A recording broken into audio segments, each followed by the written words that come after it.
long time ago, in a YouTube world full of keyboard warriors, many monsters and trolls lurked in the chat rooms. They thrived on arguments amongst each other until one day, a heroine rose from the ashes. She was made from the tears of beta bitches and the sweat of alpha male gym guys. Throughout the centuries, this keyboard warrior princess showed up in many forms. She slayed many demons along the way. By the light of the moon, she led the simp army into battle. Wielding her sword, she fought through the dark forests. With each new era, the monsters evolved. The keyboard warrior princess grew stronger, with new skills to bring them down. The world around her advanced, but so did she. Her heroism became known to society as technology advanced. And with each new generation, she had to learn how to blend in to keep her identity hidden. Now known as the Raging Tomato, this keyboard warrior princess fights for justice in every debate. She fights for freedom, for moderator bias, and she fights for your ability to battle on an open panel for your beliefs.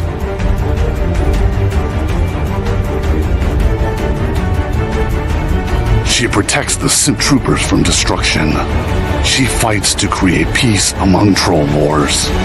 She storms the battle zones without hesitation and leaves the battleground with her pockets full of souls. Are you ready to battle your fellow trolls? Are you ready for a moderator to give you time to talk? Are you ready for justice, peace, and a fair fight? Tune in every Monday night to watch your friends duke out their issues, or join the open panel so that you can fight the good fight and find resolution with your peers.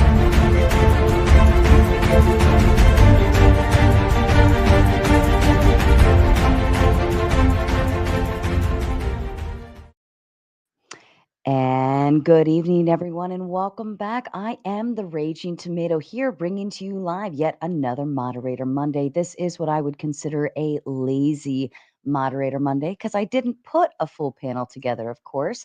No, I brought one, and she is against all of you. So feel free. We're going to jump on the open panel here just shortly, but I kind of want to scroll through Ghosty's lovely commentary. She had some good thoughts on this, and I kind of want to dig them out before we let all you tards on this evening. Ghosty, how are you?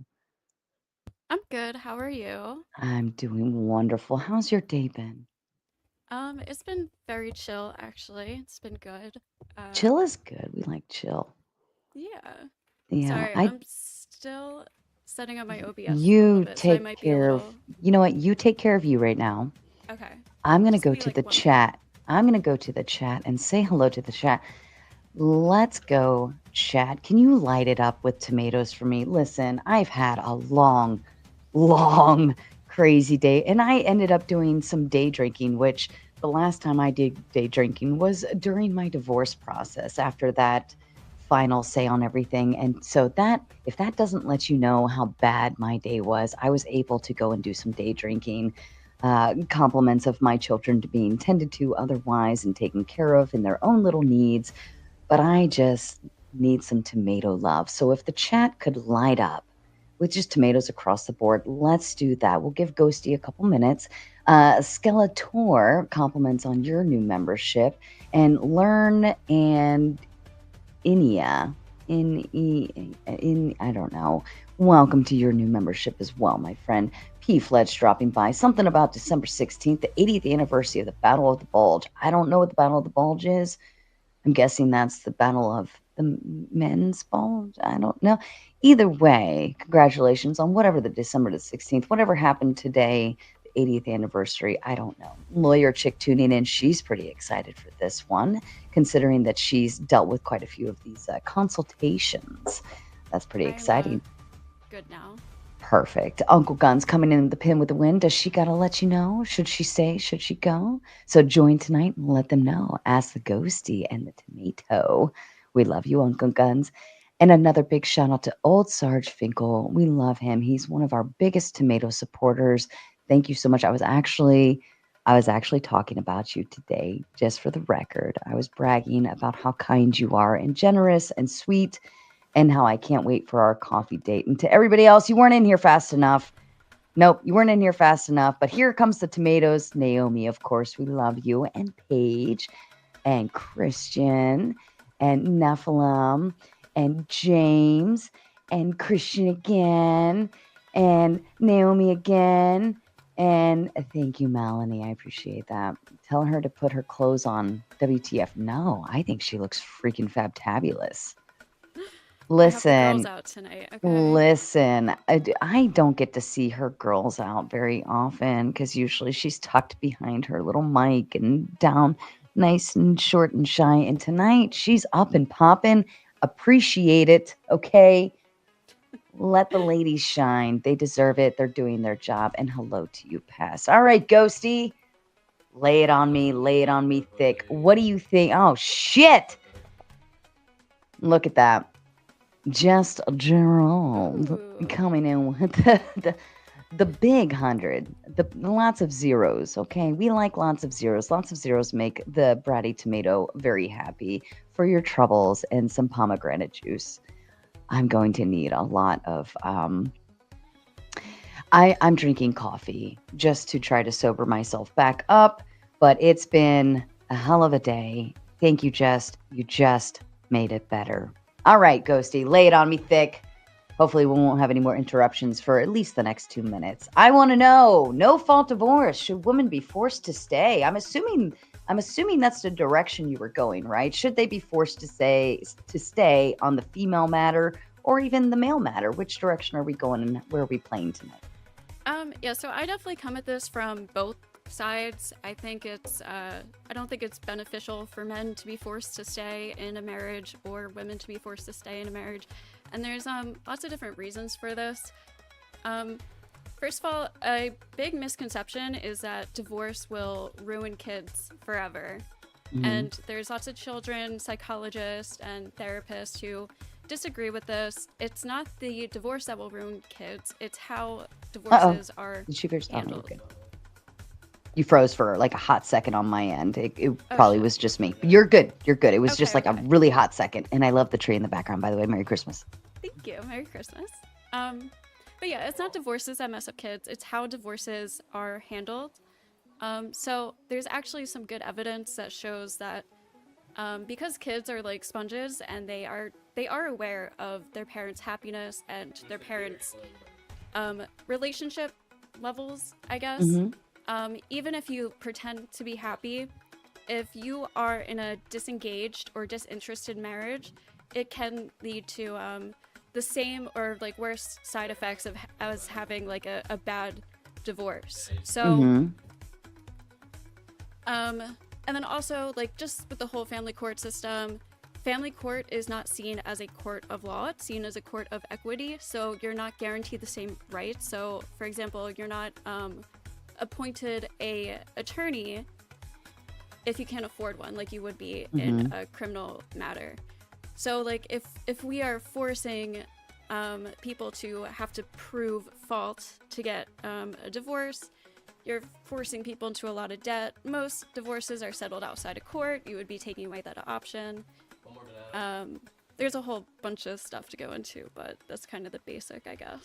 Let's start with the kids. Because Okay. I feel like in the realm of divorce, usually that's the thing that I hear the most. It's not good for the kids. It's not good for the kids, right? But Yeah. when you consider doing the best interest of the child, you also have to presume, what does the household look like? What does it represent? Is it a total crap show? Is it? I'm just gonna actually pin this one for a while.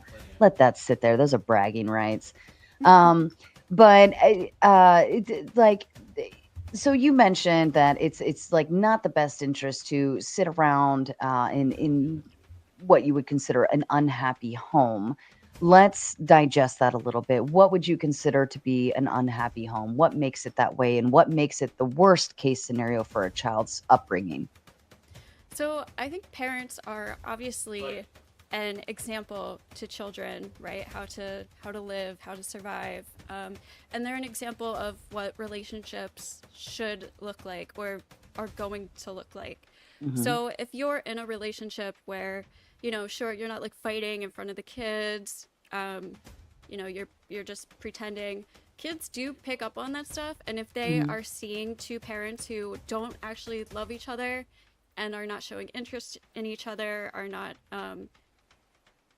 behaving in like a loving type of relationship, they will pick up on that behavior and then assume that's kind of how relationships are, and then follow in those steps. And I did see research that it can lead to, I don't exactly know how, but it can lead to a lifelong fear of abandonment for some reason, even though the parents aren't actually abandoning them.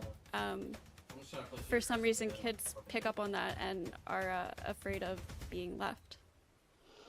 That would actually make sense. Now, what would you consider outside of the abandonment in terms of the long term? What would be another like recourse for long term issues outside of that? Sorry, can you? I don't know if I Outside of understand. the abandonment issue, what would be another long term effect on a child if their parents stay in an unhappy relationship? Unhealthy relationship habits. They don't know what to look for.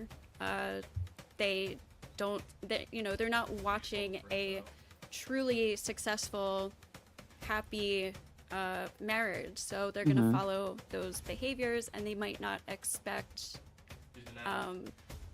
They're gonna have like expectations that aren't probably ideal for relationships in life. That makes sense. That makes sense. And then if let's go the other direction. What would be some long-term effects if the parents did get a divorce? So divorces can have similar effects to that, but if they're handled the right way, they're usually minimal, or they're like short-term lasting. A lot of times, the reason kids tend to get like messed up in divorces is because they're not communicated with properly. They don't actually understand what's going on. The parents might think that the kids understand when they really don't. There's a lot of changes and uncertainty. So they just need to be reassured that, yeah, their life is going to be a little different, but mommy and daddy still both love them. Here are things that aren't going to change, blah, blah, blah, blah. And they will adjust. It's just a lot of parents, I think, maybe don't know how to properly like talk to their kids, and this is where like therapy is really good too, comes in handy, which is definitely more of a newer acceptable concept, I think. So with therapy and like just strategies on how to talk to your kids about divorce, Would I think it you helps. you would say that you have more intervention by doing a divorce? Essentially, it's a planned concept, right? In some states, like for instance here in Maryland, you have like a full year of separation in and of itself before you even get to the full throttle of actual divorce. So you would have time to plan and prep children for that very concept. So would you say that you can intervene on impact of divorce with children to ensure that going forward they're a little more reassured, they're more stabilized, they understand the concept. It's not your fault. Daddy and mommy love you very much. XYZ, XYZ. Whereas if you're in an unhappy home, right, there kind of is no plan for impact because you're just constantly maintaining the impact. There is no, if anything, would you say that maybe maybe you don't know, um, would like would you for instance have to seek therapy or seek adjustment as an adult and not because as a child growing up, that's just kind of all you know until you become an adult and you grow out and go into the real world and you realize, oh, the world really isn't like this. I mean, sure, we could say that with like anything though, right? This is why I think therapy and focusing on mental health is just so important for just like in all areas of life. And it's not even for always just like bad issues, like going through hard times. It's just like learning how to coping mechanisms, how to react to things and handle situations. So kids, it's actually kind of funny. Well, I don't know if funny is the right word, but kids that in divorces, the kids that end up like the worst in divorces are between two parents that don't seem when it like comes out of nowhere. So kids that have like parents that are fighting and clearly unhappy, they do better after divorces. But when it kind of comes out of nowhere, those kids tend to be a little worse off. So again, I think it just comes down to communication and just reassuring your children and things like that. The whole point is that divorce doesn't have to mess up your kids, and usually it can be better off, especially you're showing them an example of how to treat yourself also. So if you're staying in a relationship where you're unhappy, it's not good. People tend to say like, oh, it's not about your happiness, but your happiness is a reflection of your children's happiness, or your children's happiness is a reflection of their parents' happiness. So it does affect your kids, your happiness levels. And if you show them that you do what's best for yourself, while also like respecting the other parent and having a healthy co-parent relationship, I think that's another main factor for why kids get messed up, is parents turn it into they just don't treat it Right. healthily. I don't think of one way I like to look at it is they forget that that's the mother of their child or the father of their child. And that's the one thing that they tend to just forget. They wish ill will upon the other parent. They want harm. They hate them. They talk bad about them. They do other things. But at the end of the day, that is the father of your child. That is the mother of your child. You should want them to do well. You should want them to be well, because if they're not well, then neither will their child be. Let's talk about legally. Where do you stand on this kind of at a legal perspective? Do you think it could be something that they could kind of like strip away, or do you think it was even reasonable that it became a thing, something that was an option? Where do you stand on that? So first I want to touch on, it kind of ties into this too. Sure. One last thing of what you just said is also, if we abolish no-fault divorces are going to only get more messy, because if you want a divorce, you have to prove fault in court, and parents actually have to fight. Again, it takes away the option to settle outside of court, which is what most divorces are. And most of the fighting has to do with money situations, which is a whole separate conversation with divorce attorneys and shit like that. But yeah, legally there are Republican congressmen and women and people all over the country talking about wanting to bring back or getting rid of no-fault divorce. I don't know how likely this is, but no-fault divorce, it comes down to, so I think it's the two main things are adultery and cruelty, which usually means like abuse and stuff. And this usually doesn't include emotional abuse. So, which is already super hard to prove anyways, but even things like imprisonment wouldn't count. So if you're, I think addiction might be one. Again, it would probably come down to the states. They would all have to decide. Yeah, I think if you things. like get like locked up, I know in Maryland it's adultery. It's abandoned, like if they leave and they're just gone, they disappear. Also, if you are put into like an asylum of some sort, or like mentally ill to a degree that you're no longer, and then abuse, obviously. So yeah, like I think all those four are the four things that you can definitely, you can file. If you show cause, you can just call it and be done. You don't even have a waiting period. Like you just go in, get out, and practically be done in like 90 days. Yeah.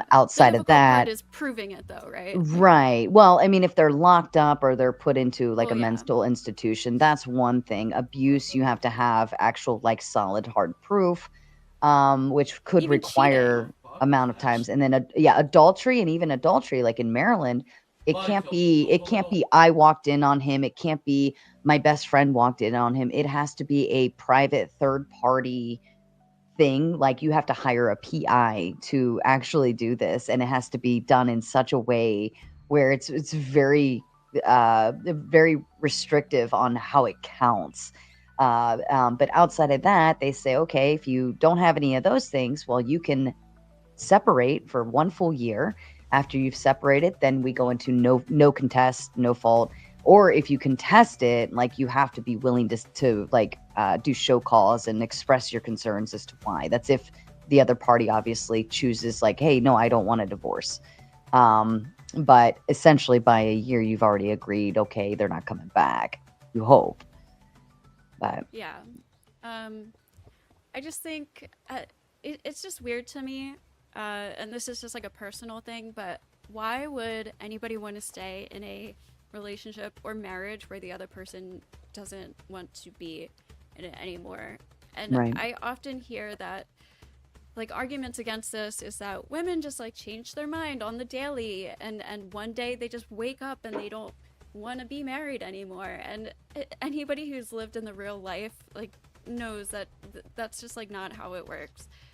Well, Divorce is not like, only that, I think women, I think there was a study, I have no idea where this study came from or where I could find it, but I've heard several occasions, and I know from personal experience myself, anecdotally, um, you take a lot of time before you finally decide to leave as a female, at the very least. It's a yeah, lot of emotional and mental strain that you go through before, and you like try and try and try.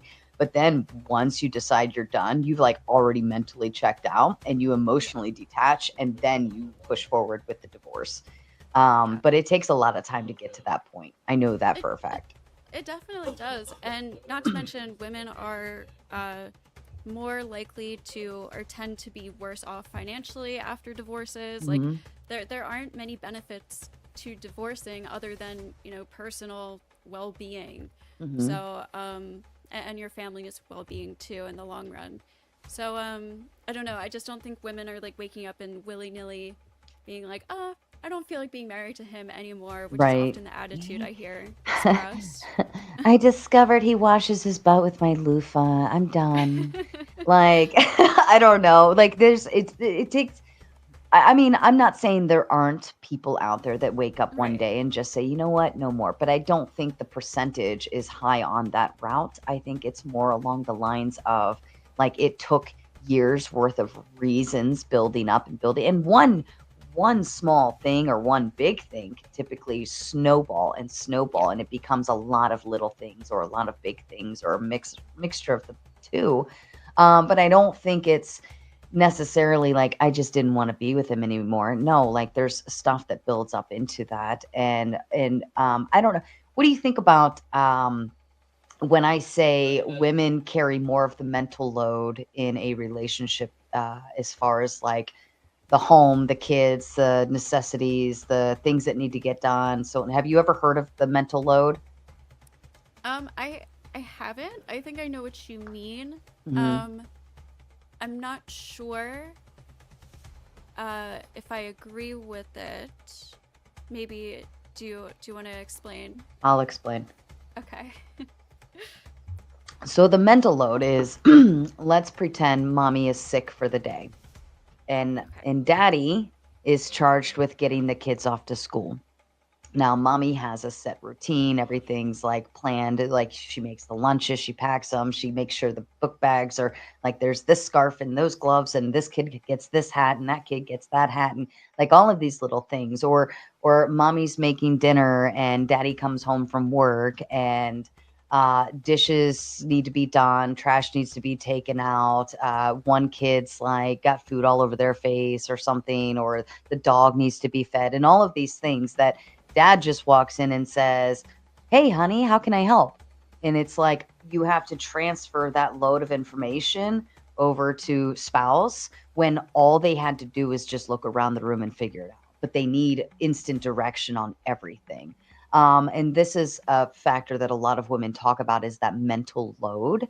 And eventually they get tired, because it's like having another child in the home, a grown adult child. And I'm not dismantling the good men out there, or men in all beings out there, but a big complaint is the mental load. And that's a piece that they carry, and that's the part that tires them out the most. Like it's Saturday morning and we've just woken up, and like, the husband says, what do we need to get done? Just make me a list. Like, why do I have to make you a list? You can literally look around the room and see all the things that I can see. Those clothes need to get put away. Those need to get put in the washer. The dishes need to get done. This trash needs to get taken out. The dog needs to go for a walk. Like, these things are just common sense things. And it's just kind of a concept as to why some women are kind of like losing their cool in their marriages. And it, like, again, that snowballs and snowballs and snowballs.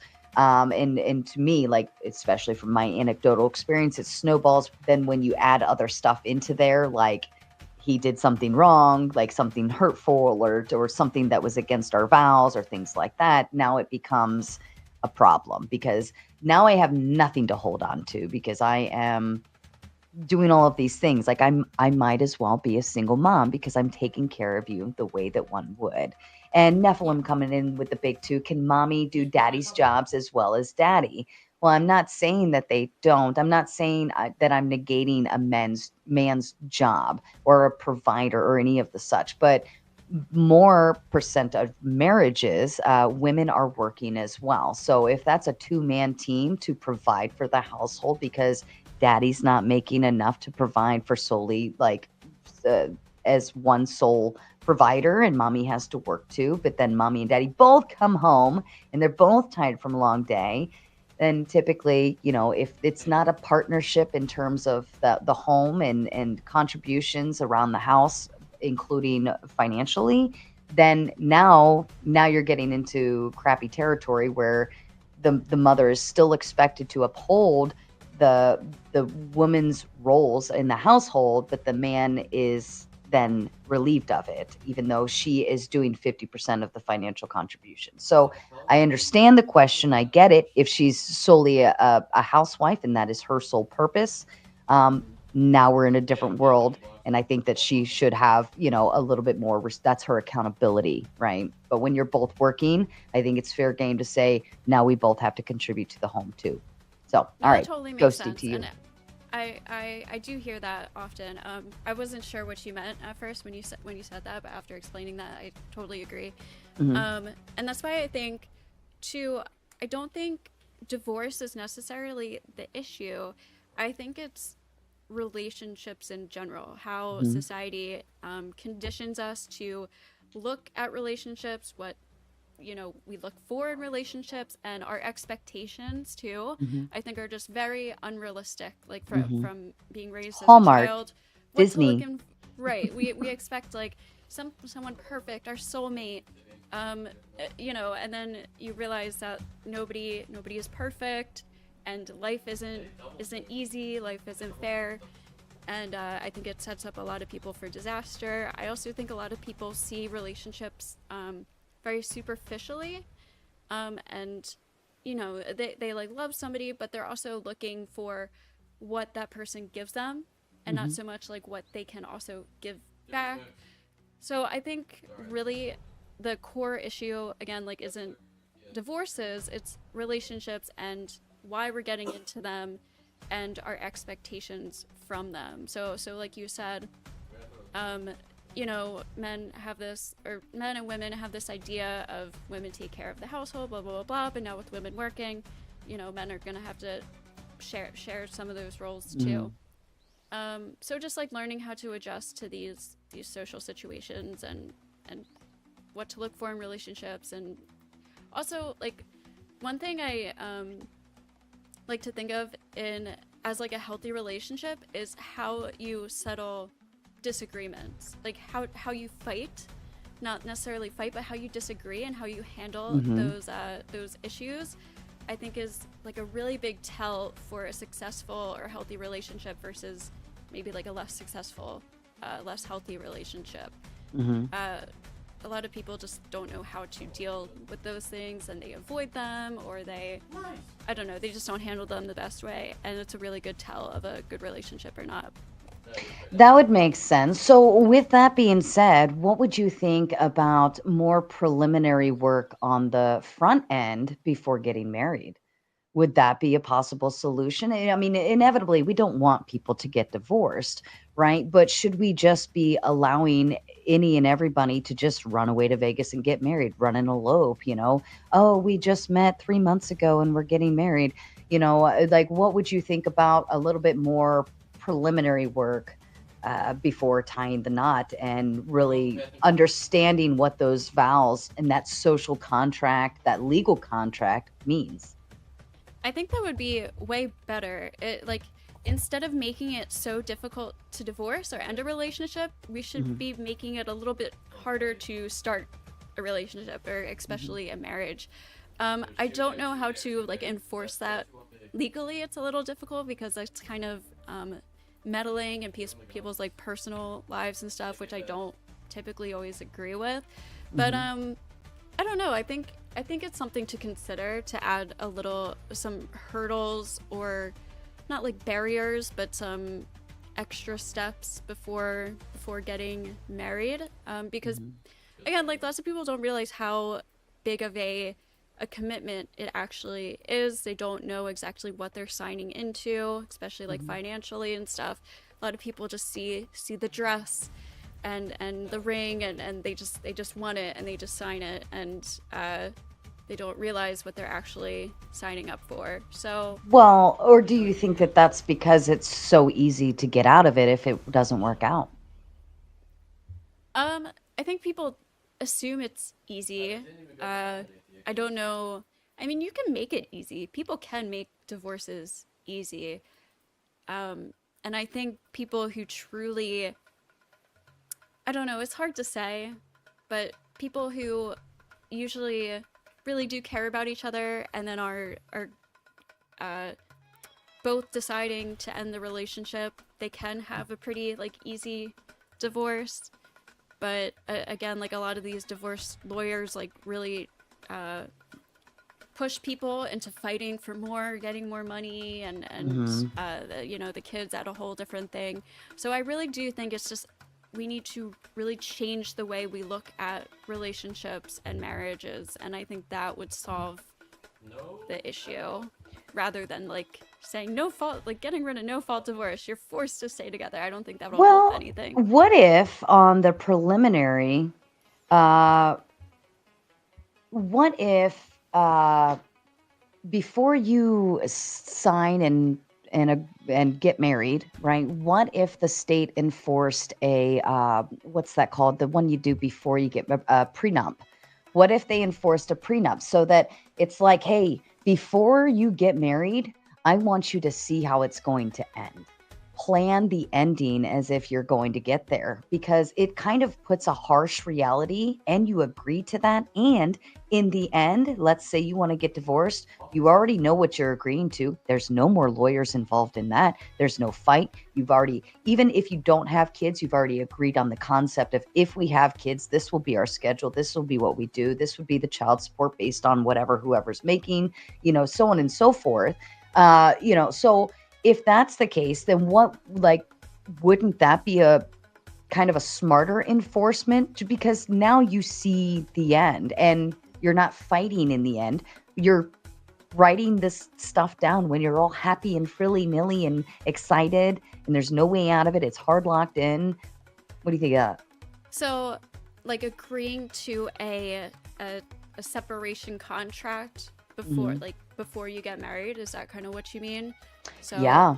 Like plan the end before you lock in, so you know what you're locking into and what the agreement is before you get out. I think that could be a good idea. It's hard because you can't foresee like any big changes that would happen in the future, but maybe that's a good thing. I don't know. That could be an idea. I think another idea might be actually maybe just like classes. Like you have to take maybe like a, 4, 5, maybe 6 classes about what an actual like marriage contract is. I think Hmm. like Catholics do this before they get Yeah, married. They we do meet. pre-Cana. Yeah, It's called yeah, pre-Cana. Um, it's helpful, but I didn't feel like we were. I didn't feel like it was tying into anything, honestly. okay, Like we had a sponsor family that, like another married couple. They had like 100 kids. I swear, they were just like running around. And we take this test and online and all of this stuff, and we sit with them, and they teach us the Word of God and what marriage is about according to God and the Catholic, concept. But it didn't really elaborate on the legal stuff, right? yeah, There's like it, and not only that, but like you would have to kind of really.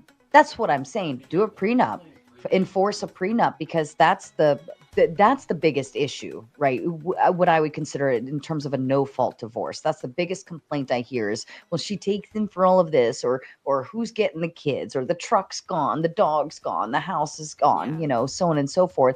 And that's why I say do a prenup, start your concept of what we agree to do going forward. There's room for error. Like for instance, if you end up having a child later and they have like severe medical bills, but you can still write that in as a fine print, like if there are, extreme medical bills, this, that, like this is how it will be split. This will, based on percentages of income. You don't even need hardline numbers, just a percentage of income to knock it in. But pre-Cana, it was all right, but it wasn't like it didn't give you the legal side of things. So maybe like if you know, a non-religious like version of that, right? Because not everybody's getting married as a religious concept or whatever. Hmm.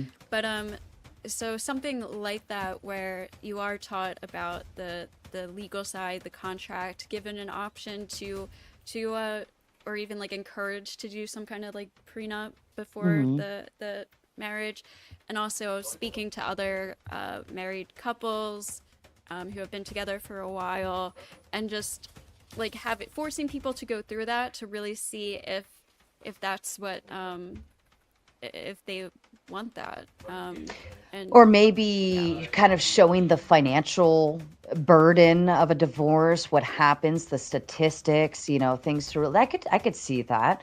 Christina coming in with the big 14 saying, challenge accepted, Jess. Yes, just Gerald came in earlier and said that if you guys match his $100 that he put forward a few minutes ago, thank you, Jess, then if you can match it, chat, then he will gift a crap ton of memberships. So thank you, Jess, for the challenge. And our darling Christina has accepted it. And Paige coming in with the big 5. She says, "What is Ghosty's experience with divorce?" Sarah has experience. Also, Sarah, Merry Christmas to you and your family. God bless. Thank you, Paige. That is a good question. As much as we like to speak in studies, do you have personal experience, whether as a child or have you been married and divorced before? never been married, so I've never been divorced. But my parents are divorced. They're actually Actually, I think they just finally Oh, wow. How long did finalized the that take? divorce. They've been separated since like 2007. So Oh my yeah, God. it's been a very long time. I think a lot of it had to do with um, uh, before I turned 18, like being able to, or my mom being able to stay on my dad's insurance or policy Mhm. or something like that. And then I don't know. I didn't get involved in all of that, but they finally just finalized it like a couple months ago. Mhm. So that is my experience with that. Anecdotally, would you highly recommend, or like 5 stars across the board, or say no, no, no, this is terrible, don't do it? As a Um, coming from a child's perspective. yeah, so I was like 12 when my parents separated. Um, Personally, I feel like it didn't really affect me. I kind of like saw it coming. Mhm. I honestly didn't really care. My my mom disagrees with that. She thinks it did affect me, and it probably like did have some minor effects or whatever. But I wasn't like super broken up about it Mhm. personally. That's fair. So Yeah. would you say it was better that they did than didn't? Uh, If you it, want to it share that, you don't have to. yeah. Sorry, let In me just my no dive no in. you're good. Bring I your don't care. childhood. I've talked about this before. In my specific case, yeah, it was definitely uh a good qualified divorce. That's fair. That's Yeah. fair. Yeah, I think there are some instances where it's like, no, everybody's better if they just go to their own corner, you know? Yeah. And even sometimes it's still not even necessarily better if they go to their own corner, but it's quieter in each home. You know, Yeah. their banter and fight is usually between them separately, where the like either text or email or whatever, or just the snarly looks when you're getting out of the car or whatever the case may be. But overall, the child is still in a quieter home. And you're Um, also like teaching your child tolerance.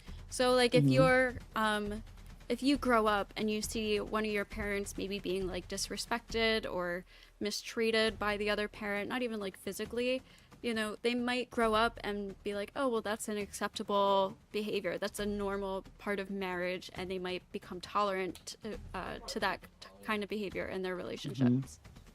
That makes a lot of sense, especially as a daughter, I would say.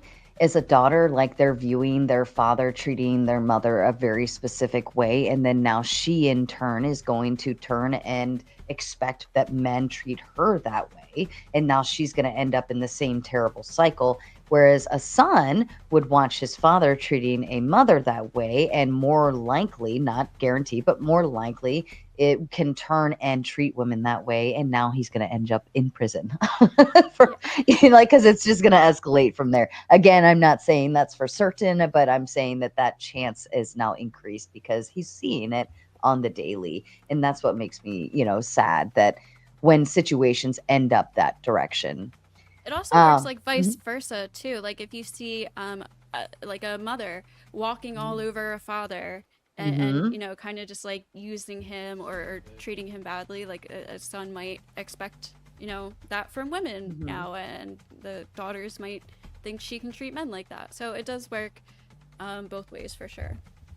Yeah, no, I agree with that. I agree with that. And inevitably, I recognize that people get married when they're, they could be young and blissful and everything's in the honeymoon phase and beautiful.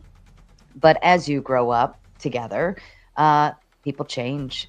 People can become mean. People can become, whether that personality piece or whatever trait was there, whether they become an alcoholic or they do bad things or they hit you, harm you, or they just give up and they don't care anymore. People change. Yeah. Uh, I think it's, I think it's a reasonable thing to say that people change. I'm Definitely. definitely not the same woman that I was 10 years ago. Certainly not even at age 18. I'm just far from it, a completely different person. Yeah. Growth and development leads you down that route. And, I want to hope and pray that I changed and developed for the better. But there are some people that can develop. Have you ever seen somebody who, like, from high school and you catch up with them a few years later and you like, I don't know, see them on a Facebook or maybe you meet them out in person, you run into them and you're like, whoa, that's not even who is You like don't they're even like, oh recognize them. yeah, like they're Yeah. either like doped up or on the street, either a bum or they just are or they lost a bunch of weight or they gained a bunch of weight or whatever the case may In be. Like jail. they're in jail and you're just like, dude, you were the valedictorian. What happened? Yeah. And I think it's reasonable to say that men and women both can go through drastic changes through life. I think it's fair to say that. And Definitely. if the person you married is no longer the person, I think there's a way you can grow apart. It's either one or the other. Either you like grow and push together, or you grow apart. And it's sad that that happens, but it's just I think the fine line comes down to your relationship, what you started with, your communication tactics, and how you, view each other. Are you viewing the other person as somebody I want to grow old with or somebody I just want to grow old with, like, I don't know, you'll do, you're a good partner, you're cool. So I think a lot of different things can happen. Yeah, definitely. Legally, so you were talking about it earlier a little bit. Do you feel like or believe, do you think that they could just press a button to dismantle no-fault divorces? And if so, what would be the effects of that? Um, so I don't know if they can just like press a button and do that. I guess like the president might have some authority to do that. Actually, no, they have to like pass legislation, right? It And would do be everything. state. I think it would be state to state. I don't know if you could necessarily do that in executive level. Yeah, Because it's the state that recognizes the contract and it's the state that recognizes the break of the contract. right. So it just carries through you're like on a federal level, the executive level, federal level, however you want to look at it, they recognize interstate contracts. They'll say, if you're in Maryland and you get married, it still passes as a marriage in Iowa, as well as Hawaii, as well as California. If you're divorced in Indiana, that divorce will be recognized throughout the states. But you adhere to the state you are the resident of when it comes to getting married. And then you also adhere to the state that you are a resident of when you're filing for divorce. So I Divorce, could get right. married in Indiana and follow their contract laws to getting married. But then if we got divorced in California and we were both residents there, we moved there, been lived there for 10 years or so, we would follow California's residency on divorce. But it would still carry through on a federal level. So I don't know if on a national level you can necessarily push a button or even not allow no fault divorce. I think that's a state conclusion. Yeah. Mhm. And I guess I probably should have like looked into this particular part more, like which states or governors or congress people are actually like pushing for this. I did see multiple different like news articles and clips that there are active people pushing for getting rid of no fault divorce or like Mhm. tweaking it to make it harder to get divorce. Um, so and I think right now there are technically like I forget exactly how many states, but there are a good amount of states that aren't technically fully no fault divorce states. Some of Mhm. them you still have to, I don't know, it's not acted like do you get what I'm saying? Like Yeah, there's you some have to level go through to more it, but hoops. it's not exactly like there's fault divorces, but some I guess are a little bit more complicated or harder to divorce than others. You would, yeah, you would probably have to come up with some pretty good hard-lined reasoning and be able to explain yourself, right? You can't just Yeah, walk in and say, "I wanna get a divorce because I wanna get a divorce." and there's You'd like mandatory separation periods and Mhm. things like that. So I guess I should have looked into who exactly are pushing for this, but this is just something that I hear commonly said throughout like these panel spaces. Mhm. A lot of people that think we should abolish the no fault divorce laws. So That's fair. I mean, I think divorce is already a very hard process to go through as it is. I do like the concept of separation first and offer what they call like a cool down period for a year.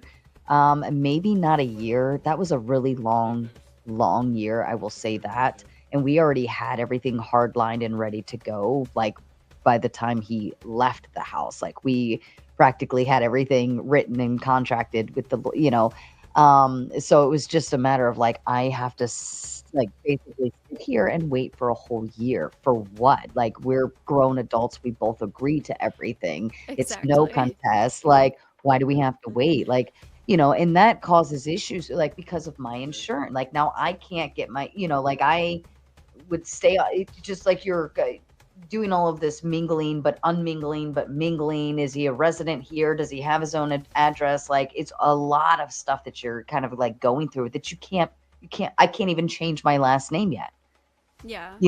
so it's just kind of weird. But I do think divorce is already hard enough as it is. I don't know if we want to necessarily make it harder. I do like the cool down period. I don't think you should just be able to walk in, get a divorce, and walk away. I think there should be some type of cool down period.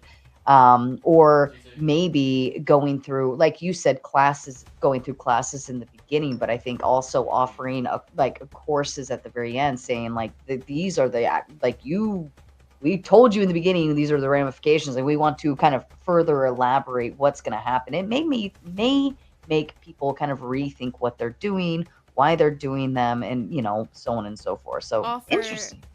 Offer them some type of solutions that maybe they haven't tried yet, just like in a last resort scenario, to see if maybe there's something that this course, this therapy offers that they haven't tried that could like fix things that they didn't realize. I still think in most cases people would probably still lead to divorce, but you never know. It might help some people as a last ditch effort, so I'd be fine with like something like that. Yeah. That makes sense. Yeah. Shall we open up the panel and see what they have to say? Yeah, sure. All right, let's play with it. Let's see what they got here. What do you guys got? I have lost my voice today. I'm still not sure how that actually happened, because I did a lot of talking, but not any yelling or anything like that. I don't get it, but my voice is like gone. Maybe I'm getting sick. I do kind of feel a little sick. The day drinking might have amplified everything, maybe like dried me out or something. I don't know, but and of course Melanie's here. Hello, Mel, how are you? Of course I'm here. I know, I expected you to be on this one. You seemed pretty excited in the chat. Yeah, I did some research before this once I realized it was happening too. Oh, interesting. Ladies, if I can leave you for just a moment, I'm going to go refill my coffee. Yeah, of course. All right, engage. Great job, by the way, Ghosty. I think you got your points across pretty clearly. Thank you. Thank you for the help. Melanie sent me a whole bunch of resources and stuff like that. Not sure how timely it was. It was a lot of information. That's on me, so... But what do you think so far? I had to go out for some of it. When I came back, I did want to point out that the groups that are pushing for this are like your typical like right-wing conservative groups, religious groups, and like men's groups, which is like always like, to me, like it always points back to like this trad conservatism. And here's the thing is like, things that we decided to do 100 years ago, we probably didn't understand stuff very well, right? So it's okay to like start doing things differently. And in the case of like divorce, we're like taking for granted that humans are monogamous, which like some people are. In fact, you could say a lot of them are, but not all of them. And that's where like I might even consider saying like maybe marriage shouldn't grant you extra rights or anything, because what about the people who just will never get married because they're not monogamous? Yeah, I think a lot of people who are for like abolishing the no-fault divorce, they value the like institution or the concept of marriage more than actual one's well-being. They value this idea so highly. Probably like largely because of religion, I would say. And I just don't see how that's helpful. I think it's also kind of hypocritical, because these are usually the people who say they don't want the government meddling in their personal lives, and this is exactly what that is. It's controlling your personal life, controlling your relationships, the government doing so. So, yeah. And if anything, this is something where there's still always going to be people getting married. There's still always going to be people being married. What the right wing seems to have trouble contemplating, and if by right wing I mean specifically conservatives here, is that there's nuance to this. That's really like the hardest part for them, is that it's not just like either you're married or you're not, or humans are only monogamous. Humans are monogamous, and either you're married or you could be divorced. and that's possible too, and that's okay. There's nothing wrong with that. And people make mistakes, you know, and something as serious as living with forever and managing a family with, and, you know, sharing your life with somebody, I don't think that's good to force somebody into staying in that situation, especially if, like, lots of people get married young. I don't know, people make mistakes, people change, so I just don't think it's realistic to make people stay, you know, maybe we can say it's irresponsible, but again, that's why I think we should be looking at why people are getting married and what relationships people are getting into, more so than focusing on the divorce aspect. Would you say that more people are choosing not to get married? Yeah, and I think that's why the divorce rates are like so low right now, is because less people are getting married, and they're getting married later in life. I think a big reason for that is probably one, less people are religious anymore. So a big reason people got married was because, one, in order to like live with each other, they had to be married.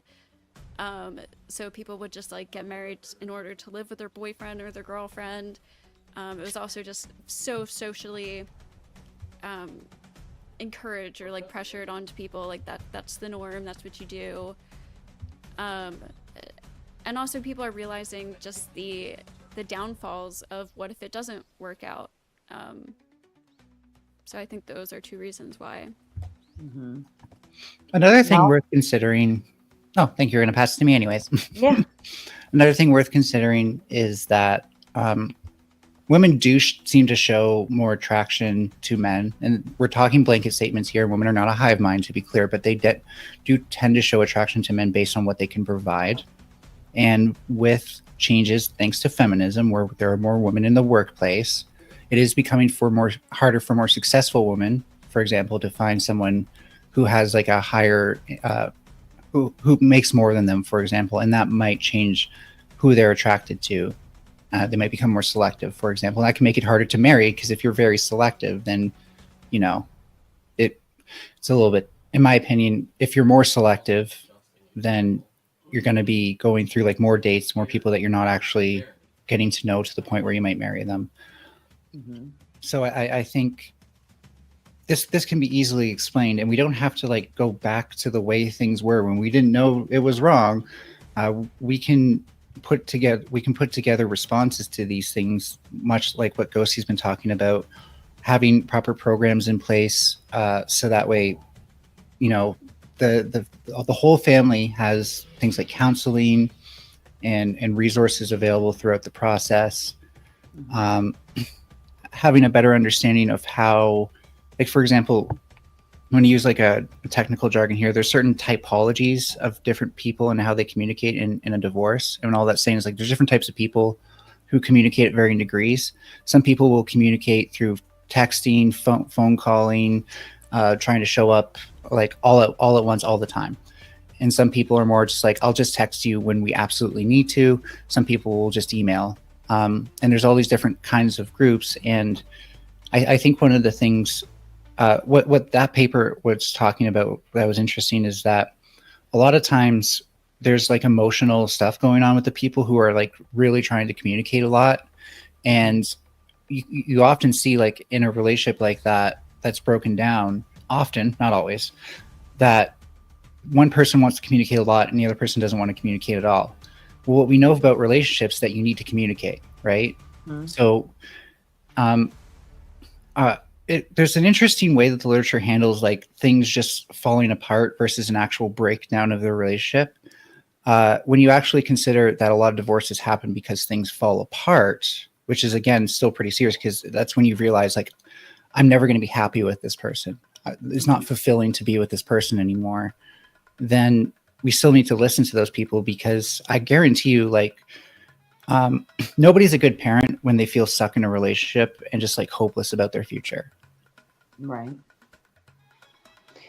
Yeah, no, I think as a parent, especially, it's very important that if your relationship with your spouse is not solid, then your relationship with your children will most likely falter along with it. You know, it's like a domino effect. That's why I say again, you know, with divorce, if the parents recognize the other parent as, oh, that is the father of my child, that's the mother of my child, you know, I want to do everything I can to ensure they're on stable ground and ensure the best for them. If everybody like walks with that kind of step in mind, then the children will be more fruitful, I think. Whereas if nobody's happy, everybody's arguing, everybody's upset, or even through divorce, mom hates dad, dad hates mom, they talk crap about each other, yada yada yada. Like everybody fails. Everybody's going to fail because that's all you're teaching is hatred, you know. And there's no if there's no respect for the other parent, then there's not going to be any respect amongst the children either. Yeah, I've talked to fathers, or one father in particular. I've heard this from multiple people, but there was one father I talked to who and he's like a very red pill, like conservative guy, and he has multiple children, and he put off getting divorced from his wife for a very long time, and until they finally just like had to do it. And he said that his son came to him and said, Dad, I love seeing you happy now. I could like I feel happier seeing you happy. And you know, this whole time he was so worried about how his divorce was going to affect his children, and you know, the kids seeing their parents happy and flourish, and you know, things like that, like it is good for the kids too. So that makes sense. Spicoli, where have you been, my love?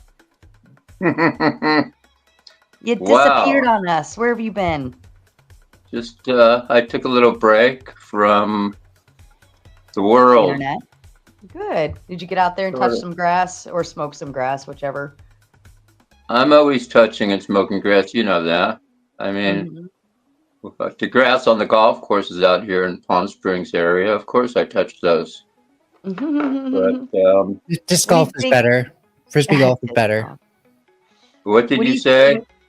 What did Melanie say? I said clinging the chains in a basket is better than a fucking hole in the ground. Frisbee golf is better. Well, are we going to debate on frisbee golf and regular golf? Better for you, but not for me. Did you want to debate me on that, or should we debate on? I would love to debate you, Melanie, on my favorite subject, but it's not appropriate now. You know what my favorite subject is, don't you? Yeah, I don't want to be verbally molested by you again. Thanks. Yeah, let's not do that. I want to hear. Yes. I want to hear about the no fault divorce, Spicoli. Okay. First of all, I want to say that. Before we talk about no fault divorce, are you familiar with the, Grace Thorpe? Obviously, she's on local. She's made it to the big time. Local. She's with Keemster now on Local Clean, so she's on a big show now. So shout out to her. Anyway, no fault divorce. Basically, no fault divorce has been in California. It's state by state, I believe, but I believe most states have it. No fault divorce, basically, I don't think it should exist at all, because basically what it's saying is that, first of all, you have a contract legally, a marriage contract with someone if you're married through the government, right? So by having no fault divorce, that's like allowing somebody, it's no different than somebody who breaks a contract. For instance, let's say you and I have a business contract together, and hypothetically you cheat on me some way or steal from me. I could sue you, right? Because you broke the contract. But with no fault divorce, basically, a chick or a guy can go out and cheat, or they can, technically, let's look at it from a man's standpoint. I could be married to somebody, they could go out and, cheat on me, screw around on me, take money from me, charge up all kinds of shit on my credit cards, and then divorce me and say it's irreconcilable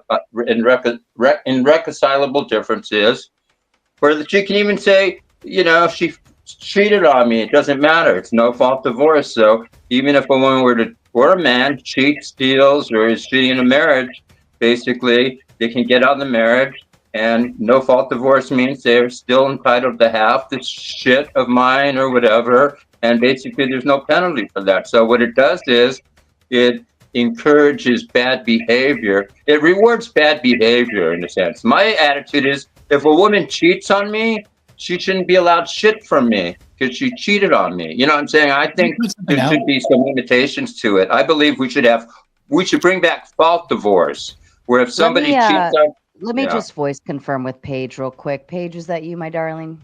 You're gonna have to unmute. And thanks for having me on, Sarah. Yeah, absolutely. All right, Spicoli, continue. Did you get your point across? Let me keep going. This is the longest Melanie hasn't spoken. She must be on her. She's definitely on her estrogen hormones. Well, if you need this long to get your point across, it's taking you. No, Melanie, Okay, believe me. So you're saying. Let me stick to this. Let me I understand it. Go ahead, land the plane, Spicoli. Okay. Well, let me just say that basically, it really. Well, first of all, we have so few people getting married now. It just discourages guys from even wanting to tie the knot and get married more, knowing that their wife could cheat on them. And I mean, it doesn't make any sense that you could be, now granted, in situations where your wife has good reason to cheat on you because you're cheating on her, that's different. But in a situation where you're just a normal dude minding your own business and your wife decides to have an affair on you, she could literally take half your goddamn money and half your shit by no fault of yours. You didn't do anything at all, just because she decided to bang some other dude and leave you for another guy. Now she's entitled to half the shit. If she chooses to cheat on you, then that would be a fault divorce, and through fault divorce, then you can determine, they did something wrong, so they don't deserve this. But we don't have. But most states do not have fault divorce. Most states, since the 60s or 70s, have no fault divorce. Can you tell me a state that doesn't have no fault divorce? I can't think of any.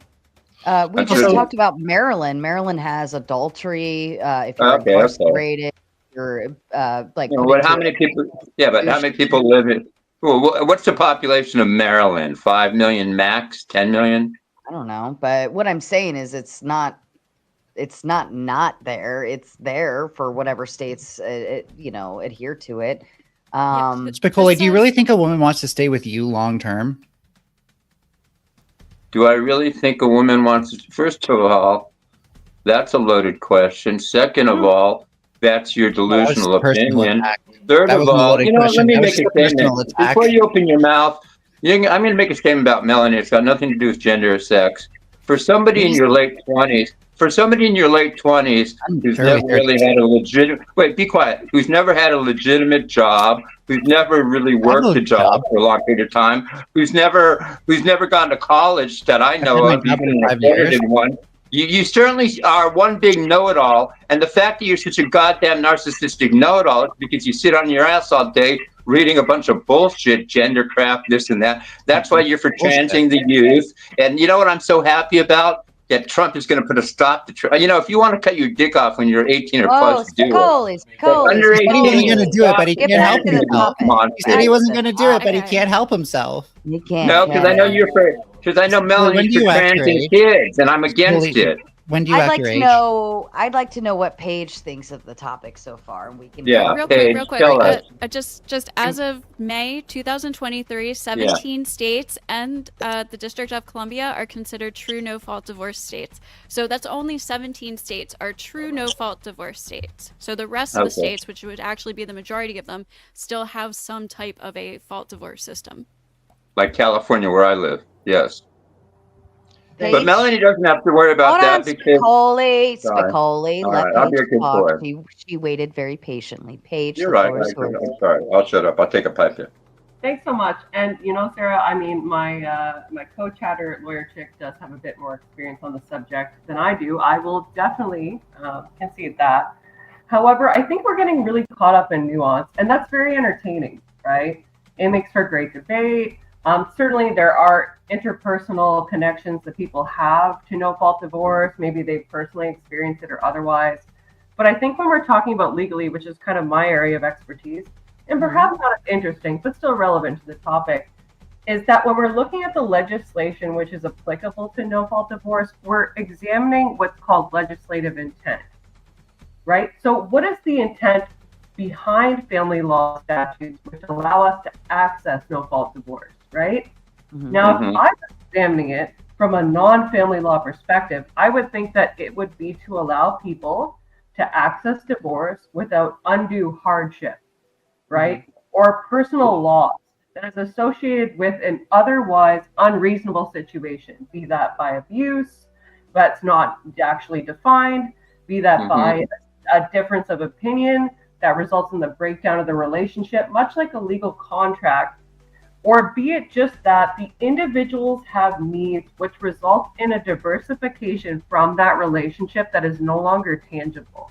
The only problem, excuse me though, when you're dealing with intent, it's always, whether it's fraud or anything else, it's usually always hard to prove intent. That's a very difficult thing to prove in most situations. I think intent. she's speaking to the intent of the legislative concept for pushing for no fault, or the intent behind it was to allow access to my understanding. Paige, correct me if I'm wrong. To allow access to a divorce, even in the event that you can't prove all of this other harm or difference of opinion, so on and so forth, or things that result in the breakdown of marriage, right? So because it's usually a lot of it's he said, she said anyway. That's the problem. Or a lot of it could be like, yeah, there's emotional abuse, but it's very difficult to show emotional abuse. It's hard to prove mental abuse. It's hard to prove, all of these other things.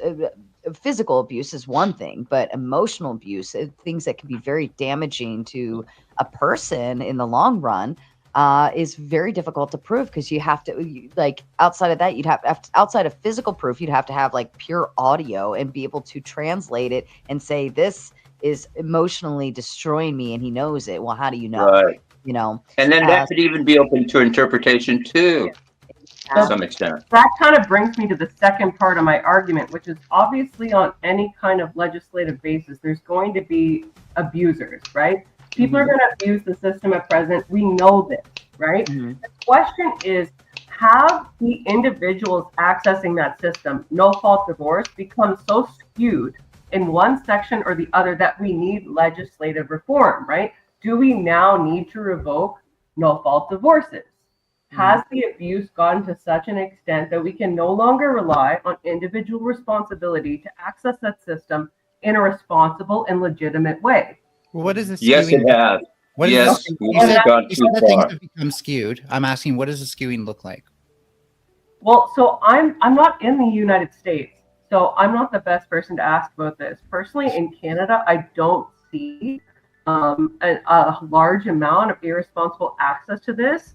But to be fair, my personal experience is back in 1990 when there was the mother knows best rule, where my mother, who was an unfit mother, was able to gain sole custody of me. My father is an amazing person and was denied access to me for many years.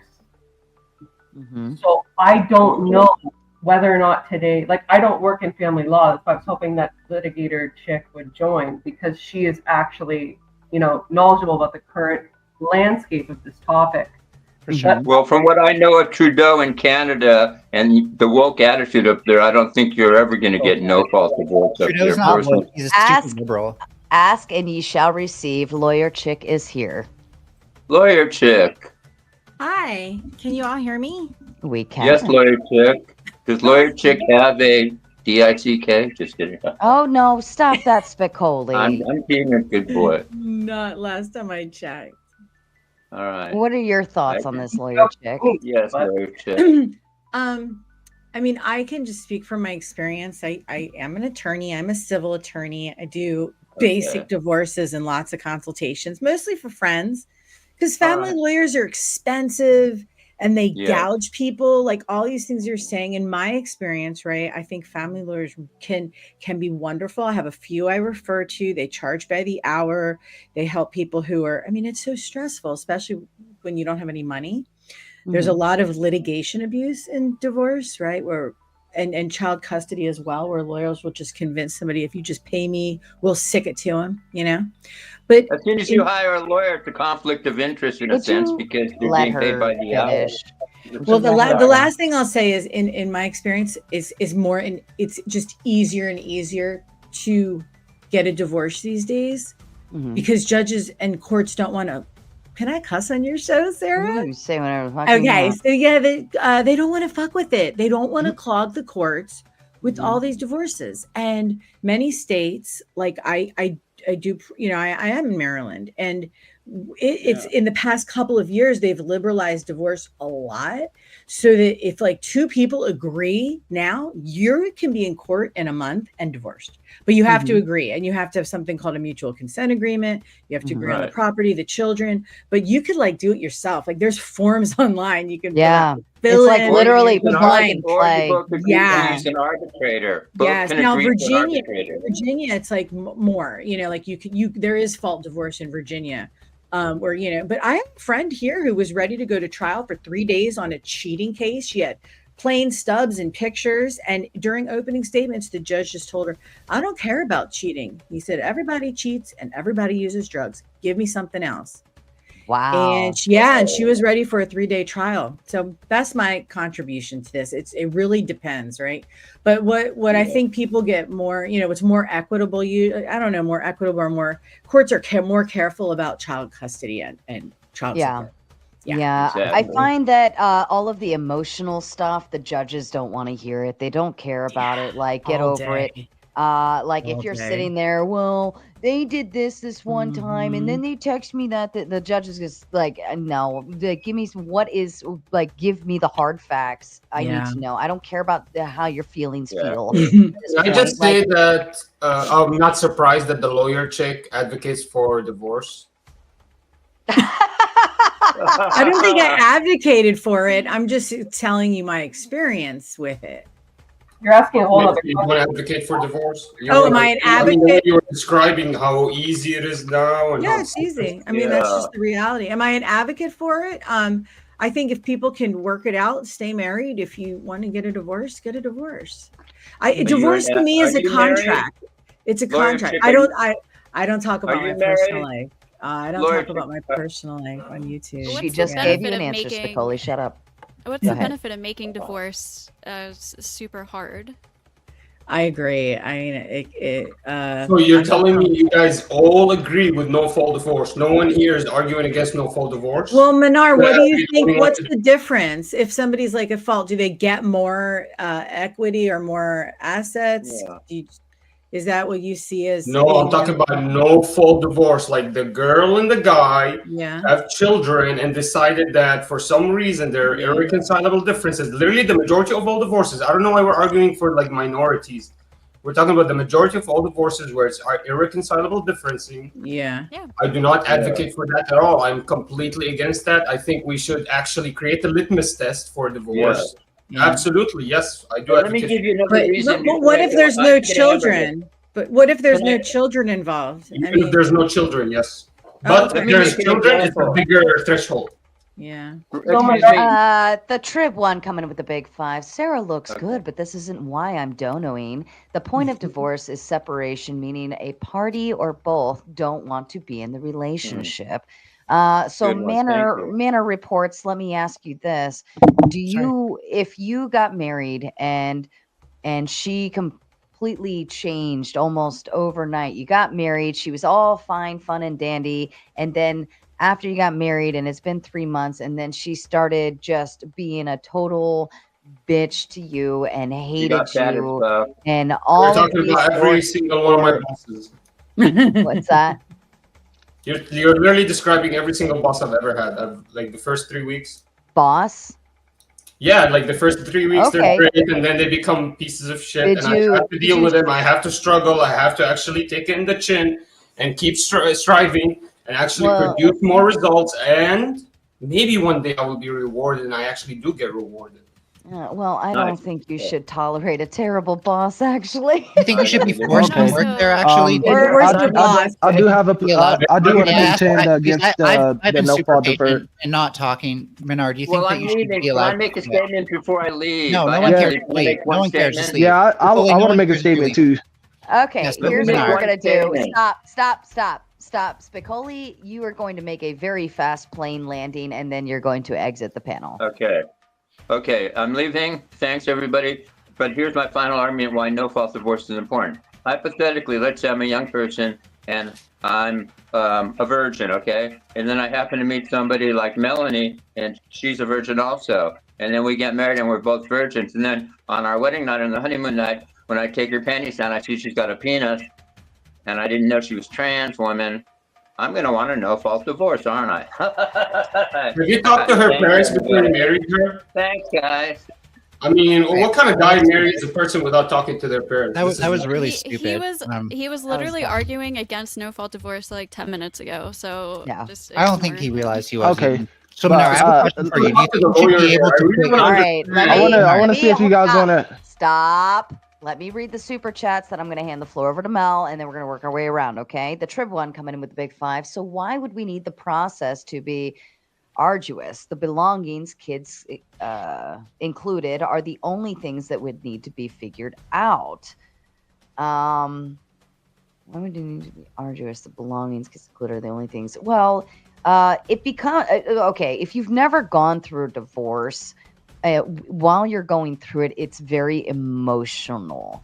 I'll say that just from anecdotal experience, but it's very emotional when you're splitting things or you're looking at what you agree on, what you don't agree on, and you're more emotional because you're suffering you're grieving your marriage, the death of your marriage per se, while trying to work through. That's why I say get a prenup, work all that out in the beginning when you're happy and frou-frou. All right. Because all of these things, kids included, would already be worked out. You've already agreed to it. So all you have to do is pull that out of the woodworks. It's already signed, sealed, delivered. Hand it to your lawyer. Say, here, we already agreed on this beforehand. This is what we're going to do. No ifs, you can't get out of it. It is what it is, unless there's some kind of crazy material change. But outside of that, you're done. You just sign and you move on. And then you can work through the emotional part separately. Plumpy coming in with the big 10. All right, funk it. Let the sex bots commence. Oh, my Lord have mercy. Mercy. And Naomi coming in with the big 5. Mel should be muted. Spicoli is a legend. That's fair. Spicoli has a special place in my heart and on my panel. It's very short-lived for very solid purposes.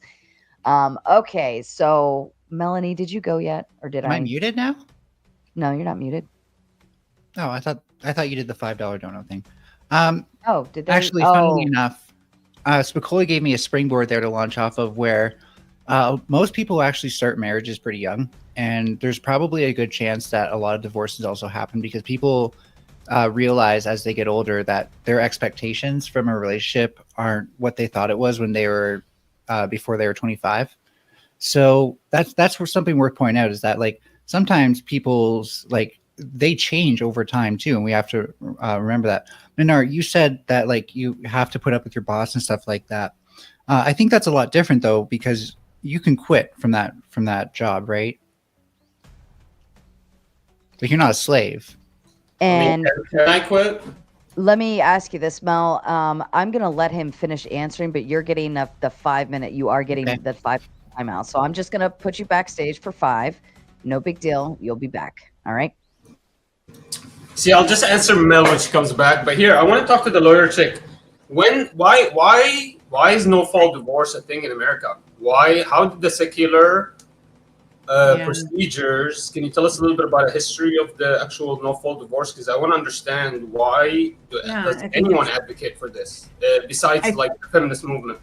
Well, I mean, I don't think it even goes to feminism, Minar. I think it goes to judicial economy and the fact that courts don't want to be tied up with divorces all day long. And that's why some states like California require mediation before a divorce.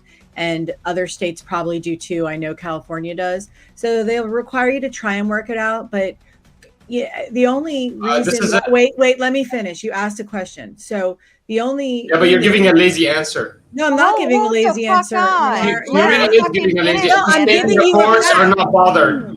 Yeah, that's the fact. It's judicial to economy. mute Courts don't want to Manor, be that'd be tied up. Like, great. you're asking me a question, and I'm giving you the answer. I know you don't agree with it, but that's okay with me. So I'm telling you, they Why don't can't want the to tie courts up. just And open another? Let me finish, bro. It's expensive to be in court all day, and so that's what I said earlier. Divorce lawyers will keep you in court and tie it up as long as you care to. But that's why, and that's what I think. I know it makes you mad. I don't know if you're married. I'm sorry if you've been married and divorced or hurt or not married. Maybe you just think, have this idea of it. I have no idea. It does concern me.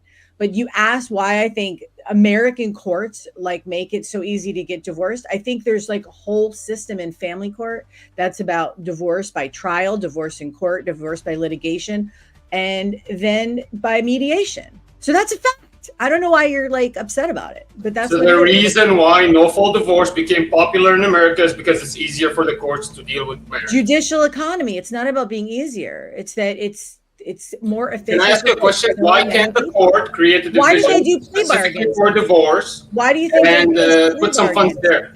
They do have courts, especially for divorce, and they have. That means your answer is not sufficient. That means your answer is a bad answer. Manor, can I ask you a question? Would you want the court system completely involved in your personal life and your marriage and how it ended and why it ended and all of you want the courts in that? Yes, if the court is tied to if the church is tied to the state. Let me establish a little bit more. You want some random dude sitting in a row behind a chair to be all involved in your sex life. Maybe your dick doesn't work good enough. He references the moral. Maybe you cheated on your wife. Maybe you're an asshole. And you want him getting all of that in a courtroom tied up and you have to lay it all out there. Well, she didn't suck my dick. You want to lay all of that out in front of some weird ass dude who you've never met before, and you want him. You want him to make a decision on your relationship and what works best to split it up, and what works best and how it needs to split and why it should split, and you want him to make all of those decisions for you. You need a daddy, young man. Yeah. Okay. So as long as the church is tied to the state, and as long as the actual judicial system is an enforcement arm, we have a separation of church from church. Then I accept that my arbiter creates a precedent based on the traditional scripture that we follow.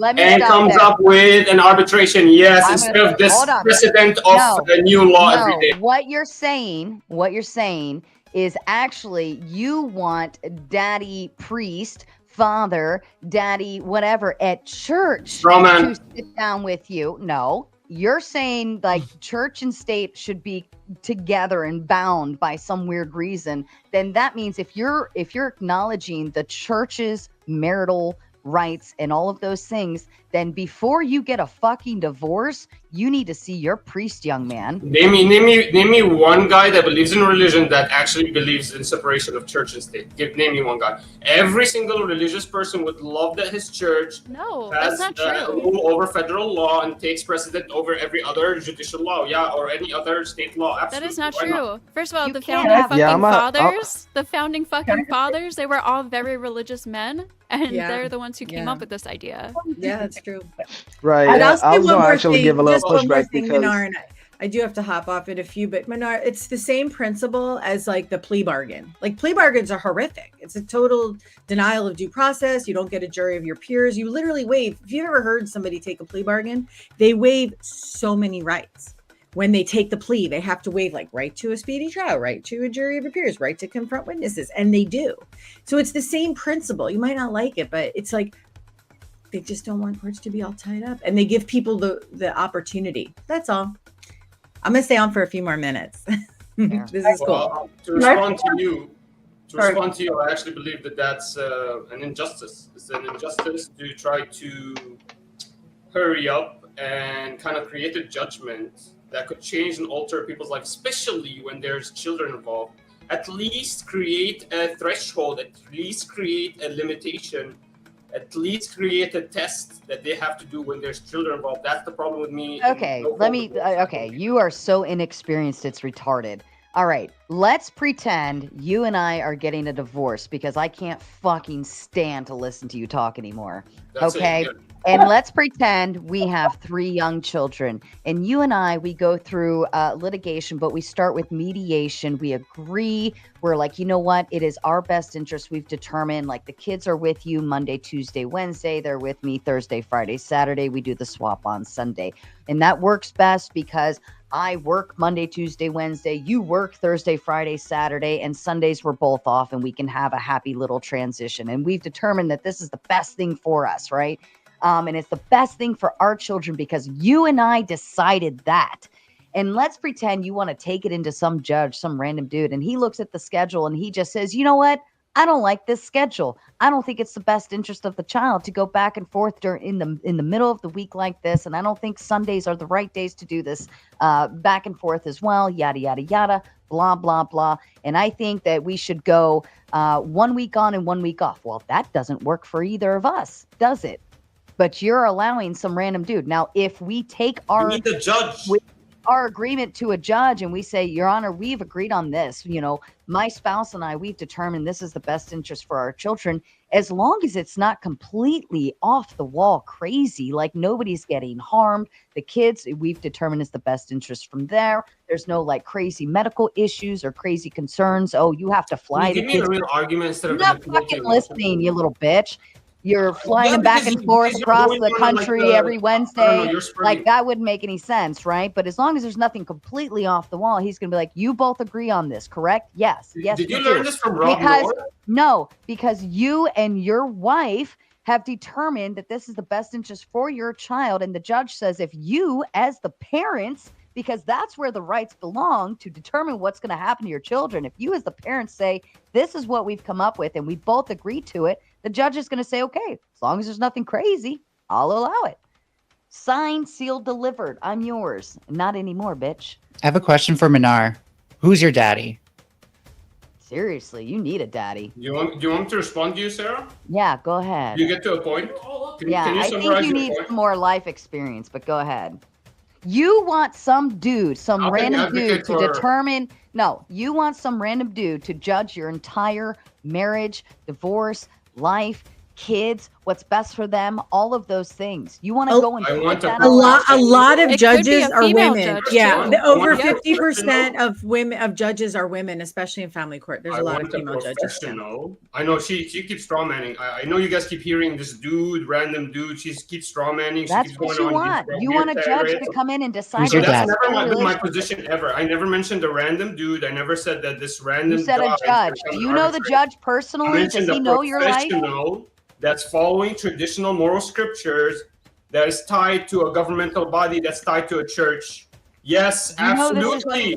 This isn't a thing, right? You know this has never been a thing, right? That's okay, but I'm telling you, if you want somebody from your church to determine what should happen to your marriage, guess where you should fucking go? That's what they you do. should go to your church and ask them to counsel you and guide you through the divorce. Or if you're that fucking religious, you wouldn't be getting a divorce anyways, now would you? Sarah, why are you advocating for no-fault divorce? Go. Why are you advocating for church and state to be a part of an entity as one? Because I'm a religious person. That's what I have to do. I have to. If you're that religious, appeal for my moral compass, to my traditional moral values. Your moral compass from the church. Starts in your church. That's where you should start with your marriage. That's where you should start if you're getting a divorce. Exactly, and if you are that religious, then that's where you should end up on counseling you on how to get a divorce. But legally, by the state, you've signed a state contract to get married. Therefore, you have to legally be divorced by the state, not your church. This is what I was about to talk about, Sarah. So number one, sorry, Minar, can I just make a point, sir? Thank you. The first point I was going to make is just on Lawyer Chick's point about the incentivization of the state. There is actually taxes payable, to my understanding, to the IRS on a divorce settlement. So there's a huge federal initiative to utilize divorces. And then that was just a side point. I want to go back to Minar's point. I think the disconnect with Minar, and like I might be wrong, sir, and please connect me if I'm if I'm actually wrong, like please let me know, is that you are a heavily religious man. If my understanding is correct, you're Muslim, not if that's correct. Oh, I don't talk about my marriage or my religion in this panel. Okay. I don't talk about personal stuff on this panel. That's okay. I heard that on a prior podcast. But from my understanding, you're a religious man, right? Sure. If it helps your argument, go ahead, yeah. Yeah, so there is a widespread debate, and as many of you will know, and I know personally because I'm a huge supporter of Andrew Wilson, there's a large belief online that in some circumstances, religion should be kind of like the dominant guiding force in terms of marriage, and that the state shouldn't be involved. And in fact, there's a lot of people that believe that religious marriage is the only way and that you don't need to get the state involved. So if what I understand about your position is correct, it wouldn't really necessarily matter that no-fault divorce was in play, so to speak, because it's a legal matter. You would be more so concerned about how your religion and your church or temple would guide that process for you. So it wouldn't even be a factor, perhaps. Yeah, And so Nephilim, let me read the super chats, then you can respond. Nephilim coming in with a big two, then why even get married? Taxes? Change the code. And then Nephilim again coming in with another two. Secular marriage is meaningless. I think it's meaningless if you aren't religious as well. And we're Lawyer Chick's gonna say goodbye. Goodbye to you, Lawyer Chick. Thanks for popping on. We appreciate that. Appreciate that. Good night. Good night. I think that if you're going to get married and you're not going to have vows that stand behind it under a religious guiding point, then then your only concern should be the state. But if you're going for a religious ceremony, religious vows, then you are adhering to your church on the guidance of that. But yeah, go ahead, Manor, respond, and then to you, Mel. Sure, Paige, but you have to understand what I'm trying to describe is the reason I cannot advocate for no-fault divorce is because that's not advocated in my religion. You understand? Yeah, so sure, I'm not appealing to my religion here, but that's the foundation. But I will never appeal. I'll appeal with you guys to science. I'll appeal to the statistics. I have all the statistics, by the way. If you guys want me to dive into the statistics, so do we. The difference between a single parent household, low conflict and high conflict is almost always negligible. And then when you test that same, for example, for except for poor grades, but for marijuana use and everything else, it's always more noticeable in single mother household, and it's always negligible between low conflict two parent households and high conflict two parent households. So how do we make the distinction between that and other variables? How do we make the distinction? I'm never going to appeal to my religion, but go ahead, guys. That's a covariate issue, right? So there's many different things that could apply there. I explained this to you in chat. That. You haven't actually proven anything like right. that. So then can we also say with certainty that the rise of alcoholism in marriages, especially with men, that's why the study exists, is to study if it's a covariant, and then when you see that there's a correlation in everything except poor grades, and you can see, and basically every kid is a bad student is basically what you see. So were the researchers from single parent households? Do you know how many divorces there are? The results. Yeah, I have the link here. So that would be saying like 50% of America, or like if not more, because there's probably more kids than there are marriages, are just like complete fuck ups. I would say 50% of America are average or below. Yeah. And just so we're clear, Menard, your position doesn't only stand from a religious standpoint. It just overall stands on the issues with no-fault divorce, even from a secular standpoint. Well, because we don't have these issues in our traditional moral culture. In our countries, you wouldn't even be able to observe any issues because it wouldn't be happening. So, like, things aren't perfect. We can accept that.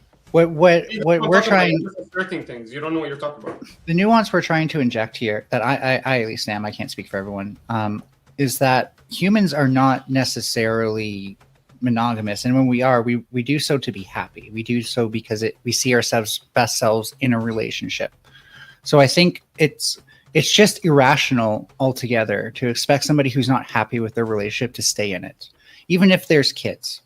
Look, if you want to talk about how we can guarantee the benefit of the kids without having to go back into the past again when we didn't know it was wrong, then I'm totally here for that. But we can't just say, well, let's give up on something that's actually helped a lot of women escape emotionally abusive relationships, for example, where they couldn't easily prove that it was abusive, but they knew that they had to get out. Melanie, what's your worldview? Just to refresh, I apologize. I'm sure you've expressed it before. I'm a filthy leftist, one of those like fringe leftists that all the liberals. Religious at all? I'm atheist, yeah. Okay. I'm agnostic. You know, I'm one of those people that's like, well, I don't really know, but you know, at the end of the day, I'm pretty materialistic. That's good to know before we enter into a debate on these types of things, for sure. Thank you. Oh, you're welcome. Nephilim coming in with a big 2. Thank you for proving my point meaningless. All right, I got a point that I think you guys would that I want you guys to engage with. So if marriage will continue to be controlled by state, do you think that maybe they should write in a law that makes the couple go through a allotted amount of time before they can get married? Yeah, I think we kind of discussed that a little bit earlier, but I think it's reasonable to maybe have some guidelines put in there or some type of premarital something to help you understand what a marriage entails. It's a contract, you know, in terms of the state. It's a legal contract, and you are guided by the laws of your state at that time, and the repercussions or consequences of a divorce and what this can lead. I think that would be very helpful. I don't necessarily think it has to be mandatory, but I think it would be incredibly helpful to at least offer that as an option. Yeah, I think it should be mandatory because honestly, marriage is pointless absent religion. Because if you don't have anything higher to answer to, then you obviously will get married with the first person that you connect with, and then if something goes awry during that relationship, you guys have already made that contractual bond, then now you have to fight over things. I want to address this secular marriage argument. Oh, you haven't super chat. Let's go. Let me do this one, and then it's to you. Nephilim coming in with the big 2. Government shouldn't be involved. Too disconnected. I agree with that. I will say, if you're going to get married, especially if you are religious, go through your church and follow those guidelines. I think that's incredibly helpful. They have things in place to help maneuver you through the marital like vows and all of those things within your church. I think that's where that should belong, because that has to do with your marriage and what vows you're taking and what you're doing. But as far as the state is concerned, you're presuming they're a secularist, right? And secularists, they're not bound to those same concepts of religious values. Go ahead. I would disagree, actually. I think churches are really bad historically at reinforcing bad relationships and keeping people in those, because they care less about the well-being of the people involved and more about, you know, upholding dogma and sticking to doctrine and stuff like that. I want to address the idea that secular marriage is meaningless, because I know it's sort of off topic, so I just want to point something out really quick. It's that if I were to assume, hypothetically, for the sake of argument, that humans are monogamous, then it would make sense that we'd want something to signify a bond. And I think marriage, whether it's secular or not, is the way we signify bonds. Right, but you can have all of the same stuff in a marriage that you can in a long-term relationship. That's why I mean, you give each other promise rings, and that's a symbol of like.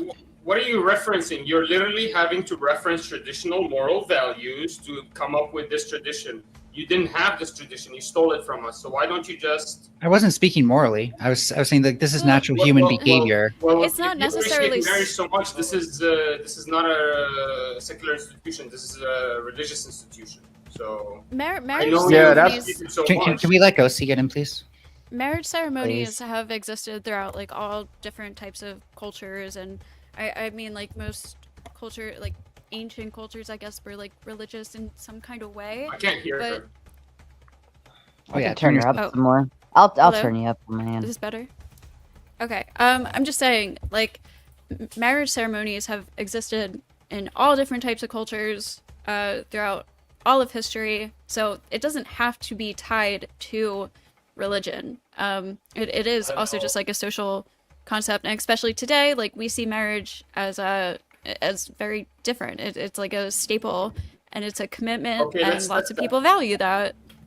Let's test that, because actually what we see today is when modernity came and secular values took over and forced this no-fault divorce, and you guys started manipulating with child support and alimony, your actual marriage institution, which turned to become secular institution, because this is not a religious marriage anymore, where you go and you sign this paper from the government, you get all of the state involved. This is not a religious shit, It's a failed Sherlock. institution. It's a failed institution. No Sarah, you're not going to let me finish a single word.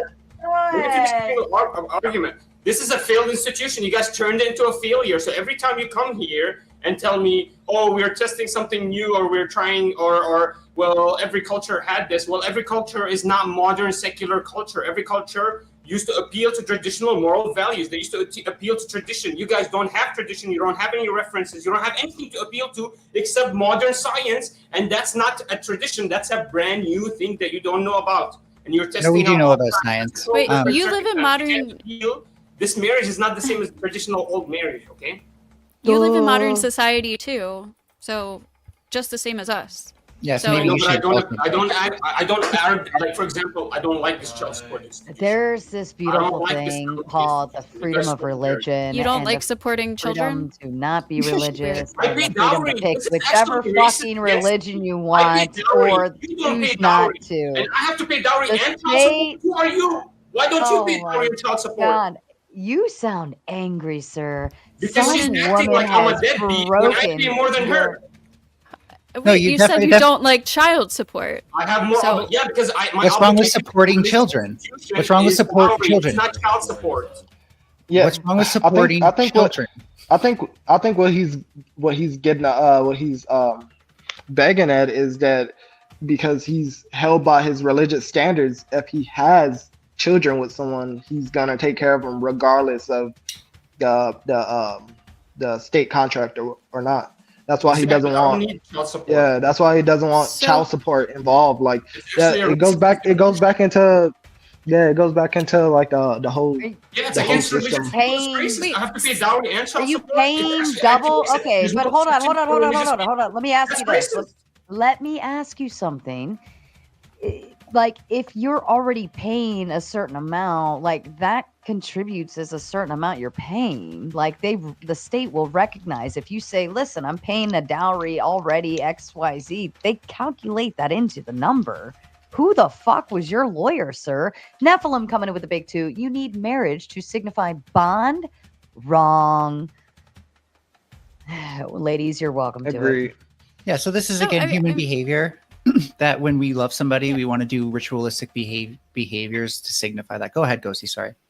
No, that's basically what I was gonna say. Like, it's literally just a cute human thing, to put it very like simply. It's like it is meaningful. That's why you're gonna lose it. These ceremonies and rituals do mean something to us because we are. It doesn't. I don't know. That's just what Yeah, the I was human gonna say experience it's- is. It's for no fault divorce. You literally. Yeah, I don't mean I don't mean to cut you off, Ghosty, but It's it's no kind of different from meaningless religion. if it. Yeah, but it's kind of meaningless if you do go through that ritual or that ceremony just to kick the person that you got involved with to the curb. I don't think. Okay, we have to clarify something. Well, I don't think why they're does just religion- kicking them to the curb.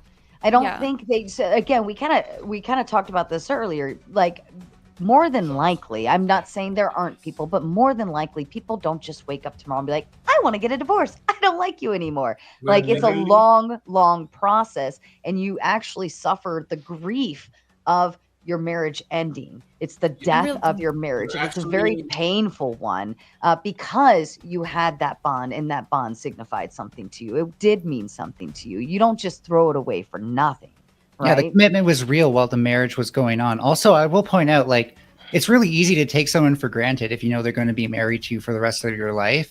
But when you know you actually have to work to make the relationship work, to keep the kids together and stuff like that, That's when partners actually communicate and stuff like that. I think Menard just wants a relationship where he doesn't have to do any of that. He doesn't have to listen to the woman. He doesn't have to listen to what her problems are. He can just say, well, you're married to me, so shut the fuck up.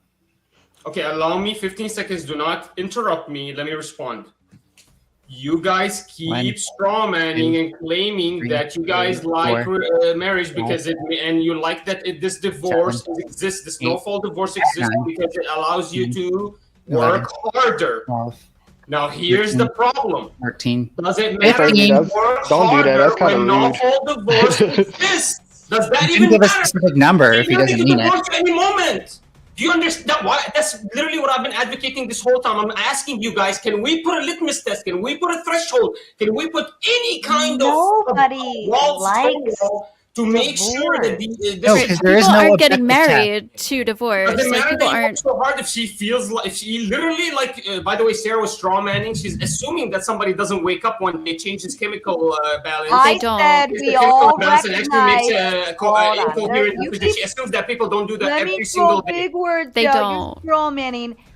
I specifically said I'm not saying there aren't any out there. Maybe they But don't, more- but there's a full industry behind them. You that gonna does. listen to me? Are you gonna let me talk? And the moment they go ask Listen, a question, they push If them you to go want do it. respect, you need to be respectful of others, okay? Because you've come Hey, out Sarah, here you literally swear God, interrupting you don't let left anybody and respond to you. right. That's all you've done is I'm just sure. I have respect for us too. But I know then we're you small to you. demand that nobody interrupts you when you talk.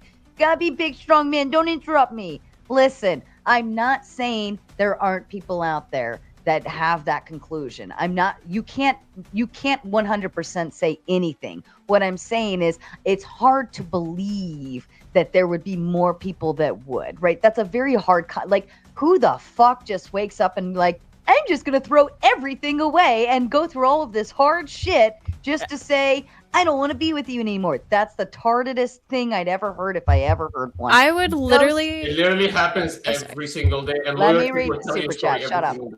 Ghost 1978 coming with the big five. You can have ceremonies and everything a marriage has to offer without the state. People got married before our Constitution ever existed. Yes, nobody's saying that doesn't happen. Actually, I'd even say, like, I think the marriage being recognized, by the state is important right now legally for like certain rights and tax breaks and stuff like that, if we're being honest. But like, whatever your marriage ritual is most meaningful to you is what a marriage is. Like, I'm not saying you have to walk down the aisle or any of that shit. If you want to have some awesome pagan ceremony where everybody has an orgy afterwards, do your shit. But like the point is that like you're saying, hey, we're going to spend the rest of our life together, assuming everything is going as planned. Don't interrupt this is the problem when the secularist comes and takes over. Stop interrupting me.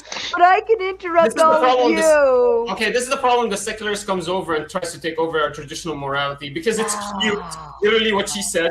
We're not forcing you to do anything, though. Morality is really easy to take over. Your morality is just really easy to take over. Not only that, let me explain something to you. I got married under a religious vows and everything. I did all of that stuff. I'm not saying it's for everybody, but I'm also saying it's not, right? Like if you're a secularist, you don't believe in the marital vows, you just want to run off to Vegas and get married and sign a piece of paper and call it a day, then that's your call. You know, for me, I believed in the religious values behind getting married. It was a thing. Like we went through all of this stuff. Like, but I'm telling you that church and state are two separate things, ding dong. Like they are two very separate things. And if you want, why are you mad that the secularists are getting divorces? Like, what do you care? They're not bothering you. They're not telling you like, oh, well, they enforce their secular marriage upon us religious people. They don't give any exceptions to us, and they enforce support and alimony. How is it enforced upon you? Upon us. I have to advocate for a traditional moral value system. Yeah, so you have to control other people's freedoms. Oh no, you can control me on child support and alimony. Okay? Nobody's controlling you. What are you appealing to? Can I ask you, what are you appealing to? Freedom, personal well-being, like. You literally Damn were right. arguing for cutesy traditional moral values. Get out of here, man. Cutesy. I really, You know what? I think your values are immoral. Beautiful So I could be saying that you're beautiful advocating for institution. immoral And values. you guys advocating for destruction of that institution. It's a beautiful institution. You guys destroy That's what you're it. doing. That's what you're doing. Where does no-fault divorce exist in this Christian institution? Do the Catholics believe in no-fault divorce? Hey, Minar, like you can say that No. like these institutions are beautiful, but like a lot of them also formed these beliefs before we had any way to test any of these beliefs, right? Like we just kind of took a lot of these things for granted, and now we have ways to test if these beliefs are true. And now we're finding out. Now we're finding out. Now we're finding out. Just can I point? I'm going to land my plane, and then you can ask your question. Now we're finding out that humans are not strictly monogamous. There are some people who don't just pair bond. Okay, can I ask you a question? Is marriage if there's an orgy at the end of it? Sure, yeah. If you spend the rest of your life with that person. Get the fuck out of here, man! You guys are jokesters! Yeah, I hope Sarah's making donations. Make sure you guys donate to Sarah. She's working hard out here, man. You've never heard of an open relationship before? I'm working hard, you know how laughing many- my ass off. Paige wanted to hold on just a second. Paige wanted to bring up the concept of historical divorce trends. Paige, can you bring that to the floor, please? Absolutely. Sorry. Oh my God! Hold on, Manor. I swear to God, stop fucking interrupting my panel. Just learn the mute button. Go ahead, Paige. Sorry. I don't like to interrupt a man. I'm a traditional woman, but I would like to talk about this golden nugget that we just skimmed over, because some of what Manar was talking about and some of what other people were talking about was like back in the day. Like this is a modern problem, right? That more people are getting involved in divorce. It's more widely accepted. In fact, more legislation has come forward that is approving of these types of situations. And I think that's interesting. And I'd like to discuss what the panel thinks that's a result of. So, for instance, if you look at from 1960 to 1980 in the United States of America, that's what's relevant to this panel, it went from 9.2 to 22.6 divorces per 1,000 married women. That is a steep increase. That is a double increase. Now, what do we as a panel think that is due to? Do we think that is due to the traditional values that were imposed during the 1950s sort of era? Do we think that's due to predominantly religious families in the United States during that century? Or do we think it is because nowadays things have become sort of degenerate, right? What is the actual driving force behind the degenerate? It's because that's when no-fault divorce laws were implemented, so people could get divorces outside of reasons of just cruelty and abandonment and whatever the other one is. So here's a question for you, Paige. Like, why is that degeneracy? Paige, we can see. May I ask you a question, please? Yeah, I would like to talk about it too after you say, Melanie. Yeah. We can see that like when divorces happen. Do you have a? No, go ahead. Finish yours, and then I'll hit the super chat. And then I'll talk about it also. Yeah.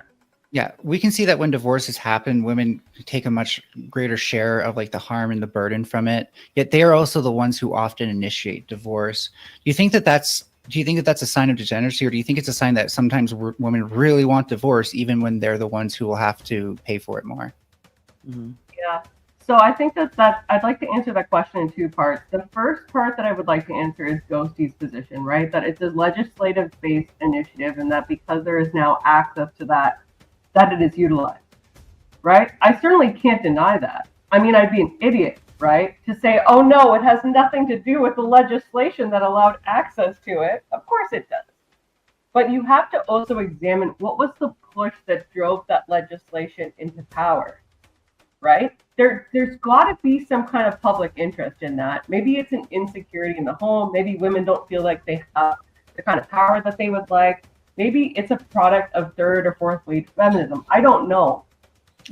Feminism was involved, just by the way. Yeah, I would assume so, but it's not my area of expertise, and so I don't claim to know that scientifically, right? To answer, would be scientific. Sorry, it's okay. Yeah, to answer your question, Melanie, in terms of like what I think women would want, that I think generally it goes back to the nature of the home. Like statistically, women are more likely to get abortions. We're more likely to leave relationships. We do. I thought women were the only ones who can get abortions. Don't make me discuss that on YouTube. Okay, kind of want to so stay away from abortions sorry, right I now. will. It's a hard I one. will let you finish. I'm sorry. That's a whole other conversation. That's a whole other conversation. I would really like to keep this to just strictly divorces Sure, and women. sure, of course. Yeah, absolutely. So I think there is also a desire on the part of men, but the fact is that the law, when it was imposed, was equally accessible to men and women. The only contingency, at least in Canada, that I understand, is that specifically in the period of the 1990s, there was a predisposition to go towards the woman as the sole custodial person as opposed to the man. True. Yeah. There's a certain name for that doctrine. I always forget. Mother knows best. There's a specific name. I think it was named after somebody. Yeah. So there would have been a perceived understanding, at least in women that talked to each other or understood the law, that they would have a better chance of success with a divorce in custody. That doesn't really pan out when we look at the data. It turns out like men, it's what really holds men back is how much they apply themselves in the legal process. Yeah, but generally, don't men make on average more money than women? Oh, for sure, yeah. So isn't this going like back to the point that we had about like 4 debates ago, where like there's a financial incentive for women to engage in divorce in the United States? No. But this is also this is why also prenups are a thing, right? To say like, here's prenup. Yeah, but women are almost always like it just very typically way worse off financially after divorces than men are. I agree with that. And let me read when this. Go ahead. Yeah. Just real quick, when they're not, like women also pay alimony and child support now too, thanks to feminism, by the way, because women work now and shit. So. Yeah. If she makes more, it's just calculated in. That's all it is. It's just a calculation. It's not like, oh, I want him to give me this much money a month. Heartbender coming in with the big 5. Win Page L. Womaner. Sorry, Womaner. You failed. Wrongful Rage coming in with the big 5. My mother. Oh, that's sad. Oh, this is sad. I'm so sorry. This is. All right. Hold on. I need to change music for this one because this is sad. This is sad. Okay. My mother left us, disappeared Christmas Eve. We, her children, woke up, and that was our last Christmas. Much to my father's dismay, divorce sucks. I can agree with that. And she probably had a mental breakdown that probably caused her to get up and go. She probably needed help a lot sooner. But I am sorry to hear that. That's sad. That's shit you don't want to hear, whether it's the mother or father. But thank you. Thank you very much. We'll go back to crazy music. That was a very sad moment. I was just about to comment on that my grandma's dying on Easter now. No, Melanie. I have to respond to that Womanar. Look, Womanar is cool, but you know what else rhymes with Manar? Supermanar also, huh? Okay, man. You know what though? Someone said in chat that they thought you were on your period, and that's sexist as fuck. Like that disgusts me that someone would make that joke, but it's actually kind of true. Melanie, it's a if I'm on my period? No, Manar. Oh, manure. Your new name is manure. Yeah. Shut up. Nephilim coming with a big 2. Social norms as a whole. Also, donate to Sara, boys. Thank you, Nephilim. That's so kind. Do it. Nephilim's been keeping it going. I give Nephilim a lot of credit because I mean, a lot of people give shit about the $2 chats, but when you start adding them up, hey, you get to say a lot, but also it adds up real quick. And Heartbender coming up with the big 5. If you say Andrew 3 times, legend says he'll show up. Shall we try it? Andrew Wilson. Oh, you had to do that in the mirror. Andrew Wilson. Well, I can see myself in the camera. It works. And then we'll see if that worked, folks, if he shows up. I'm not bothering him. I've bothered him enough the last couple weeks. He's come and had his fun. If he's watching and shows up, whatever, that's fine. But I'm not going to bother the man. He deserves a night off. Chuck in Tennessee coming in with the big 5. He loves horses. He wants to see the horse. He deserves the horse. And so does Chat. Here you go. This one's for you.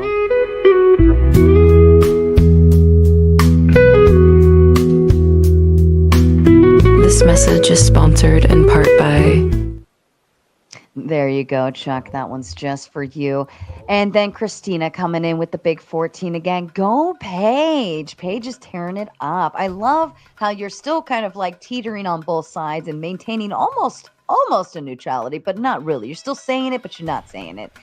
And Jess Gerald coming with the big 50 Raging Tomato memberships. Holy shit. Congratulations to all of you lucky lottery winners out there. Everybody, send tomatoes in chat, please, right now, as a kind thank you to Jess. Tomatoes all around to you. You guys hit the 100 max thing that he put out there as a challenge. You hit it, and he said, fine, match met, let's go. And Ghost 1978 coming in with his membership chat of the month. Only 20% of women pay alimony versus 80% of men. I'm guessing that has to do with calculations, folks. It also comes down to actually, alimony is actually very hard to obtain, at least in Maryland. I will say from my experience understanding it and learning about it, I didn't even push for it because there was no need for it. I was working. I didn't need it. But it's meant to be as a supplementary until you get back on your feet or until you can meet your potential. If you've been a stay-at-home wife for X amount of years, yada, yada, yada. It's meant to aid in that. And then there's a cutoff time usually. But it is very hard to obtain. You can't just walk into that, especially if you already have a job. There has to be a significant percentage difference between incomes. And again, if you're going to complain about that, then you want feminism. You want women to have more income so they can be the ones who pay alimony more often. Mm-hmm. Exactly. Yeah, I see that too. Trib1 coming in with the big two. I miss Don and their Aquinas chats. I do too. I think Don 1 hates me now because of the MB and Andrew stuff. I don't know. He hasn't been around in a while since the MB thing happened, so I don't know. And Tommy Woosaw coming in with the big five. What? Sorry, did you just interrupt me again? Especially on a super chat. What is my one fucking rule? Melanie, I know you know this. What's my one fucking rule? No interrupting on that super chat. Don't interrupt the super chat. These people have paid. These people have paid to be heard, and you are interrupting my chat who paid to be heard. You didn't pay to be here, did you? Can you tell us what 07 means? I don't know. I was just reading it. It's typically a salute from my understanding. It's like this. And that's what I was going to read until you fucking interrupted me, you asshole. I wouldn't have understood that. I will shame him. Shame on you. All right, I gotta pee and refill my coffee. The panel, Melanie and Ghosty and Paige, you have the floor. Ladies first. Don't interrupt them, Manor, or I'm gonna fucking kick you off. So what if for Manor, what if your wife turned atheist and started teaching your children to hate God? Would you want a divorce? Sure, yeah. I'll play the game. Yeah, I want a divorce. That's not a fault, though. You would actually be forced to stay with her. Well, how do you know it's not a fault? Whose music? Is that her music? Oh, how do you know it's not a fault divorce? Her switching her complete moral compass and going that's anti not my fundamental values that we agreed upon when we got into the marriage is and teaching my children the same, to do the same, to go anti-Manar. Of course. It's not anti-Manar. That's not illegal. That's not a legal fault. What is a legal I think fault? it might be religious, like in the eyes of the church or the temple, it might be a fault, right? Because it's a patriarchal society. Yeah, of course, I'm going to appeal to my own traditional laws. I'm not going to appeal to your secular laws. Of course, maybe to your secular precedent system that needs somebody else to do it for us. Okay, so if you get married through the church, then why aren't you just fine with that? And then why would you advocate for, if you're not getting married through the state, then why do you care about the laws for people who do get married through the state? Because you guys destroyed the marriage and you created a secular institution, then you forced it upon me and you don't create any exemptions for me. Yes, that's what happened. Sorry. No, but you just said you're getting married through the church. So where in America? Where can I get married through the church and then not have to get a state contract? Where? A clarifying question might help, Leonard. So to be clear, you've had to get married legally and religiously, right? Yeah, I'm asking her, where can I actually get married without involving the state in America? Where? Yeah. So if you're There's actually a name for it. I forget what it's called right now, but there's a name for those sort of marriages which kind of go subvert those things. It's church-only marriages, right? To my understanding, it is. No, they're not church only. I'll find it. No, but those church-only marriages are not actually identified by the state. You need to go and create a marriage certificate from the state. And actually, the state can actually make a common law without the need for church. So they took over the church's power and authority and can create, for example, send out more a common law marriage to whoever they want from the secular community without appealing to any traditional scripture. Okay, so therefore, if you have to get married through the state, and you want to abolish no-fault divorce, if your wife did turn atheist, then that wouldn't count as a legitimate reason to get married or to divorce. Right. So let's say, Minar, that she did get your children to like hate you and stuff. Do you think you'd be happy in that relationship? I already told you, I am a man. I'm afforded a divorce any moment I want. You know the power that I've been given as a man in under my God's reign. You know the power as a man, but you know what the responsibility is as well, though. Do you know the heavy weight on my shoulder? That's fucking what's happening. I have every opportunity, any moment I want, I can divorce any of my wives, 4 of them, by the way, any of them, any moment I want for any reason, but also. It's a sin, and it actually hurts, but it's afforded to me. I'm allowed to. But if the girl is hurt, and I've actually wronged her, and it's gonna create a lot of issues for me in my, you know what I mean? I can't hurt them. I have to be just with them. I have to. So there's a lot of power, but I have a lot of responsibility. That's not really what I asked. The random dude is necessary, Sarah. I asked, would you be happy? Wives legally. You can have 4 wives legally in under Sharia law, institutional like federal law and Muslim marriage, but extremely regulated, restricted. Extremely has to be. You have to be extremely just. You have to have the capability. There's litmus tests to everything. We're not like you. See what happens when the church and state blend? It doesn't work very well for you. It's a beautiful society. Oh, again, Minar, I want you to answer. Minar, I actually want you to answer my question. A world country that has, like, show me a Jewish or Muslim or Christian country that has high, like suicide rates or mental health issues. Oh, you're just terrible at tracking it. There's only one Jewish country, so. Yeah, and okay, Minar, let me get you to answer my question this time, please. Would you be unhappy if your wives turned your children against you with the relationship? Sure, I'll be very unhappy. Do you think people want to stay in relationships that they're unhappy with, just naturally, not even because of religion? Do you think they want to? You think I like to go to work? But you can quit your job. Yeah, but you can quit your job, right? So I have to go to work, or I do it for fun. What do you think I do?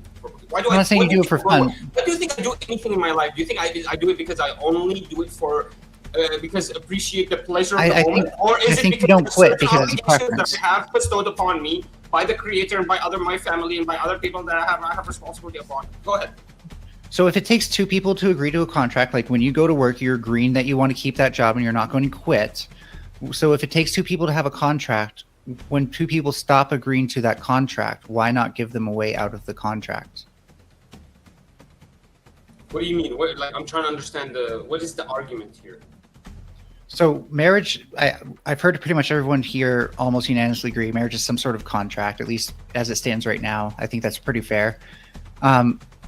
In contract law, ideally both people agree to it. No, that depends on like if you put like a term in there or something.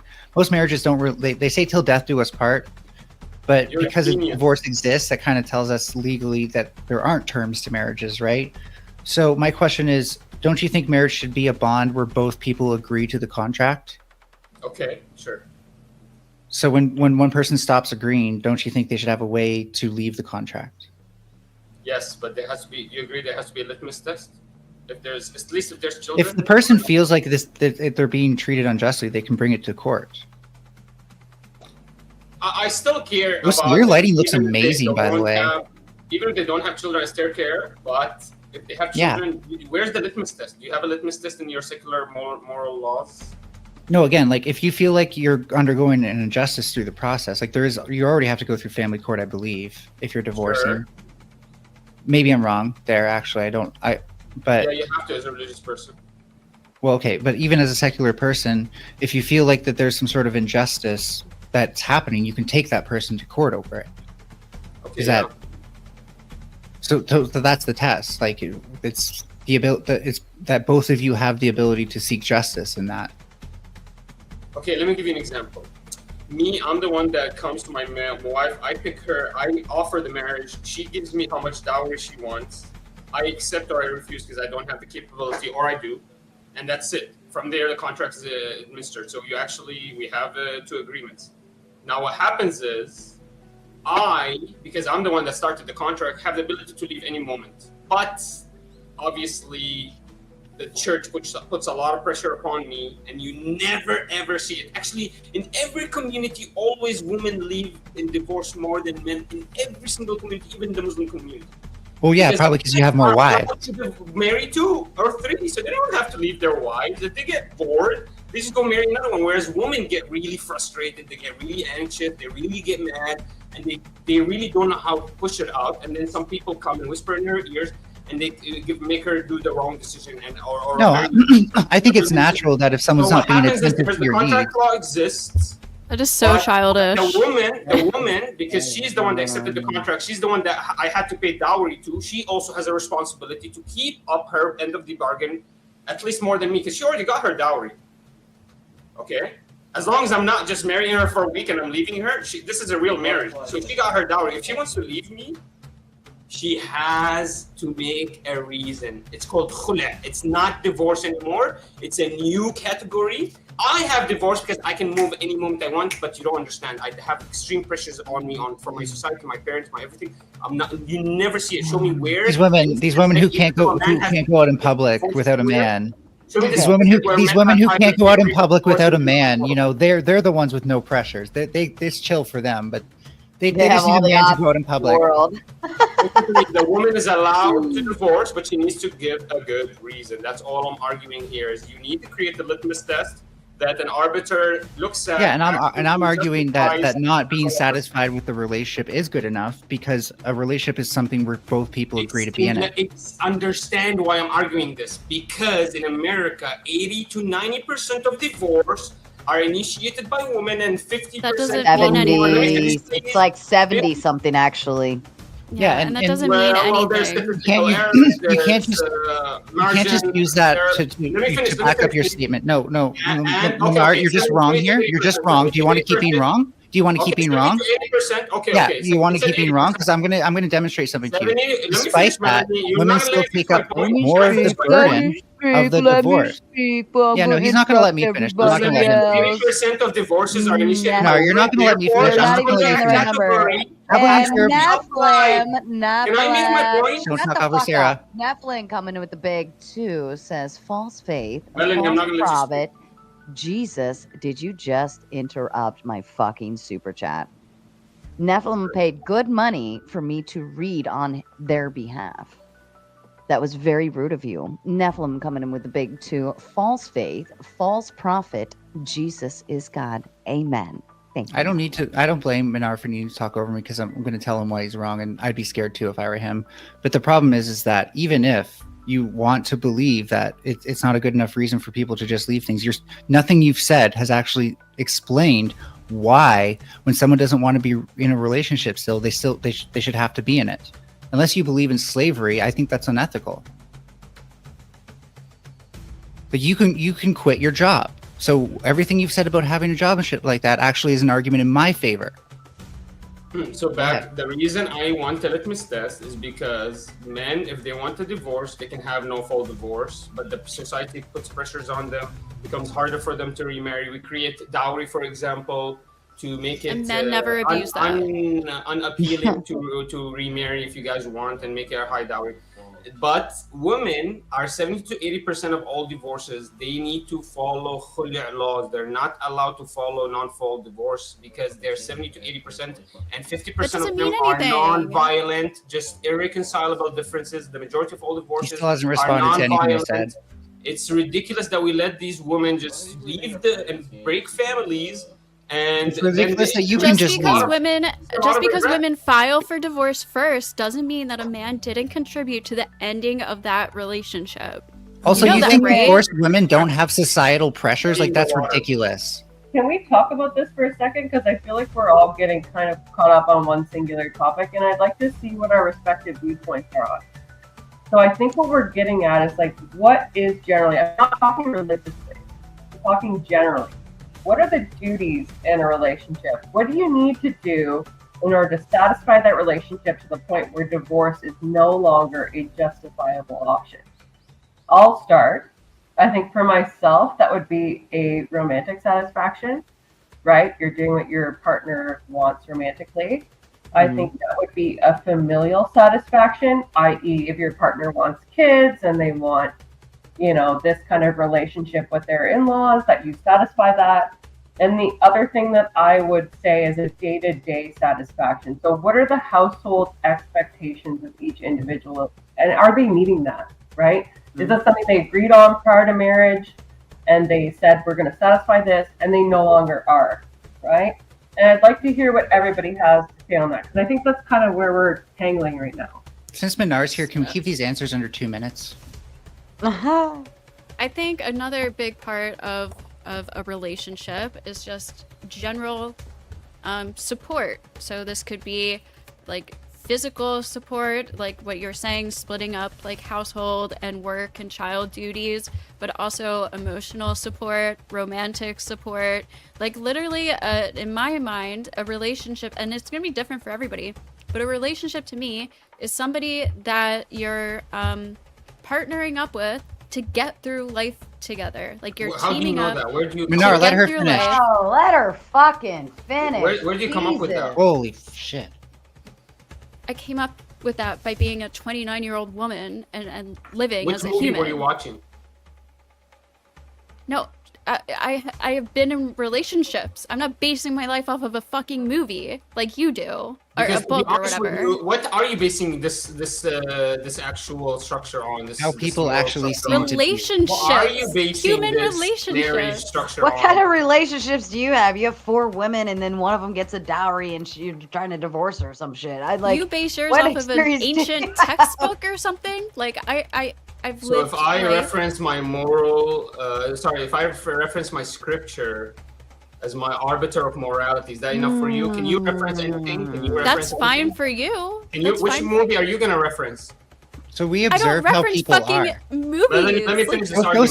Gosi is capable of deriving her morals from what she observes. Melanie, where do you around derive her. your morals from? What book? What movie? Same. Did I'm you the watch same. that? I look at the world around me and I learn about what? it, and You then just I look at learn, the world? and I derive my morals. Nanner, what You look at exactly the is world wrong? Can I ask you a question? No, can I ask you a question? Let me ask you a question. What is wrong with what I said? Because about- you don't have a fundamental reference to fall back on.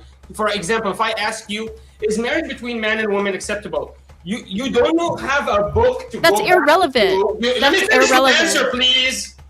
It's And you can say I'm irrelevant, but interrupting. go ahead.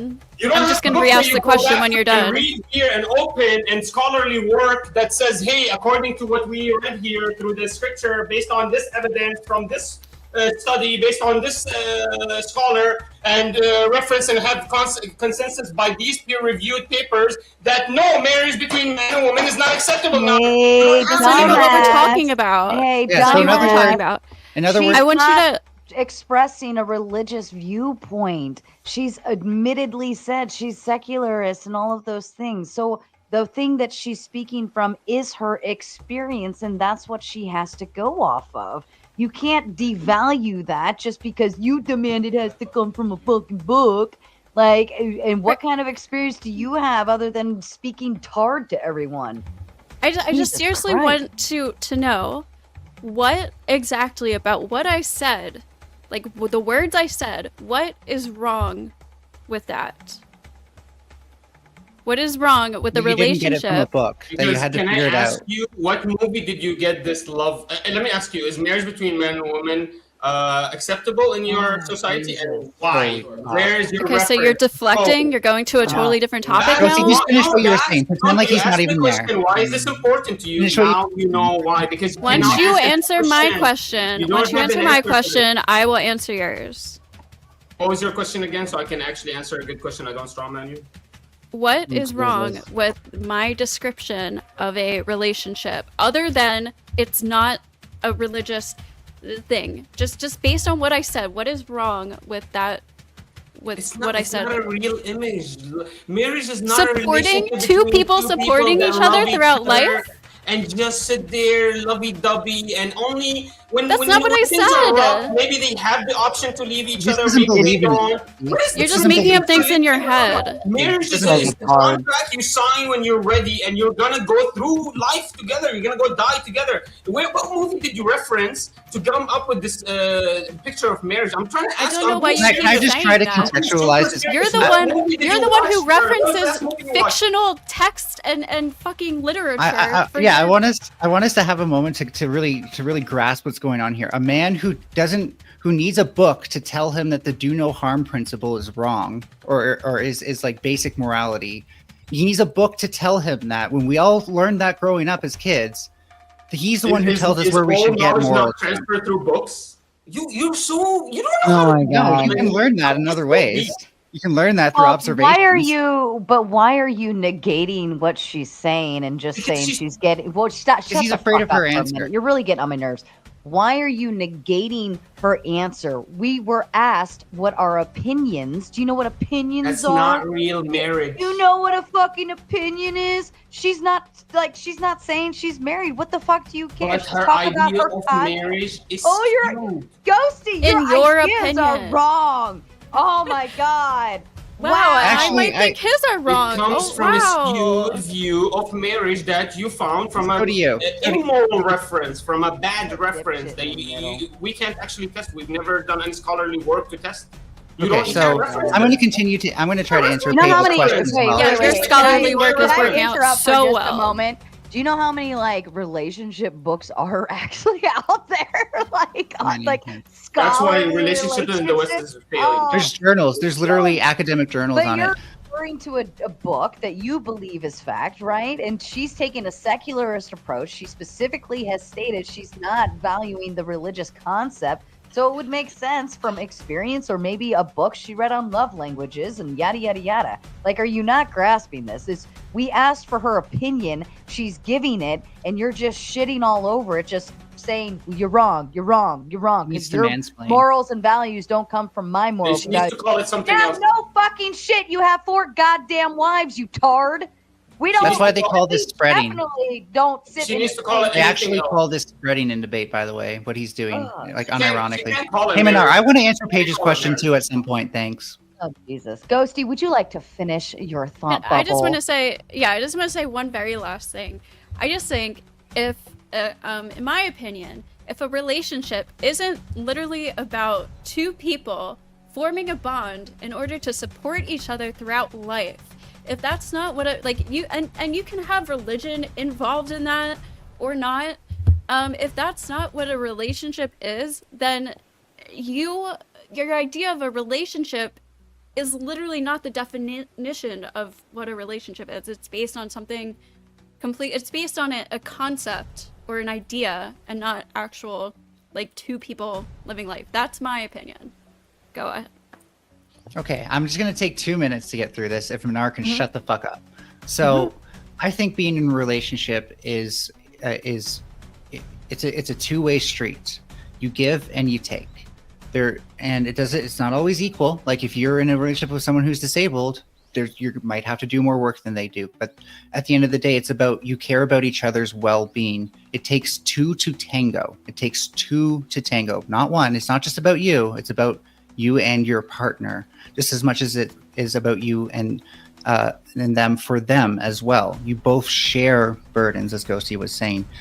And this is why, I think Minar's a perfect example of why we need relationships where there is something at stake, where that bitch can leave your ass, because when you don't understand that it takes 2 to tango, that you have to communicate, that you have to be attentive to your partner's needs, then guess what? Yeah, they do start whispering behind your back saying, this guy's a dick. Why am I with him? Why am I with this guy who won't even give me the time of day because he's got this new precious thing that he has now? Or vice versa. Why they start chattering because because it's a monogamous thing too. Because technically, by the way, Minar, what you do is polyandry, not monogamy.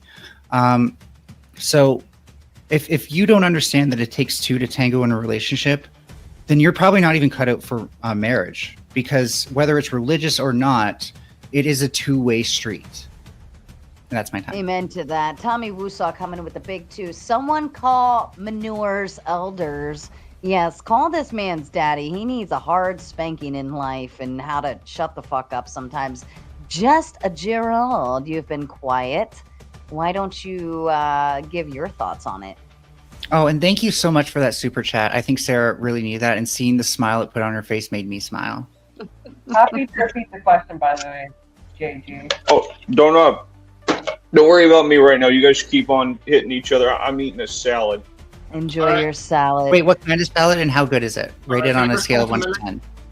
Melon, your wife's Wait. We need to know about Jess's salad. Grid raid. Welcome, Grid One crew. Thank you for the raid to you, Grid. Paige, what are your thoughts so far? Well, so I asked the question, and if I recall correctly, I don't think Minar has completely executed his position on it. I'm kind of curious before I rebut, but correct me if I'm wrong. All right, Manure. Yeah, so I wanted to respond to Melanie. She said attractive. She went on this tirade about being attractive to your partner. Can I ask you a question? I went on a tirade? In your secular community, give your secular thought community. Hey, dumbass. Paige asked a question. Answer her question. The initial question that everybody on this fucking panel was answering. Paige, Okay, maybe I you will need to answer ask Paige it again. After I respond to Melanie. No, that's not the question. The question is what Paige put to the panel. She wanted to know everybody's viewpoints on it. Okay, so and then he respond. Yeah, you want to repeat it, sir, or are you good? Yeah, go ahead for the dipshit, please. Oh, I get. Yeah, he seems like he wants me to repeat. Okay. No, I know he asked.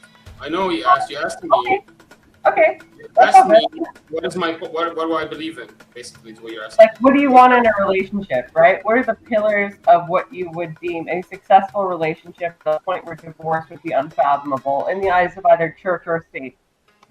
Yeah, the moment you're married, it's there's no reason ever to divorce. If the man has any other need, it's afforded to him because he can marry more than one. There's no need for him to divorce. The woman is also afforded her own divorce, but she has to create a litmus test and pass it. And if she can pass it to an arbiter, she's granted divorce. Now she's breaking the family, so she has to not get any. She doesn't get child support because usually we share the kids, and it's not the same as you guys believe in. It becomes the arbiter, and he's gonna go and reference my moral scriptures to come up with the actual dissolution of all the assets and everything like that. And usually it goes much smoother, and it's not a business like you guys have it. So yeah, I would argue for marriage. Men have the responsibility to take over, but they also have a lot of power in the marriage. They're allowed to divorce for any reason.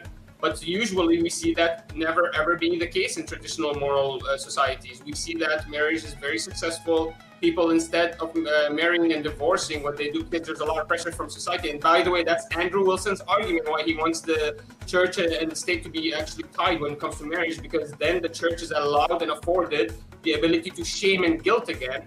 Andrew Wilson. And it wouldn't be your church. Yeah, you're fighting for something that doesn't even make sense. Like, you're literally married to 4 wives, and you want that to be an ability. But if I want to, right? Like your morals and values don't line up with the whole concept here. With whose like morals? You're off the mark. You're just. So for somebody who wants the ability to be married to, shut the fuck up and let me ask the question. For somebody who wants to be married to 4 wives, that's a little ridiculous to think that you don't want divorce. Like it's, you got to pick one or the other. So was Abraham immoral? When he picked Sarah and Hagar? Sorry, can I interject? Because I think when he married Sarah, no, please, you don't tell me what to do. This is my Sarah, can you answer one question? When Abraham married Sarah and then she gave him Hagar, her maid. I don't know what you're talking about. Why were you talking over Sarah? Stop talking over Sarah. You lost, by the way. Paige, you'll understand. I was going to say I'm actually kind of at a midpoint here. So I'm a Christian woman. I also follow Andrew Wilson. Although I don't think that his word is correct on everything, I do value a lot of that. One of the points that he talks about is biblical submission, which I think is something that Minar is relying heavily upon.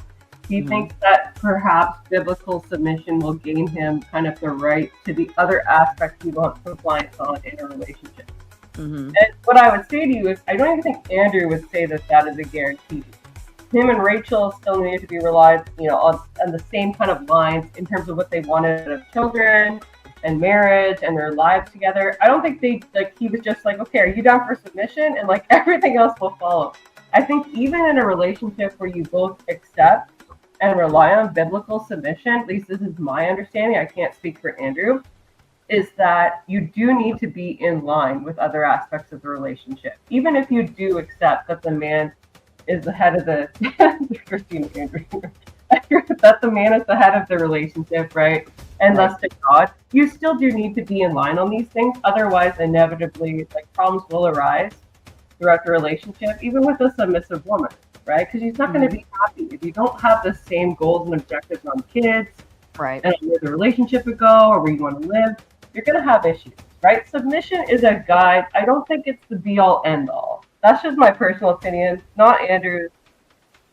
Back to Minar.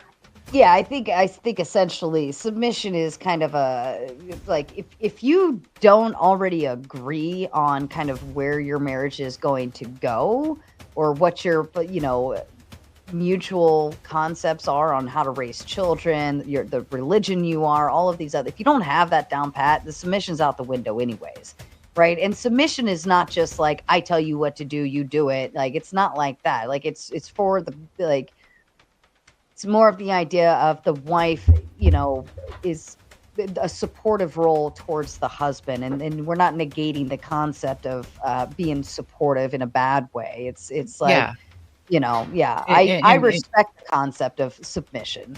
Even in kink communities, by the way, where that is a thing, where you have very strong dynamics of submissive and dominant types. It's said that it's up to the dominant type to take care of the submissive, to be attentive to their needs.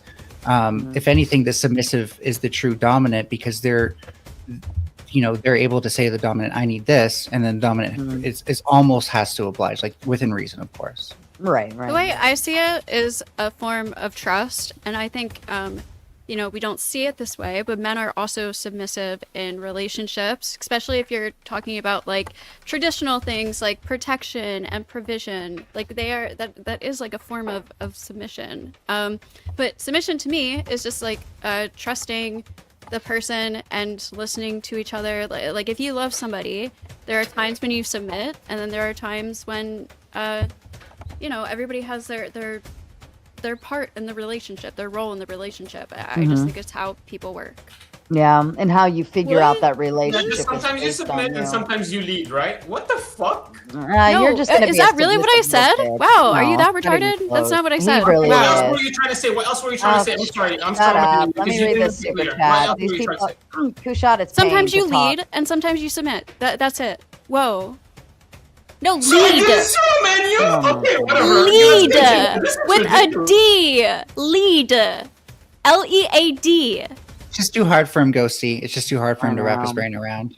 Kushat coming in with the Big 10 says, I think all secular marriage should be locked behind a mandatory documented time frame before they have the ability to form a marital contract to disincentivize divorce. Thank you for letting me join the panel tonight. You're always welcome, Kushat. Robert Demita, did I say that right? Demita comes in with the Big 10. Thanks for the stream. Good. I'm glad we're here to entertain.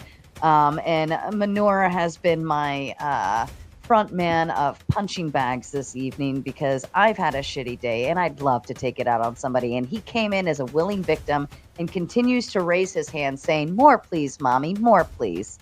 It's very submissive. Very submissive little bitch. I love it. And sometimes I lead. I don't think so. I'm sorry. I thought you said leave. That's all, yeah. No, I said sometimes I lead, ya habibi. You see? Okay, I thought you said leave. Okay, but I can't tell if he's swearing at her when he does that. You can be submissive in a relationship and still like lead sometimes too. Okay. I'm glad we cleared that up. In sex. it's very reasonable that sex can go back and forth between who's in charge and who's not. It's not a power play. It's not a I own you concept, but it is very mutual in sex. Of course, you wouldn't know anything about sex and how it actually works because your 4 wives are still waiting for you to figure that one the fuck out. Yeah, and your secular men are actually they can't figure out which way I'm they not go. secular, you moron. Actually, I just thought of something interesting though. I have an interesting question for Minar for a second. Let's say you turned out to be infertile, right? Like you can't make any babies for your wife. Should they be able to leave you? Sorry, what is it? Yeah, that's one of the reasons for if I cannot fulfill that she wants her kids and she cannot. That's a reason she can actually leave me. Yes, that's one of the litmus tests. Yes. What if she finds out you're gay and can That's she one of leave the you then? litmus tests. Absolutely. Well, Yes. you need to let them know in advance, okay? Don't by the way, don't keep What if- making them believe you're not. By the What way, if you can't make it's her kind of a come? sin for you to ask your married partner for their history and then to create a judgment based on that. You should have known. But wait, before marriage. can't this be exploited If it by was a women as worry well? For you should have asked before marriage. And if you actually don't like the answer, this is a sin upon you if you actually commit an action based on that. But Because you Minar, were can't never that supposed to ask. be taken forgives and advantage forgets. of as You're well? supposed to. Like, what if your 4 wives get together, be like, we fucking hate this guy. Let's all say that he's gay, so that way we can get out of this. Now everyone thinks you're gay when you're not, right? And they just found a way to out. Like, can't this whole system be manipulated as well? They beat each other up, and then they're like, he beats No, me. because the man has the power. The man has the power in this, and there's You have no power, For example, sir. let me give you an example, guys. You cannot make a claim that somebody's committing adultery without 4 witnesses. If this is Sharia Yeah, law, 4 you wives. claim- Yeah, 4 wives. If you say like, let me give you an example. If I say my neighbor was committing adultery with this girl, okay, and then they take me to court, and I cannot and I only present 3 witnesses, I actually take the Minar, how many wives do you have? because you're supposed to. You have we 4, won't right? Follow your actual secular. Lenore, circumstance, if I was evidential married to circumstances, you, bullshit. if I was married to you, I would invite 10 people over just to make sure there was no ifs, ands, or buts about it. Chuck in Tennessee coming in with the big 2. Great advice coming from unmarried folk. Fair enough. I mean, I've been in a Sarah, if you were 5-year married to me, you would have relationship. loved it. You would love I've been it. in- I'm You would already love, we'll grossed have a out. lot of fun. Yeah. Just by the You way, would just folks, interrupt my okay. marital vows. I'd never be able to get through it, and so therefore we'd never end up married. what did you just say?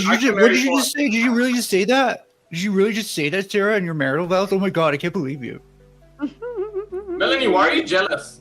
She's gonna marry you. What? What's What your the fuck am I jealous of? She's not gonna marry you. You're being jealous. Anyways, Okay. Ghosty, you figured it out? You can be submissive and leading? Yes. Yeah, you can. You're the one actually. who It's needs to called figure it a out, bro. relationship. You're the one who needs to figure it out. Melanie, I wanted to ask you from the beginning, are you a furry or is that just something you do on Tuesdays? Not really. Oh, Jesus. If you put your life on the line for your girlfriend or something, do you think that's being submissive? Am I being no? I'm being dominant because the submissive one will be hiding behind me.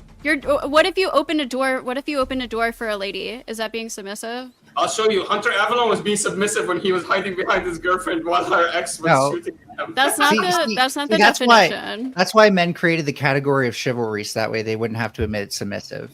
I guess you're right. You could be submissive and dominant. Hunter Avalon could appear to be dominant, and then he was submissive at that moment. You're right. I mean, I've seen him dominate some people in debates. Minar. Hey Sarah, how's it going? It's going well. Shout out to Hunter. Yeah. Minar, I think you're being a little mischievous here, and you're not actually giving the full scope of your religion. Isn't it true that women really don't have much authority, and it always requires a man to speak for them, even when it comes to these decisions of, like, if you're infertile, that the woman can't present that, a man has to present that you're infertile to remove your wives? No, you're a Muslim, right? Yeah, it sounds like you're a Muslim, right? Hey, quit dodging, quit playing the Sakia right now. This is Takia. This is the practice of Takia right here, right now. Answer to the questions, bro. No, flat out answer to the questions. Don't men have to be the voice for women in your religion? Yeah. So even in your whole paradigm, whether women should leave the marriage or not, they don't even have a choice whether they go into a marriage. You know, it's like you're literally like a misogynistic, controlling bastard that believes that women don't have any sort of autonomy over themselves, and you're just trying to play this little Takia narrative of being like, hey, oh, they shouldn't leave marriage. If I were infertile, they could leave marriage. But no, they have no control over their lives, and that's what you really want. You want full, absolute control. What if all lawyers are men? Are women allowed to? We're not talking about lawyers. We're talking about your religion, bro. Quit evading your fucking religion here. Your religion is sick. Tiki-tac, have you never considered Tiki-tac? Here, Tiki-tac, have you never considered that being truly dominant? Have you never considered that being truly dominant is making sure you have all the control, right? And not giving women any control because you're too afraid of them having any power. I'm not giving you any questions. I'm calling out your bullshit about your religion. His picture is the dog. I'm not saying hey, he's a bitch. I'm calling the bitch in his Tiki-Taki picture. Hey, that's bitch, listen, dog, bro. Like, listen here. Let me talk. Don't ever talk shit about dogs on this show. That dog will fuck you up. All right. That's not a little dog. So all right. I'll clear the panel. Yeah, go ahead, Manor. What's up? Don't run, Tiki. No, go ahead. What's up? What's up? Go ahead. Get your donations ready for Sara. It's gonna be a hot one. All right. Here's the deal. Tiki-tac. You just said that every woman in traditional moral Nope. You're straw manning. I haven't given any positions on anything. Yeah, I'm talking about your position right now. I steel manned your positions. I don't straw man me into this. Okay, give me your position. I don't want to straw man. You steel man your position. Go ahead, and I'm gonna respond exactly to that. He literally already steelman your like. Okay, but then when I responded, I think it's fair that he's asking that. I think it's fair that he's asking that. Tiki-tac should be able to reframe his argument. It's not too much to ask. Personally, I think that the idea of marriage, if the women couldn't leave it, people would be a little bit more responsible on who they actually marry. But the thing is that you wouldn't even allow them to have the choice on who they would marry. You know, it wouldn't be a consensual thing; it would be an arranged thing. So I'm coming from a paradigm in where I want to facilitate more families. So if women know that they can't leave the marriage, then they'll be a little bit more wise on who exactly they're going to marry, and it's also going to be the same commitment on the men as well. The men could never just flat out leave the marriage. So you said you made a claim. I don't allow women to pick who they want to marry. No, I just gave my position. I just gave my position. I wasn't making your claims. He said that you. No, I said it was my position. He said that you would speak for the woman in the case that they had evidence that you were gay. You would be the one who has to present the evidence. I don't allow women to pick and choose who they want to marry. He never said that. He said specifically that you would be the one who presents evidence. That believes that women don't have Who's any got sort of autonomy over themselves. I think he's not talking close enough to his mic. No, he's just repeating. Yeah, he's playing it back. Well, anyways, I was gonna try to say it for you, Minar, so you didn't really need. He did say the thing about arranged marriages, right? Oh, if he did, I missed that. Yeah, the Muslim religion is typical in arranged marriages, and generally it's the men who have to speak for the women at all accounts. It's not the woman coming in and saying I want to marry that guy. It's the man presenting to the woman. It's like, do you want to marry that guy? Yeah, I want you to marry that guy. It's always the man's decision on how. Stop crying. Okay. Crying. I'm just saying what your religion does. Okay. It's like, is this crying? Is making descriptors of your position crying? Really? No, you wanted the steel person of what his take was. This is the steel person. Okay, he said that I didn't know his steel person was. He said that I did not say that, or he did not say I don't allow women to pick who they want to marry. I just went and rewatched the tape, and you actually did say. Okay, no, that was something I said mistakenly. Yeah, that's something I said mistakenly. What Tiki-tac's take is, and here's what we're responding to, is that women do not have a voice to say in any part of it. Would you Women do shut not up have and a. let her talk? What Tiki Tak is trying to say is that women do not have a say in any part of this, whether it's getting into the marriage or being able to divorce. It's up to the man to do it. That's not true. You guys are straw manning. Do you know what khula is? Does anybody know what khula is? Go for it. Describe it. I'm sure most of us don't know Arab. That's what I've been talking about this whole time. Divorce is divorce for the man. Khula is divorce for the woman. It becomes a different category. She's not allowed the same freedoms. She has to create. There's more litmus tests upon her because she accepted the dowry. She's the one that has more pressure upon her to deliver for the contract because you basically just paid and she's not allowed to just ditch you, except for a really good reason. So she has to come up with a really good litmus test, and that's all I'm advocating for. So you're actually strawmanning me, saying there's no way for the woman to leave. She literally has a full category. I'll accept that. I'll accept that. Can I address it? I'll accept it. And now, can I address it with a follow-up question? So you're saying you've never heard the word khula before? Okay, let him. No, I just accepted your. I just accepted your position. I just accepted your position. Your position is valid. I accepted your position. Your position is valid. I accepted your position. Can I ask a question? Can I ask a question? Can I ask a question? You've asked a question. Can I ask you a question? No.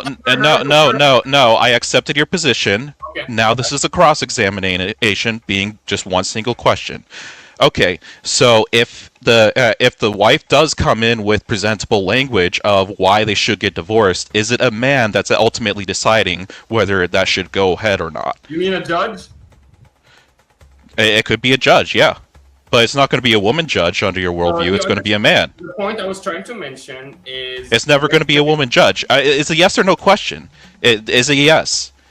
A judge, yes. Yeah, and the judge is always going to be a man. It's never going to be a woman. It's because in traditional the judge is always going to be a man. It's never going to be a woman, correct? There was judges. The judge is always going to be a man. It's never going to be a woman. Is that correct? So I can't answer you. But you're not answering it. It's a yes or no question. It's a yes or no question. It's a yes or no question. It's a yes or no question. So the judge will always be a man. It'll never be a woman, correct? Where was the woman judge? The judge will always be a man and never be a woman. Yes or no? He's answering no right now. This is. All right, let me mute him. Well, then you just have to say no and then elaborate on it. Hold on, Tiki Tak. Is it a no? With the big two, he says, "Don't get a divorce. Manure will save your marriage." Thank you, Trib. We love you. But back to you, Tiki Tak, and you are welcome to unmute yourself now. So, where 1400 years ago, when this ruling came out, where was women judges? How prevalent were they? Go ahead, explain to me. Where were they? We're interrogating your religion right now. I'm interrogating your religion. I'm interrogating your religion. Under your paradigm of Muslims, can women be judges? I'm testing your logic. I need to test if you're actually a genius or a dumbass. But the thing is, you're the one being cross-examined right now. You haven't even heard a single position, and you're trying to make points off of it. You're gonna have to stay within your paradigm and defend your paradigm. You're gonna have to. Okay, you crazy Arab. No, not everybody knows Arab. No. Roll over, doggy. Play dead. Okay. Play so dead. Under the Muslim paradigm, can judges be men? Can judges be women? Can judges be women? Can judges be women under the Muslim under Sharia law, under the Muslim paradigm that you are supporting right now? Can judges be women? No, why would they? There you go. That's all I wanted to get to. So it's always the man that's deciding the scenario. It's always a man. The man is always speaking for the woman. That's my point. Okay. How necessary were women judges 1400 years ago? It doesn't matter. I just got you to concede that men is always going to make the decisions for women. They could be judges, by the way, if they wanted to. By the way, they could be judges if they wanted to. Not under your Muslim law. You just conceded to that. You just conceded that there's going to be no women judges. You just conceded to that. We have women judges. But you conceded that under a Muslim world that you would support women would not be judges. You're the one who just conceded into it. Quit trying to run away from your position. Support your position. Support your position. Don't run away from it. Okay, I misunderstood your question. In Islam, you're allowed to be a judge. You're allowed to be a teacher. You're allowed to be anything you want. A woman. A woman. Yes, a woman. Yes. She can hold parliament. Yes. The first university, like she created the university, was a woman because she was teaching other women. But what happens is you restrict it. It becomes she goes and judges for other women. You dumb fuck. Okay, but ultimately, there's always going to be a man at the end that's going to decide whether yes or no on the divorce courts. So who cares? Why do you care? Isn't it? Who cares? Oh, so is that a concession? Is that a yes? Is that a yes? Is that a yes? Why are you being Was that a yes? Was that a yes? Okay. See, this is what you Muslims do, is that you always try to manipulate things, but ultimately the men are the ones who have authority over the women no matter what. It just doesn't matter. I think any religious type tends to do You it. won't let me speak. You're acting like No, it's the Muslims are on another deeper level. I'll tell you that, Melanie. You are letting him play the victim card right now that he's not allowed to speak. We should give him... Because I have absolutely no respect for Muslims, literally. I literally have no respect for them. Plain and simple, whether you're a secularist, a Christian, or a Jew, they believe that you should either be killed or you should be enslaved as long or if you actually pay taxes, then maybe they'll give you a little bit of leeway, but you'll never actually be an equal to a Muslim. Never. I mean, that sounds like Christian Never. too. Yeah, but this is just Muslim in general. This is in their religion, flat out. You know, There are plenty of Muslims that aren't in like our them. countries, in Muslim I've countries. met plenty of Muslims that aren't like... They're not hive minds. Yeah, they definitely are. They definitely are. No, because like you have radical fundamentalists, but not all Muslims are radical fundamentalists, right? Ticky tack. It depends. No. If you really argue with them long enough, because I am not going to let a person defend for a Muslim. I absolutely hate them. I don't care about Muslims. And I absolutely hate all religions. All I'm saying is that you have to measure them on a personal level to how strictly they adhere to their dogma. Wouldn't he not even be here on this panel? About what? He was adhering to his dogma? Yeah, this is a women's panel, and he's being charged by a female. He doesn't have a reference to anything. Here, I have a banana too, and I'm going to go eat it. They're healthy. Mm-hmm. Shout out to Tommy Wusa. Apologies on the full mouth. Coming in with a big two. What does Islam say about Bakabazi? I don't know what that is. Bakhabazi. Bachabazi. Is that Persian? I don't know what it is. I'm assuming you would if it's being asked or something. Huh, but I guess right, it's from Afghanistan, so it's Persian, it's Farsi. Huh, I guess they're right, it's not Arabic. Perhaps, like, Tiki, you're Christian too, right? Yeah. Yeah, you're a fellow Crucible member. You're a lot more intense than I am, but that's how cookie crumbles, I guess. Oh, yeah, by the way, the Bakabazi, which is basically, I looked it up into Wikipedia, hey, made by Jim Bob, welcome, me! Where are you, baby? All right. My only question is, why don't you stop by? Why don't you stop by, man? So why is Shinbab running from me? Why is Shinbab always, like, he never comes All up right, on by the panels way, I anymore? looked it up. Bakhibaz is a horrible practice of basically taking adolescent children. Not condoned whatsoever. Totally against any Islamic ruling. This is disgusting. I don't know why he's asking me this question. Yeah, both So, sides. Like, so then, pretty much- but the thing is at what line do you see all of these like horrific things that come from the Quran and say that maybe it's just kind of a bullshit religion?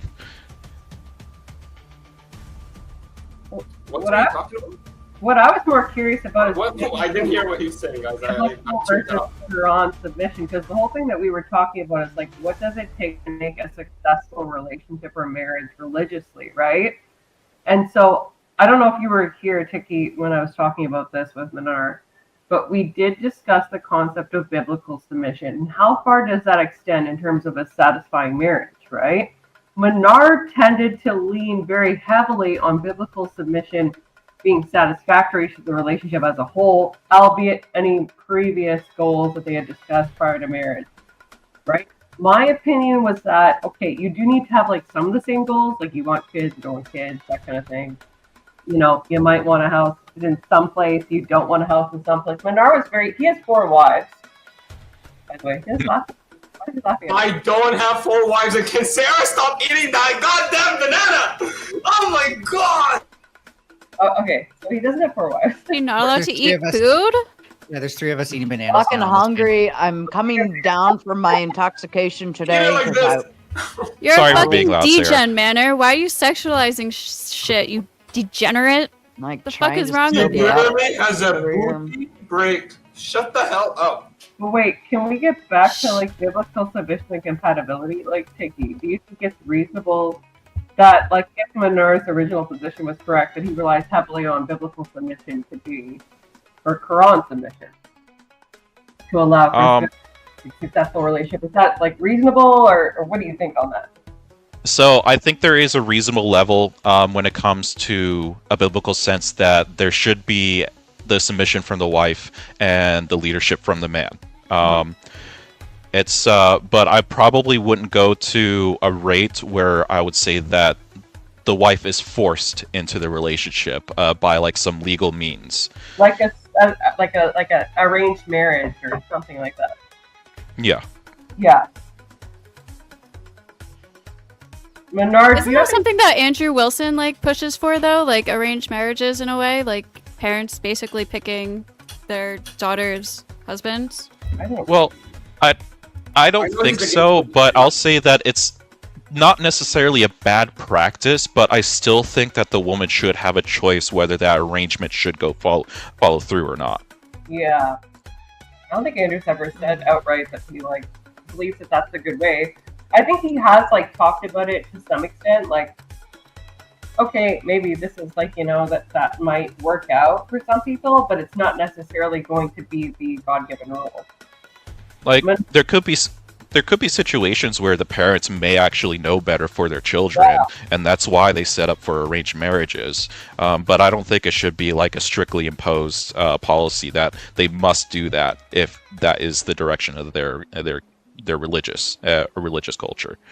Yeah, like ideally as a religious, like I'm a Lutheran by baptized and confirmation virtue, but I believe that like you should be met with an individual that has the same goals, at least in some aspect, right? Like the last thing that we want to do is to jeopardize the sacred covenant that you make with God when you are married to an individual. So, yeah. Bernard, do you have any experience with arranged marriage?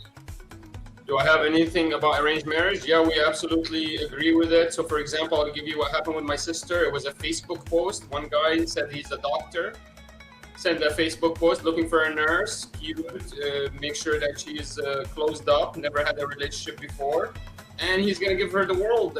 My sister's 23, just graduated, and from a Facebook post, they met each other, talked online, and now she's in Florida with the guy. She just left a couple of weeks ago. And therefore, 100% an advocate of arranged marriage. And she seems to be much more mature than I remember her. Immediately, she matured up very quickly. She's already, there's obligations upon us. We don't love everything we do, but we tolerate it. We go through it, and that's what life is all about. The beatings will do that, eh, Manar? Sorry? The beatings will do that, eh? Help them mature quite quickly. Is that arranged marriage? They could have at any moment after they met each other, left each other. Any moment there was a period. Our period of, for example, when you get engaged, it's only a period of actual dating, but you have to be no touching, no feel, like not you have to be with somebody. You can't be alone. You can't actually do any kind of consummation of marriage yet. That's what engagement is. So they write a book, basically. They sign a book saying that we agree to this dowry, we agree to whatever this is, and then we now. It's basically treating women as objects that like men can inherit. And usually it's a week to 2 weeks. They can go 3 months if they want to. They can do, but usually it's very fast. They get to know each other. It's basically treating women as women. It's basically I'm just wondering when this changed. Men can trade. Thank you, Tiki, for letting me finish. I'm actually going to finish. Nephilim coming in with a big 2. Manure, did you do MMA or military service? He actually said Manar. Sarah, are you drunk right now? I hear Manure. Unfortunately, I'm not. I'm sober now. And I actually kind of wish I was drunk for this one because you're really fucking obnoxious. I wish you were too. I wish you were too. You would have been a little bit more fun. And maybe you would have taken the hat off. Okay, but hey, listen.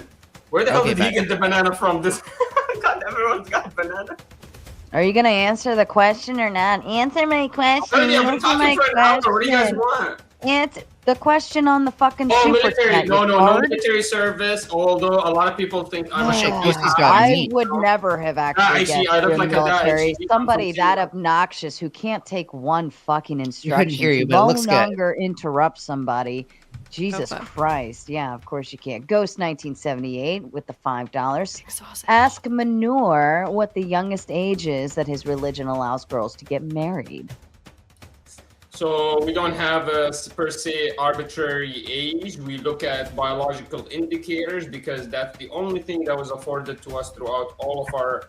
When she starts her traditional moral period? history. Can So I when she fucking starts her answer period? anything without being interrupted? Because Holy I'm gonna go interrupt everybody else, but I'm So gonna in get mad every traditional- time somebody interrupts me. But Okay. Hey, Melanie, can I finish the response? He paid money for No, this answer. Can I no, actually it give him a real answer? sounds like you He paid mean money like. for this answer. And you asked me if you can finish. I said no. It sounds like you mean when they start their period. Sorry, I'm not gonna answer your question, Ghost. Okay, yeah, you're probably afraid. I got a question. Can I answer? Can I actually answer the question? Then you can ask me whatever the fuck you want. Can I just finish? Sure. Sure. Go for it.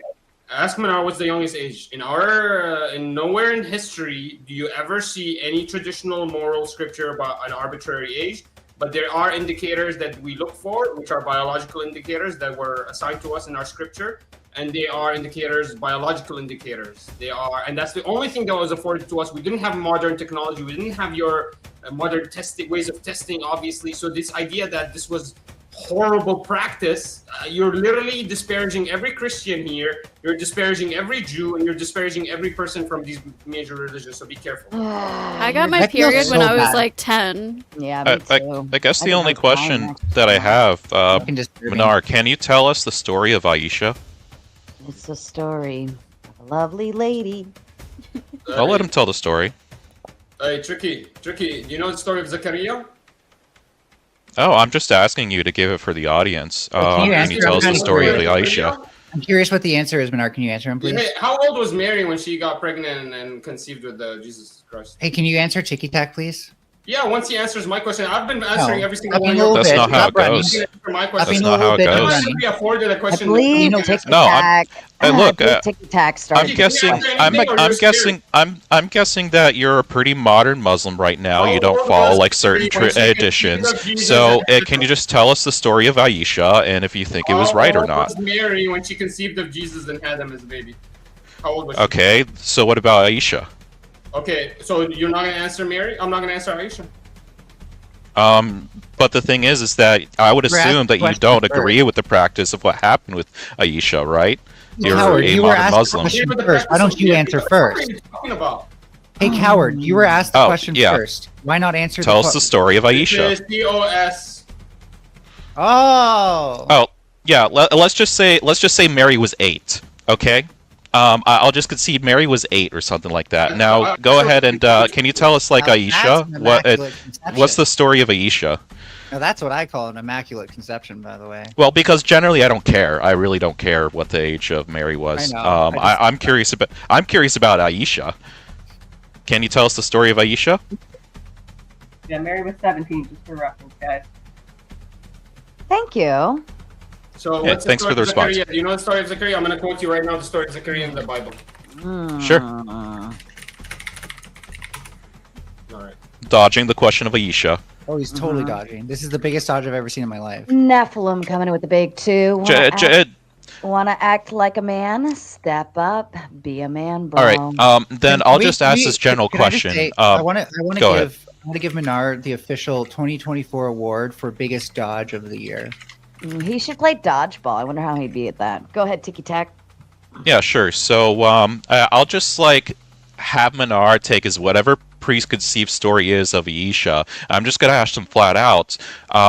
Do you feel that is something that should be continued to be practiced, or are you against it?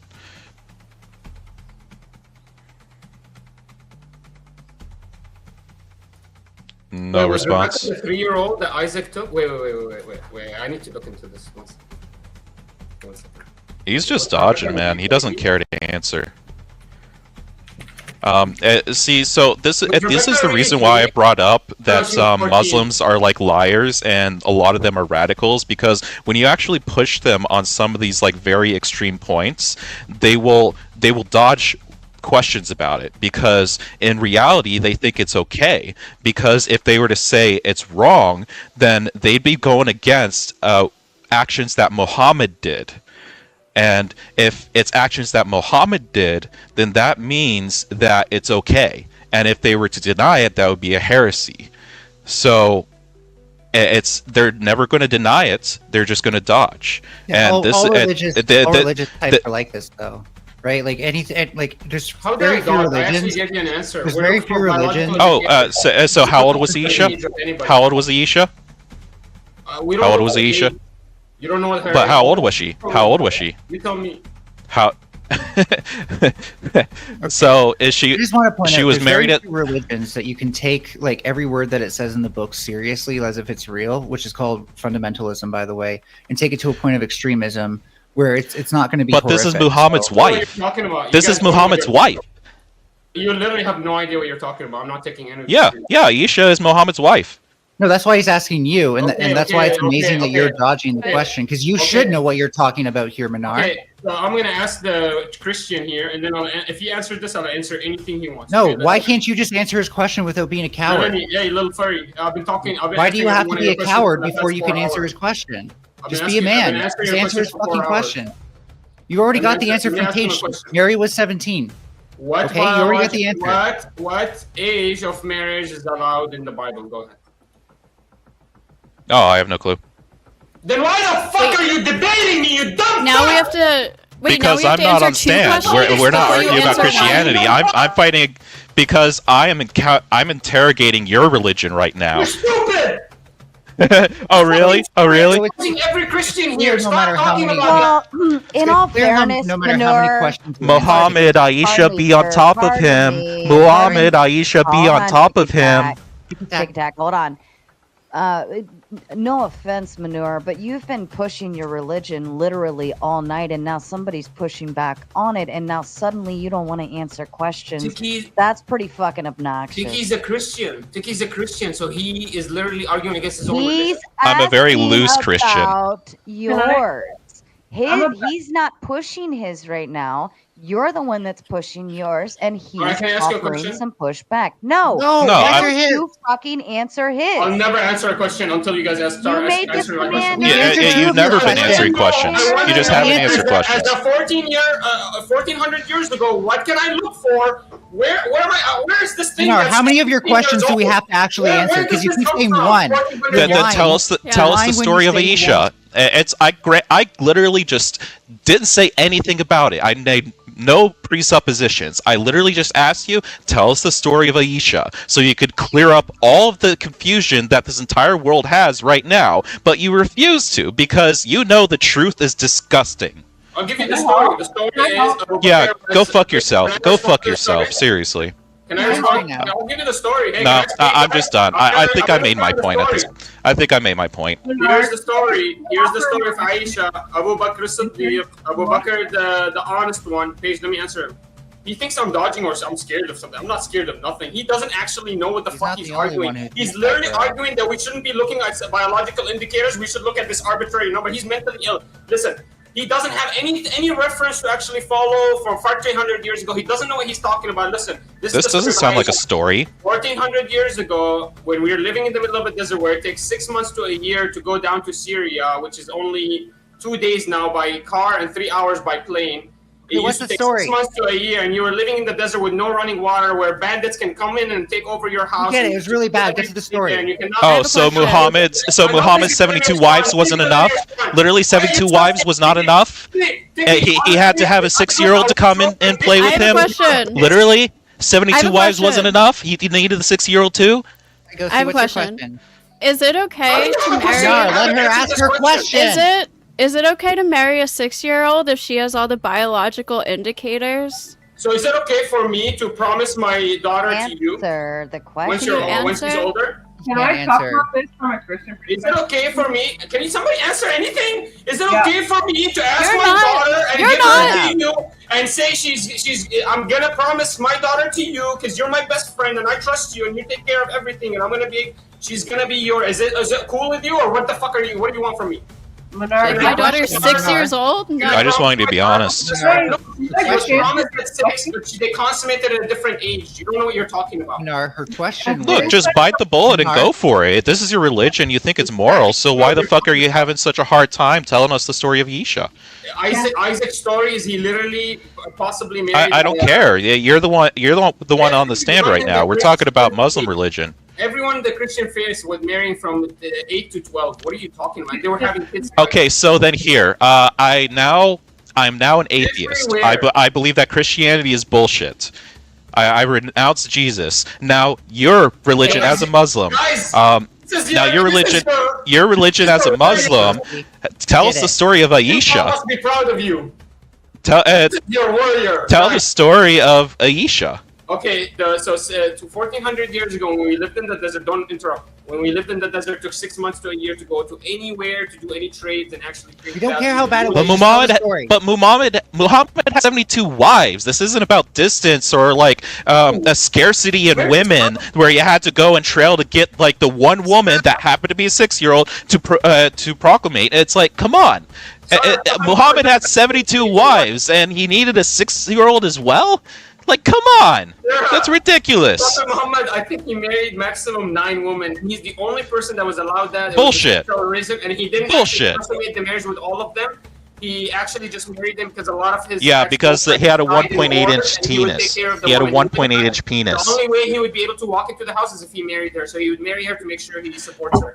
But that the only way he would be able to consummate the marriage of Aisha is if he had a 1.8-inch penis.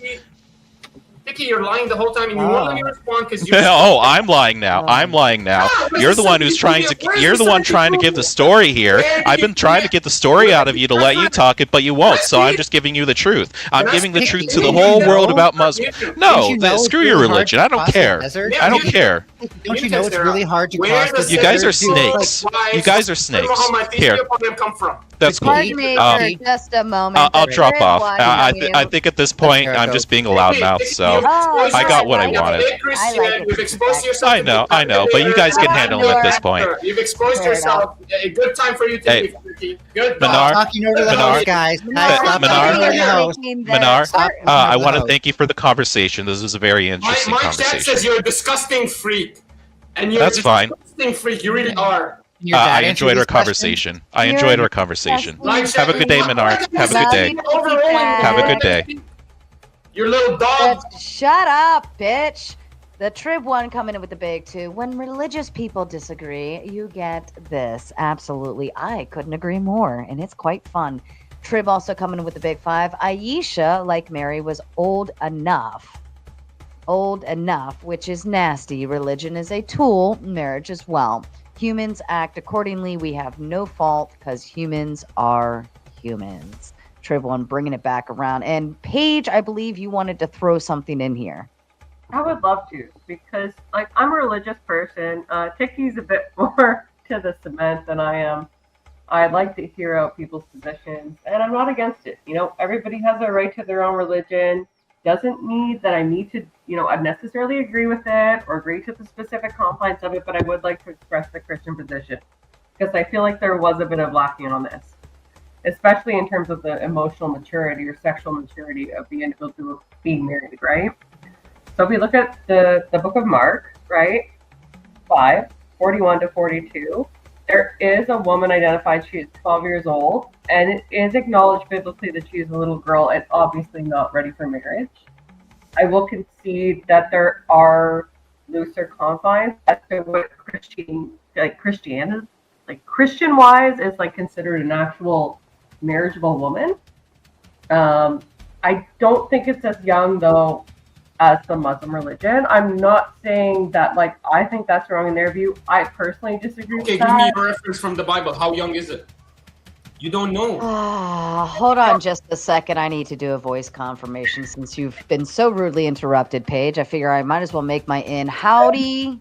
Can you voice confirm with me, please? Yeah, can you hear me?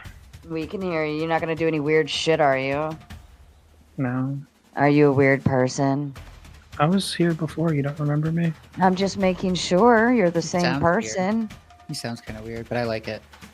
Yeah, you sound like you're like, don't really want to be here, but you're here. He sounds like a sleepy cowboy.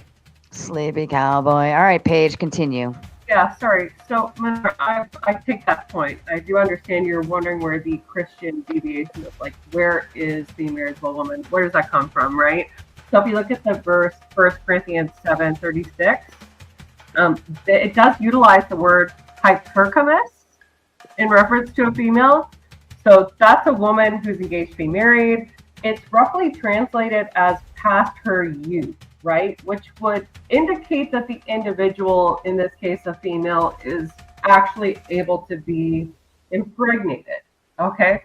That is our guideline. And in addition, you do have the verse of Mark 5:41-42, right, wherein the 12-year-old is recognized as being a little girl and not ready for the rite of marriage. So those would be my guidelines. I don't have a specific age for you. I wish I did. Maybe I'm not enough of a biblical scholar and somebody can jump me on this. But I do believe that the guideline in Christianity, based on my interpretation, is higher than in Islam. Do you know that in 1564, a 3-year-old named John was married to a 2-year-old named Jane in the Bishop's Court in Chester, England? Do you know that?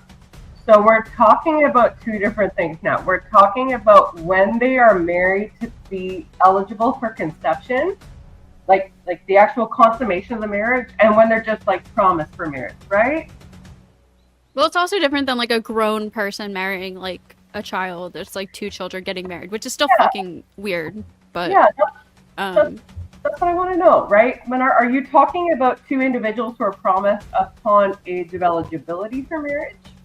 Or are you talking about two individuals that are married right away, eligible for consummation? I can't hear you. You're on mute. I'm talking about what is your reference that 18-year-old should be the legal age of marriage in the scripture? Go ahead. Oh, no, I don't have any reference for that. I told you, I said the best markers that I have are when a woman is fully grown per Corinthians, and at least 12 is too young per Mark. Okay, how do you know that? How do you know? For Mark, 12 is too young? That's what it said? Yeah, because it's recognized in the scripture as a little girl. Is it possible that it's too young in Europe, but maybe if she is in the middle of a hot desert in the middle of Saudi Arabia, that 10 is actually okay? No, Jesus Christ. Ghosty, and Doggy. This is why cultural relativism is stupid. Don't interrupt, guys. Don't interrupt. Why? Wait, This is why I love cultural how this is about no-fault divorce, and this turned into a religious debate. This is why... Because marriage is a religious institution. You stole it from us. Yeah, no. This is why I'm actually not. This is why I'm actually not like, oh, hey, so these people believe this, so I guess it's okay. I'm not a cultural relativist. I think they still absolutely do fucked up stuff.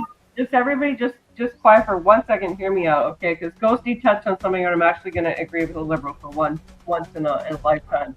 She's talking about what is generally accepted, i.e., what should be legally enforced, right? Not what our respective scriptures enforce, right? I think everybody can agree here on a panel that there needs to be a legal standard as to when somebody can enter into marriage, no? Where do you get that legal standard from? Secular moral law, or where are you getting this legal standard? Why can it not be tied to your church's moral values? Why are you going and appealing to a secular moral structure and their legal system for your laws? Why are you not appealing to your scriptures for your laws? Because if we did, then fucking people would be marrying 6 and 10-year-olds. That's why. No. Look. Like we said, it's a biological indicator. It's not the age. You guys keep Exactly. That's why we need to set an actual law. Because anybody could say, oh, this 7-year-old has given me the biological indicators that she's ready for marriage. And we can't have that, so we fucking need laws. Based on secularism. Wrongful rage coming in with the big five. Why is Manure screaming like someone stole his prized goat? Now I understand he beats lamb chops, not cheeks. Thank you, Wrongful Rage. I love religion, but I think that we do need only eat halal cheeks. legal standpoint. Paige is talking. She's been very quiet for like this whole panel. So You every don't say time anything she- to Melanie and Ghosty when they No, interrupt me. I'm just gonna mute your dumbass. You've been yelling this whole time. Shut the fuck up. You don't know how to mod. Paige, listen, bitch. Do you not understand? This is my fucking panel. I'll mod it whatever way You I see what fucking Vicky was want doing to your panel? Does this look like a formal, structured panel argument to you? Did I reach out to you 5 you see days what Vicky prior did to to your this panel? to set up this goddamn panel and give you an opening statement and a closing statement and choosing sides? No, you openly hopped on my fucking panel and started talking stupid fucking shit. I will let every goddamn person on here roast the fuck out of you all night long. So shut your goddamn mouth. Paige, the floor is yours, my darling. Well, I'll just respond. I didn't say you're a bad person. You're a good person for bringing me on, but you're a bad Shut moderator. the fuck up. I'm not modding shit. I'm just telling you to shut the fuck up. I will keep it quiet and very limited, Sarah. I promise. Floor you. is yours. My No, you only take all the point- time you want, Paige. Thank you. I love religion. I'm a patriarchist. I think that the man is the head of the household and he should have the final decision. But I do think socially, as a society, we do need to have guidelines as to what is acceptable, specifically in the terms of marital consummation. Because if we don't, it opens up the doors to pedophilia, which is something that I think we can all agree is demonic and that we should stray against. If we accept that on a case-by-case basis, an individual can be assessed by the church, what I would assume would be the specific criteria for consummation, I don't know to what extent there's medical professionals in the church that are able to assess that. I think that's very, very, very complex. I don't personally endorse that. But you're still in it. Andrew came. Andrew, I did not message him. God bless the king of so yeah, I do believe there is a need for some kind of intervention. I would like to believe in the Christian church anyway that we do have those safeguards in place. And in my experience we do. But when we're talking about Islam, it gets kind of skewed because there is this standard going forward that like there was this very young bride for the prophet, right? So is that acceptable for all Muslims? I don't know. And I think that's where the secular standard engages.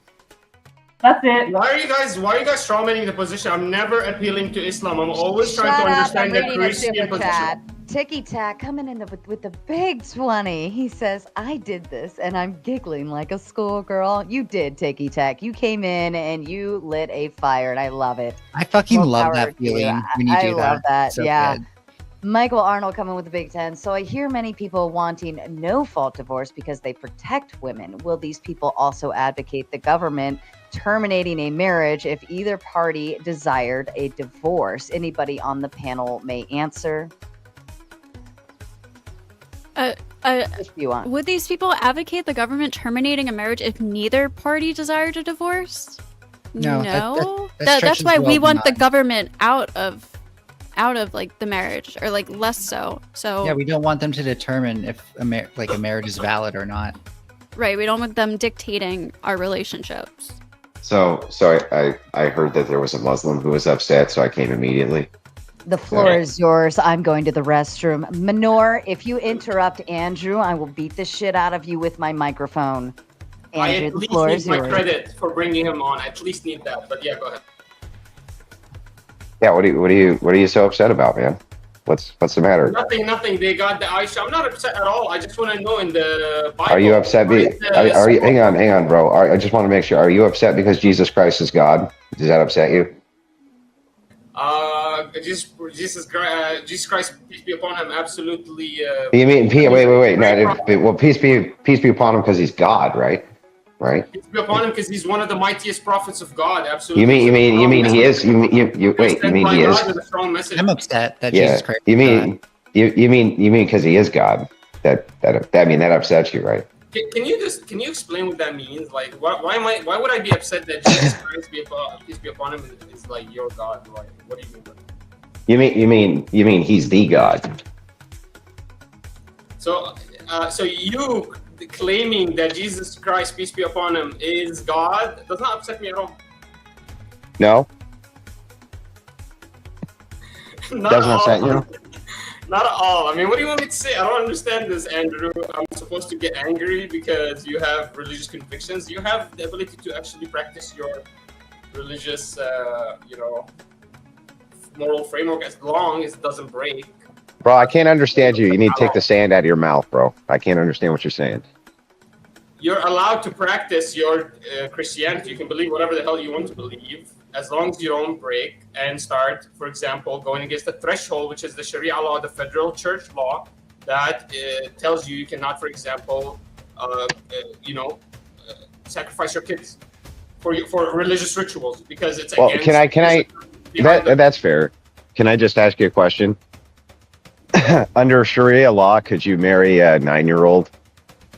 Today's age, things have changed. So we would look at the biological indicator. It seems like all the biological indicators show that sexual activity starts from 13 on to 16. Yeah, but let's just say hypothetically. Hang on, let's just say hypothetically, a 9-year-old had gone through puberty. Could you marry her? Yeah, but like you're saying about me, like let's say she's my daughter. Hang on. I just want to get this super clarification on this. Can I give you an example where Can you just? I just want to make sure. Hey, bro, before you start spurging out, I just want to get clarification here that the answer to this question is yes, and then the qualifier, right? If she she's finalized. That's not. Hang on, bro. Before you give me the qualifier, is the answer yes or no? How can I give you an answer of yes without giving you the qualifier? You can give me the qualifier after I get the answer. Well, 9 years old, she needs. So is it yes or no? Yeah, hang on. Yes. I don't care about yes or you fucking evasive tube of toothpaste lying sack of fucking dog shit. Yes or no? Yes or no? Yes. Stop spurging. Stop spurging, bro. You're spurging, bro. You're fucking spurging, bro. Calm down, bro. Can you just give me a yes or no real quick, please? If she's qualified, yes. Okay, so a 9-year-old you could marry a 9-year-old under Sharia law. Yes or no? For example, if I'm in the middle of a desert and I have a necessity for it, the middle of the desert. As long as it's afforded to me, as long as she has actually hit her biological indicator. The age does not matter. 40 years in the desert. Does not matter. Hello. Hey, do you understand how to debate? Can you debate my point now? Can I actually ask you a question, Andrew? Yeah. Hang on. Hang on, bro. You'll get a chance, dude. You'll get a chance. I promise. You'll get a chance. No. I know you're scared. Dude, stop, bro. Stop spurging. Okay, stop spurging. No. Women I age promise in the desert. Okay, dude. In the Bible, quote it. I can't even understand you. You're spurging out so bad. What's the question? Age of marriage in the Bible, quote it. Quote the evidence for it. Well, I mean, don't you guys like to say 6 or 7, right? Because you misinterpret the text. Is it true that in 1564, a 3-year-old named John was married to a 2-year-old named Jane in the Bishop's Court of Chester, England? Is it true or no? I mean, maybe Noble did all kinds of weird. That doesn't mean that that's part of. So the nobles that own your Christian faith and are actually your doctrine writers. Oh, I'm sorry. Is it true that people who follow Islam have bombs in their chest and blown themselves up? Does that mean that's an indictment of Islam? I mean, if they blow themselves up, no, that's not no question. Sure, no. Okay, no. So that point's blown out. Do you have another one? Okay, well, it seems that all of the marriage in the Bible is between 10 and 12, all of it. You sound 10 to 14. Actually. No, it's not. Of course not. You're talking about nobility from the medieval period. No, I'm talking about Isaac, Mary, and Rebecca. I'm talking about Mary consummating with Jesus Christ. Yeah, no, okay, yeah. Dive into Isaac, Mary, and Rebecca. Show me your Muslim math. Go ahead. It says she's 14. Show me your Muslim math. Okay, well, what age was Mary when she consummated? The problem is Mary was a virgin, bro. Mary was a virgin. So just so you so here. So hang on. I'll answer your question and then I get to ask one. Yeah.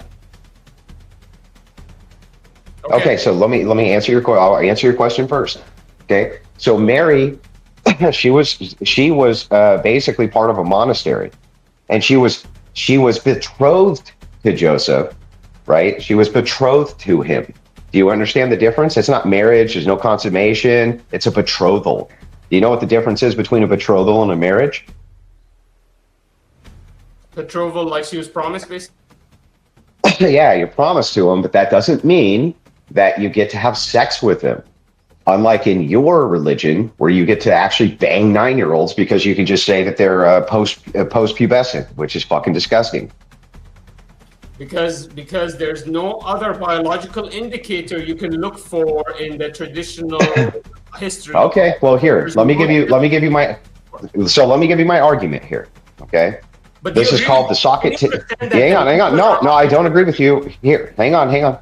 Under your religion, isn't it true that as long as you're not doing damage, but if you do damage to a girl's body, if she's 9 or 10 years old, when you sleep with her, that's not allowed in Islam. You agree that that's true, right? You don't know what you're talking about, Andrew. You don't know what you're talking about. I don't. Wait. So wait a second. I just want to make sure. I just want to make sure. Because I could have sworn I've got it here. In fact, I can pull it up. From you, that means she's not ready for you. Yeah, exactly. So she's not ready for you, right? Because you could do damage to her, right? Sure. Yeah. Okay. Great. So just so you know, this is called the socket tape measure argument, patented by Andrew Wilson. So the thing is that if we are to look at Aisha, for instance, okay, at 9 years old, in order for the vaginal canal to have been developed enough to have taken on Muhammad's penis could only have been 1.4 inches in order to not do damage. Do you agree that Muhammad's penis was only 1.4 inches? So that means Isaac, when he went and met Rebecca, he had to make sure. Okay, I'm not. Yeah. This is a whataboutism, bro. I want to know about Muhammad. Is Muhammad's name Muhammad, or is it something else? Muhammad, peace be upon him. Yeah. Yeah. Okay, his name is Muhammad. So I'm asking about Muhammad. Isn't it true Muhammad's penis could only have been about 1.4 inches if he wasn't going to do damage to 9-year-old Aisha? I literally can show you the vaginal canal in women does not develop until they're about 18 years old to be able to take a 5 or 6 inch penis. At 9 years old, the general science shows the vaginal canal of a girl, right, is extremely shallow. What year did the study was made? What year was the study made? Do you agree with me that this is modern science? I've shown it on stream before. Muhammad's, in order for your religion to be true, and for Aisha not to have been damaged by Muhammad's penis, it could only have been about 1.4 inches. Do you agree with that? No. Or do you think he was packing? Do you think he was packing a monster and Aisha was? I'll show you the fact. Hey, why the fuck won't you shut the fuck up for a minute, damn? What the fuck, man? You're just gonna speak out the whole time? No, sir. Look, I'm gonna show you that there's a fallacy in your argument. Get ready. I'm Get gonna ready, tell Sarah. you something, little bitch. Hang on, let him go. Let him go. Let him go, Sarah. Let him go. This is great. Let him go. He's using modern studies to try to show that traditional customs were wrong. This is a fallacy, fallacious, appealing to modernity. Wouldn't God know that? Wait, hang on. I'm not appealing to modernity. I'm just appealing to human physiology. It's from the old times, then. Go ahead, show me. Well, hang on. Are you saying? So you don't know how much the canal was in the old time? That's what you're saying right now. Yeah. So Are you? the fallacious argument? Bro, are you saying that 9-year-old? You're saying you don't know what the canal was 1,400 years ago. Yeah. Okay, so I just want to make sure you think that fallacious argumentator. Yeah, you think that 1,400 years ago, 9-year-old vaginal canals were deeper? Well, you have to tell me. Show me the study that shows you that it's 1.4 inch. Show me. You see how you appeal to modernity and you're a failure. You failed. Well, it's not. You made it yourself. It's not an appeal to modernity. Have you considered Allah? Okay. Then all you have to do, Andrew, is show me that you have proof to know what 1,400 years ago the canal of a woman looked like. Go ahead, show me the proof. Are you sure Allah? Are you sure a law couldn't have stretched it? Like, how do we know a law didn't get in there? And well, so okay, bro. That's great. I'm sorry, bro. I'm sorry, bro. You seem very upset. You seem very upset. I'm so Why does this have to do with modernity? Wouldn't God know like women's vaginal canal sizes, like no matter what year it was? Okay, show me proof you have any knowledge on it. Show me the study. Yes, yeah, okay. God doesn't need proof though, right? So like, hang on. knows. I do have the proof. Okay, I've shown it on stream. I showed it with Muslim Lantern. I explained in depth the research on human physiology. So 9 years old, if you don't want to do damage to a girl, right? If you don't want to do damage to her, your penis could only be 1.4 inches. So Muhammad married a 9-year-old, consummated it with her. Therefore, his penis must only have been 1.4 inches long. Is that correct or incorrect? Appealing to your modern studies, I would have to say it's incorrect because you're not accounting to 1,400 years of history. So, 1,400 years ago, 9-year-old vaginas were different, or what, bro? What? Hey, yeah, no, that's not going to change. Of appealing to bad studies? And do you know the fallacy of appealing to bad studies? You know what? Right? You can't appeal to bad studies, right? Yeah, but you don't know that it's studies. You're just assuming it is because that would be advantageous. Where does it have a study that shows how deep the canal of a woman was 9 years ago? I don't think that like medical science has like. And by the way, Aisha, not actually any woman. But an average would be nice. An average would be. I would accept an average. You don't think gynecologists would already know this? Yeah, but wait a second. That is an average. That is an average. And the thing is, unless you are claiming that you think that female physiology has changed since 1,400 years ago, which would be insane, by the way, it would be fucking insane. I'm going off of the average. Hang on. Let me make the argument that he can spur. Okay. I'm going off the average of what a Muslim's penis is. Well, this would be an Arab man's penis, and then the average of what the vaginal canal would be for a child. And guess what, bro? Guess what? In order for you not to do damage to that child, your penis would have to be 1.4 inches. So you have to bite the bullet here that your prophet's penis was 1.4 inches long. Can you just do that? Man, I never knew so much about some guy's penis from that long ago. Yeah, I just want to make sure that you can do that, bro. That you can say, Muhammad, peace be upon him, when he was raping this 9-year-old, he didn't do any damage because his penis was only 1.4 inches long. That's all. And okay, go ahead, link us the study. I want to see how deep the vaginal canal is actually at 9 years old. And actually, this is a good argument for why we should not accept this. We don't actually accept it right now. And we actually, basically what happened was, even in the average in Islam has changed. It's actually moved up. The average age of Islam moved up over the years. Can you agree on that or no? Or you're not going to? Well, I think that there's a lot of political pressure which has been put on Arabs to stop raping children. Yes, I think that's true. But the thing is you just said under Sharia that hey, if you're in the desert, your need was great. That 9-year-old, oh man, you're gonna boogie with her. If I'm in the desert and I have a daughter and I gotta go to Damascus and it's gonna take me 6 months to a year to get there on a caravan of 6 camels, and I'm gonna leave my daughter all alone in the middle of the desert with no running water. Yes, I would like to promise my best friend her. And then at a certain age, when she's ready, I would absolutely send her off immediately because I need her taken care of. I'm so worried about her. Yeah, but how do you know when she's ready though, bro? She goes through a whole biological change. Right. So there's the thing. So wait. So if she goes through this whole biological change, then you would have to admit that you can't do damage to her. The reason she has to go through the biological change so that you don't do any damage to her. Andrew, what are you appealing to? Are you appealing to secular studies and law, or are you appealing to Christian? I think he's calling you I think he's saying your prophet was a PDF. I want to understand what he's appealing to. Is he acting as a Christian right now, or is he secularist? Because he mentioned Muslim. Well, what do you mean? I'm always acting as a Christian. Do you think, for instance, that philosophy? Bro, it's not arbitrary. It's not arbitrary. Do you realize that when I do an internal critique of your religion, It has nothing to do with Christianity. Nothing. Zero. Nothing to do with it. Okay, but the problem is every time you create an internal critique of my religion, you're exposing Judaism, you're exposing your religion, you're exposing your own prophets for this. Yeah, no, well, those are all pointing to what about these other things? I'm not talking about the other things.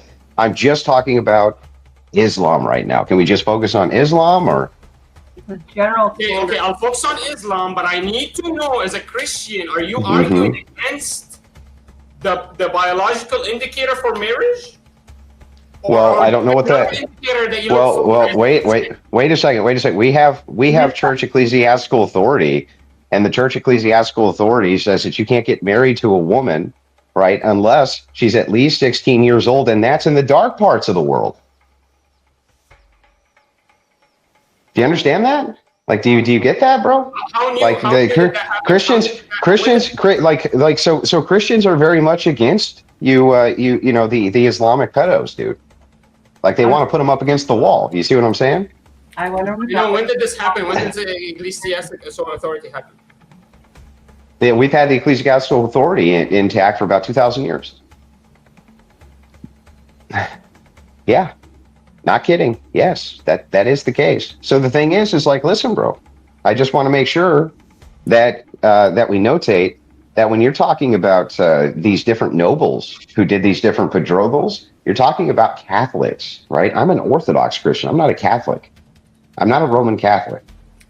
And when you talk about Roman Catholics in medieval times where you had different nobles who betrothed different noble classes to different people for the purposes of state, that's a whole different thing than what the religion itself is arguing ought to be done or not ought to be done. So in this case, can I quickly add to that? It's like they treated marriage differently at the time. It was mostly something for nobles because we lived under feudalism, and that is what they used marriage for, was to basically like decide who gets property and stuff like that. Correct. It was a state function. It wasn't for carnal desire. Do you understand the difference?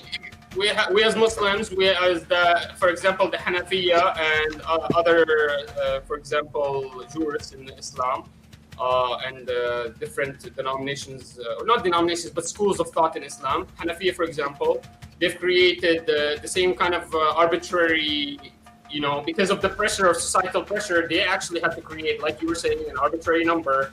But basically, whatever this authority you're talking about, they are creating this. They actually don't get, like, the evidence is not clear from the Bible. There is no arbitrary number. There's no the age. You cannot actually create an age. The thing is like, it's definitely too young. There's definitely such a thing as too young. By the way, I don't think that 16 number existed 2,000 years ago. I think you're actually maybe the last 100 years you actually guys evolved, because there's a lot of marriage for 14, 12. I mean, we can see that Christians. No.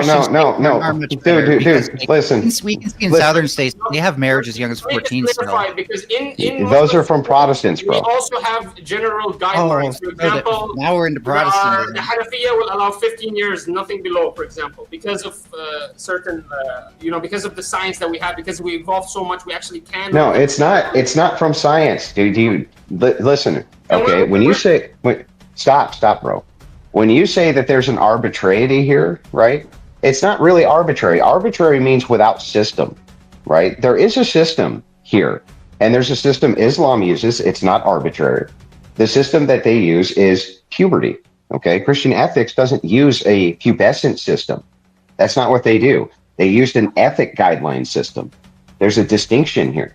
In Islam, in your legalism, you say that a woman, or sorry, in this case, a girl, just needs to go through puberty. But that's a process that takes years. It takes years to go through puberty. It's not a quick thing. So the thing is like, there's no possible way that you could say Aisha was post-puberty at 9 years old. It's not even fucking possible. And you can't say... I'm going to defeat your boy. I'm going to defeat you on this medical debate. I haven't even made the argument yet. You're already spurging, bro. No, I've already.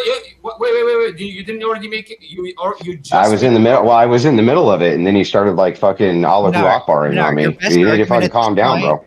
Your best argument, Minar, at this point is to say that Allah did it. Allah pushed her through puberty early, so that way Muhammad could have her.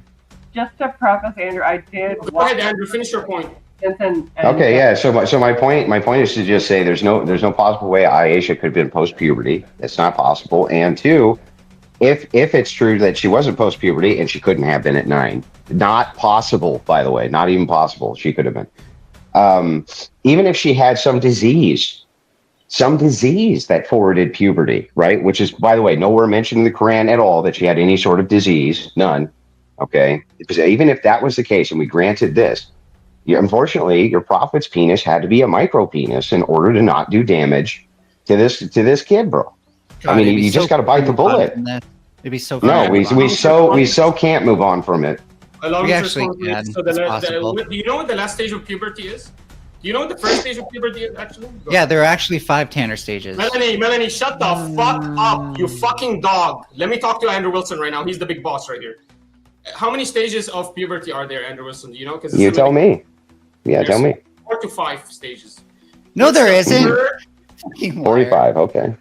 What's the first stage of puberty? You literally don't notice any change. You don't notice any change, but slowly she starts growing a little bit hair. But what's the final stage of puberty? Does anyone know what the final stage of puberty for a woman is? Go ahead, guys. What? Anybody knows? Standard stage 5. Hey, what's the final stage for puberty for a woman? What happens to her? It's a menstrual period. She gets a period, so it's easy for us to know if she has finished her puberty. No, it's not. What do you have to No, do? that's totally incorrect. You get your period at Tanner stage 2, you fucking idiots. That's totally incorrect. It's stage 2, bro. That's ridiculous. No, it's not ridiculous. You just don't know what you're talking about. I got my period when I was 10. My boobs probably came like a year or 2 later. Like, I don't know. Like, I feel like I grew after that shit. Yeah, well, I mean, so hang on. Let me just make sure, right? Her period came at 10. Manar, she was ready to. She was marriageable material to you, wasn't she, buddy? I'm reading it. Stage hey, 1. Manar, old Ghosty over there at 10. Man, she would have made a good wife for you, huh, bro? Yeah, stage 1, pre-puberty. Hey, can you answer my question, bro? Can you answer my question? Stage 2, breast buds form, pubic hair appears. Stage 3, acne appears, armpit hair forms, and height increases rapidly. And stage 4, which is one of the last stages, first periods start to arrive. And then stage 5, breasts are finally developed. One of the last stages is actually puberty, so it's very easy. So wait, you just disproved yourself. You just said it was the last stage. You just said it was the last stage. Yeah, so you were wrong. You were wrong about your own argument. Not only that, but here's the thing. Can you answer my question real quick, bro? Ghosty just said, hey, stop, bro. Can I ask my question now? Ghosty literally just said she got her period at 10. Does that mean that you would have advised your cousin to like marry her if he desired her because she went through puberty, right? Hey, Andrew, do you understand that today we have technology, we have... I don't know why you won't answer my question, bro. Andrew, can I actually answer anything you have? You're not answering my question, bro. I will answer it, but you have to concede that there's a change in climate, there's a change in atmosphere, there's a change in that doesn't change. That doesn't change how puberty works. The travel distance from Damascus to Syria used to be 6 months to a year. Now it's 3 hours with a plane. You realize that stress would make it take longer for puberty to happen. So realize stress would delay puberty.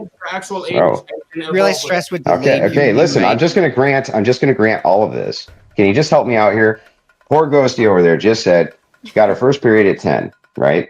The thing is does that mean one of your cousins, if one of your cousins thought that 10-year-old Ghosty was just quite the looker, then since you said that the end of puberty was your first period, does that mean that if one of your cousins wanted to marry her under Sharia, they could have? Yes or no?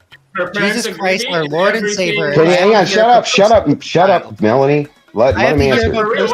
I have to hear about Ghosty as a child one more time. Poor Ghosty.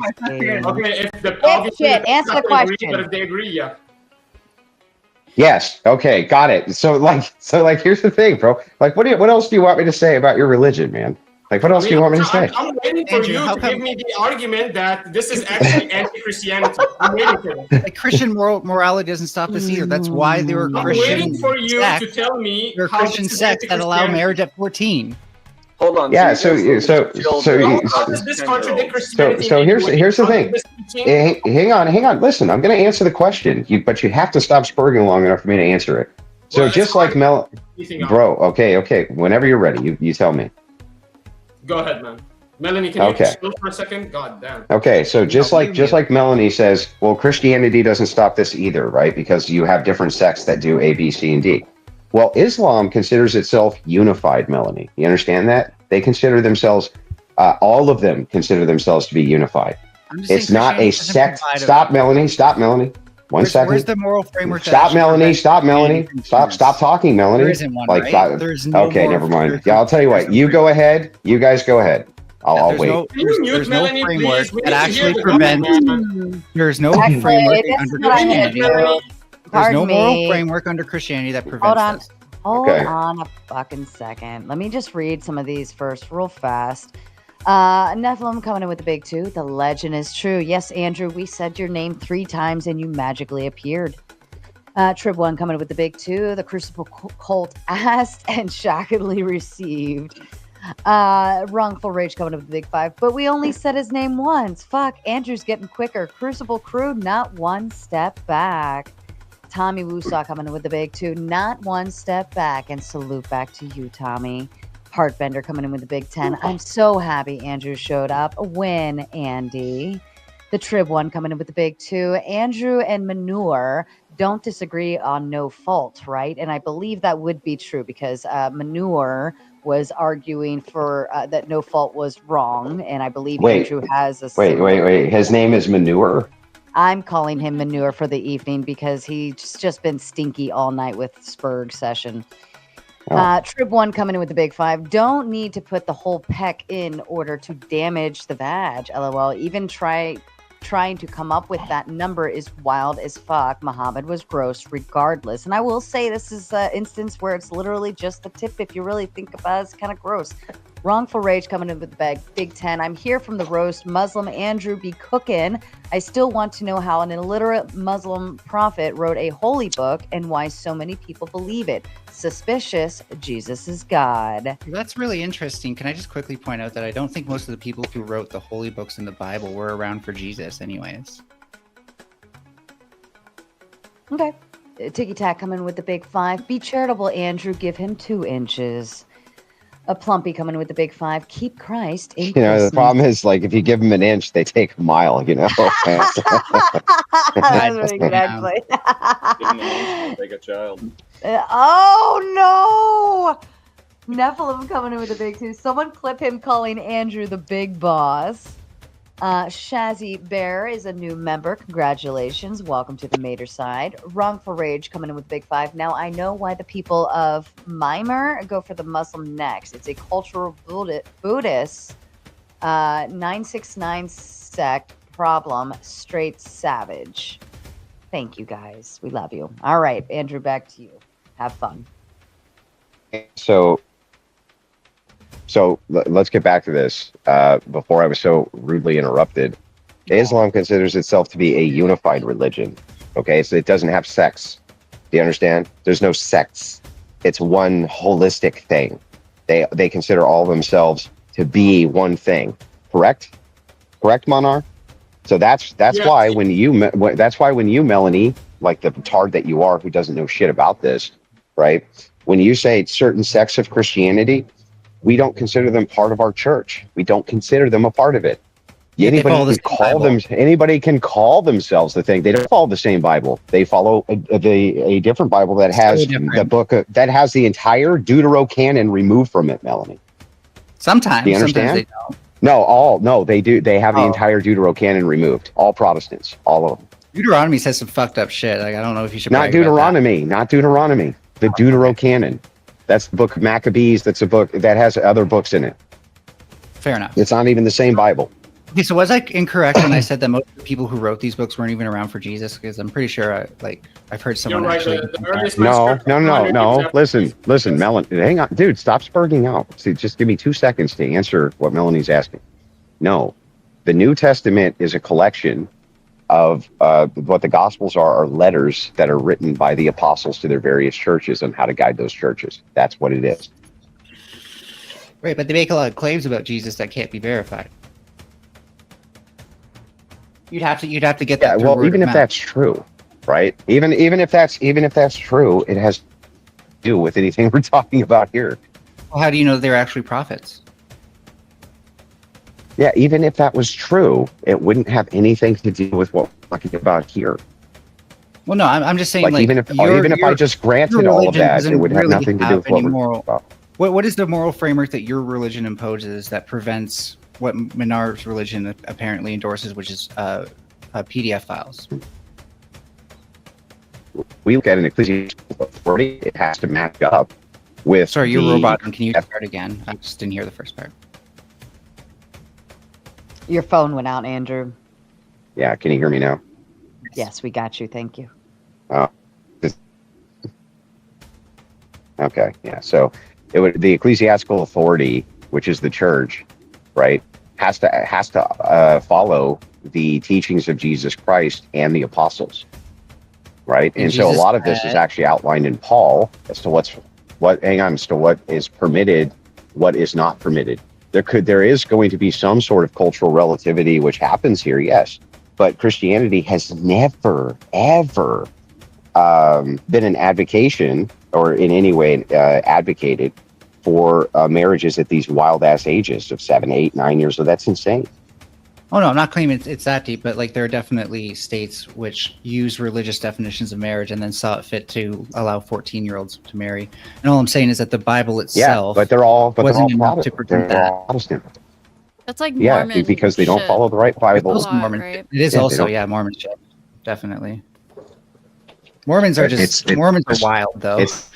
Yeah, that's like a whole. Don't they follow like Puritan Joseph, shit. whatever? Yes, that's true. But the thing is, like, this criticism. The reason this criticism doesn't make any sense is because they're not following the same Bible we follow. That's one.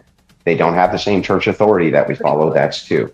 Essentially, you can have a cult and call it Christianity because there's no way to prevent that. Like, anybody can just call themselves a Christian, but it has nothing at all to do. Isn't Protestantism the next biggest sect to evangelicalism in the U.S.? Well, no, evangelicalism is Protestantism. Oh, my bad. Well, then it is the biggest. Yeah. Right? So that's a cult? Yes, in the United. Well, no, in the United States, it's set into mini cults. Hundreds of micro cults. So do you think that Christianity is just like perhaps fertile grounds for cult-like behavior? Yes, of course. In fact, there's a great book you should read called "Occult Feminism" that my wife wrote.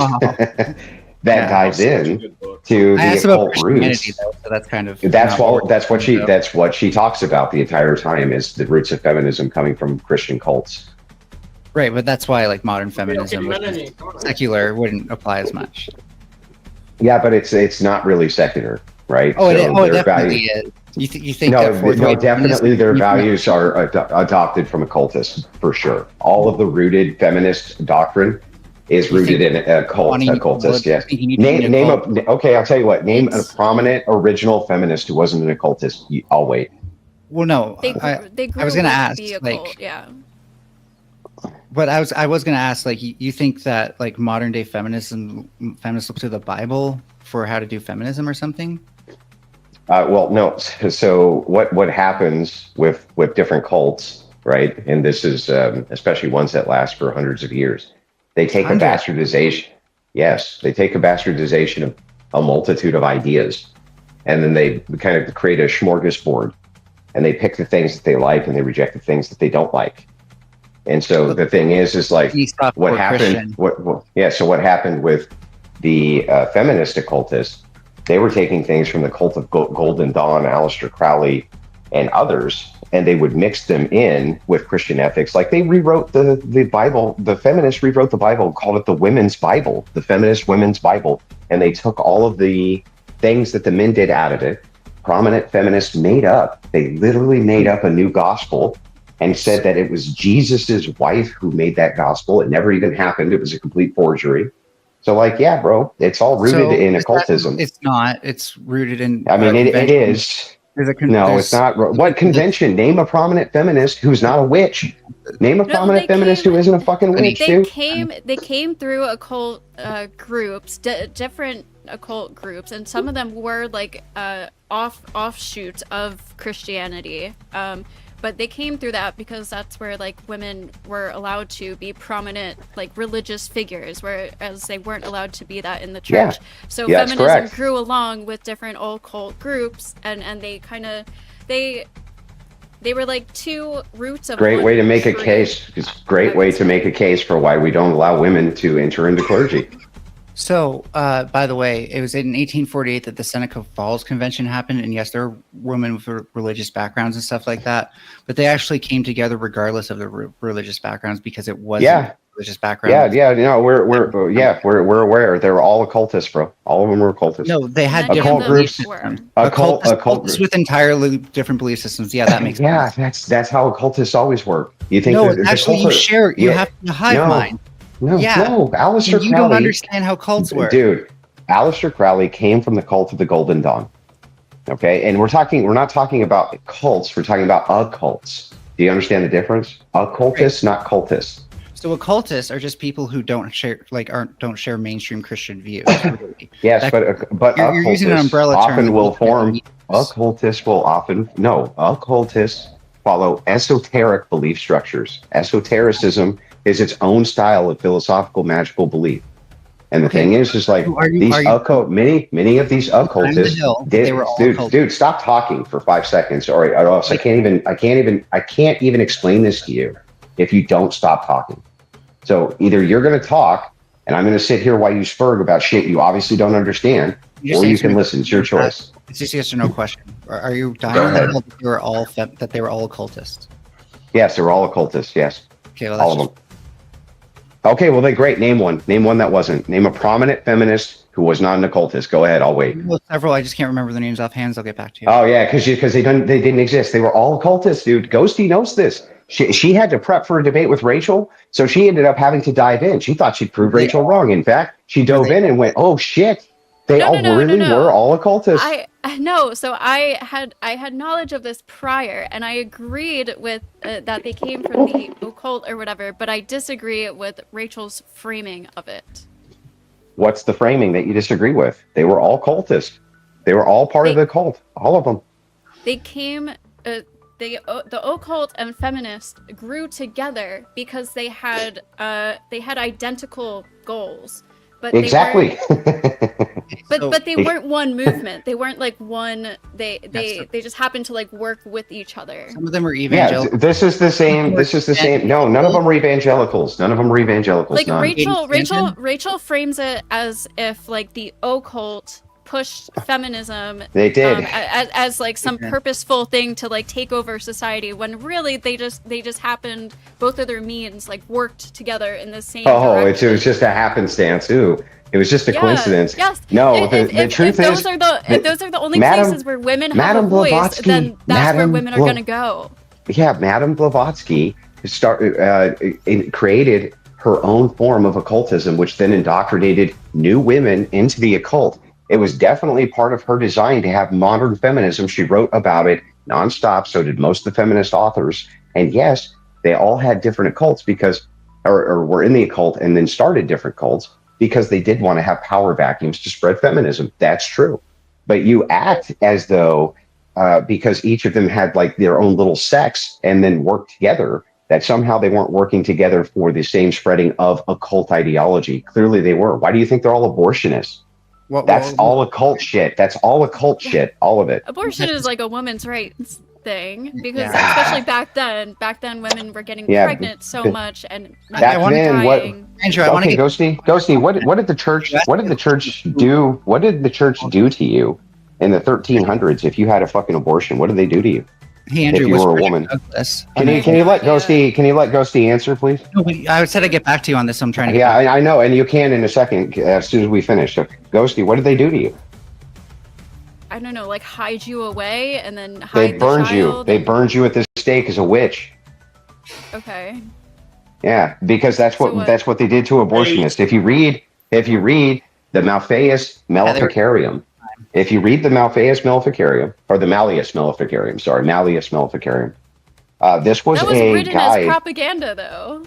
Okay, hang on. It wasn't written as propaganda initially.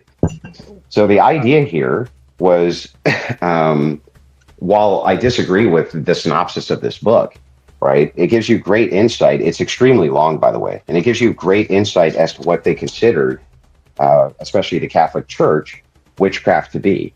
And what they did, what they found out, if you look into this, you'll find out as well that most of the women who were burned by the Catholic Church as witches were midwives who were assisting in abortions. So now he thinks whatever the Catholic Church does is valid. Hey, I want to ask you, Andrew. What are you talking about? Did I say that at all, or did you just make that up? Was Frederick Douglass a witch?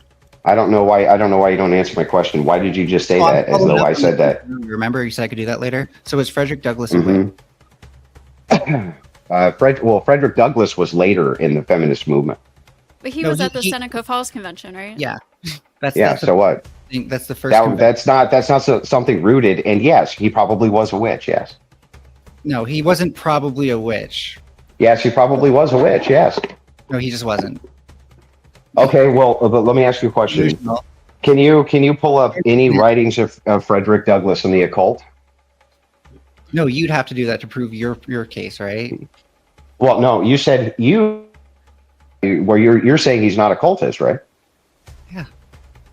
Okay, well, let's find out. Yeah, so find me some writings where he writes for the occult, like the thing that would prove your case. The other thing is like these things, like seances, okay, here we go. For example, his authority was grounded in an occult tradition that no slaveholder could enter the magic root episode. Okay, this is framed the inner revolution of Douglas's life. So hang on. The Theosophical Society in America, and the Magi's root. You can literally find this immediately. So yes, Douglas was indeed an occultist. Yes.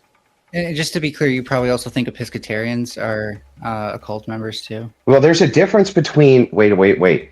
Nobody will ever say that the Theosophical Society is not occulted. They're self-described as occultists.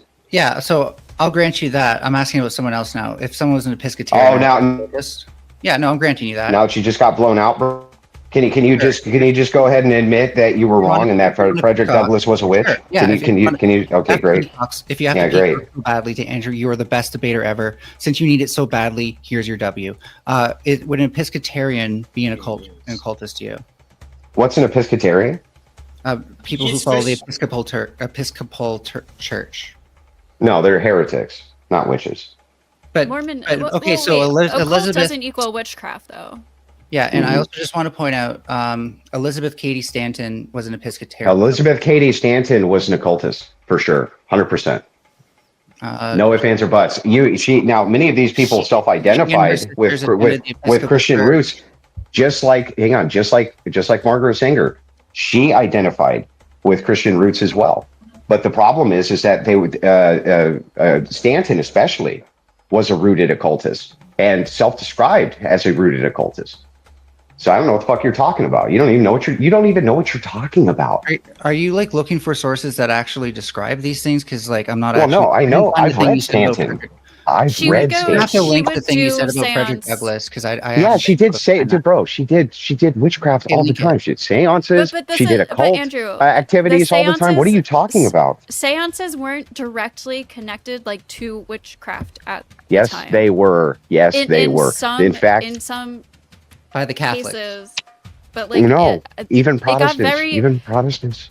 Seances when they first started happening, like it was actually a pretty common thing. Like even just like regular families would just like try it like with their family at like the table and stuff. But like because all this new technology was coming out, like electricity was being invented and telegrams or like what all this like weird shit. Yeah, and the spirit phone and all this different stuff. Yes, I'm aware. So people didn't like see these things as like witchy or dark or like they did. Lots of this was normalized. They most certainly did. Especially No. So would you stop, Melanie? You've demonstrated you have no background in this at all. You don't know anything about it. So just stop. You've made a fool out of yourself enough tonight. Are witches. I get it. Ghosty. Witches. Good point. Okay, that's not what nobody ever said that, but you can just keep on prowling. Anyway, Ghosty. I can't find anything that you're saying. To push back. Okay, yeah. Who cares? So anyway, push back on this, Ghosty. Where Frederick Douglass. Yeah, I don't need to link it to you. We already know it, bro. We already know. We don't even need your help. So Ghosty. Yeah, you can read it in Occult Feminism. There's my source. So, Ghosty, so a real quick. propagandist going to tell me about fake history. That's cool. A propagandist on behalf of who? Facts, right, Andrew? Who's my wife a propagandist on behalf of? Lying sack of shit. Who? Have a source who's not biased against feminism. Who's talking about? Okay, this. find me a feminist that's not biased on behalf of feminists. No, again, I can't find these things about Frederick Douglass that you're saying. Yeah, because you're not looking. Because you're not looking. I just told you the Theosophical. I just told you the Theosophical Society has an entire article on it. I literally just told you that the Theosophical Society quotes Douglass as being an occultist. The Theosophical Society would also include other. Theosophy is about all religion. So no, Theosophy is specifically occultism. Okay. Specifically. Apparently, you just don't like things that aren't puritanical Christian. Furby, you have. It has nothing to do nothing to do with puritanical anything, idiot. You just don't know what the occult is. You don't know what the occult is. You don't know. I'm gonna let Sarah speak, but you seem puritanical to me. Furby, you've been put backstage for 5 minutes. Somebody paid. All right. I think you were speaking to Ghosty, Andrew. Yeah. So anyway, Ghosty, I was just saying. No, in early America, well, this is actually middle America now. So the 1800s is when they started the magical undead practices phase. And yes, you're right, it was vastly popular, but it was highly condemned even then. It was highly condemned. You weren't supposed to do it. It was still widely considered to be sorcery, especially by the Europeans. But here in the United States, a lot of those sects were able to kind of go unmolested because they were still exploring the Western frontier. So there wasn't a whole lot of law or a lot of preachers and priests and things like this to give normative authority to these things. Yeah, I agree. Yeah, but it wasn't all like I don't know. I think we agree, but it's not like everybody doing it was like I am doing this as a witch. Like some of it was just. I would never make that claim. I would never make the claim that somebody played with a Ouija board because they wanted to do witchcraft. There was all sorts of different ways that this was marketed, and this was pushed. But from various charlatans as well. I mean, there was a whole charlatan sect that would come contact your dead grandma for money, right? Right. So, yeah. but to say that these people weren't occultists and theosophists is insane because they definitely were. No, I would say they were occultists, yeah, but I was pushing back on like they were all involved with like witchcraft. I mean, you can call it witchcraft, but they weren't like, not all of them were looking at it like that. Yeah, I don't think that most of the laymen were, but I think most of the leadership was. I think most of these prominent feminists definitely were looking at it through a theosophical lens and an occult lens, and said so. I think I would agree with that. Yeah. So. All right, Andrew, can I get just 3 minutes from you? I just have something I want to discuss with you. In America, emancipation is legal. Having this discussion rationally without this fucking trans lunatic going fucking berserk about shit he doesn't know about. Isn't that kind of nice? I think we should meet the rest of the panel. I petition. Okay, well, look, I got to go, guys. I got to get some sleep. I have a whatever tomorrow. I just want to come on and make the Muslim spurg, and mission accomplished. But anyway, I appreciate you having me on. Running from yeah, running away. Yeah, always running away from me, Andrew. You're always running from me. Corinth, I didn't even know you were here.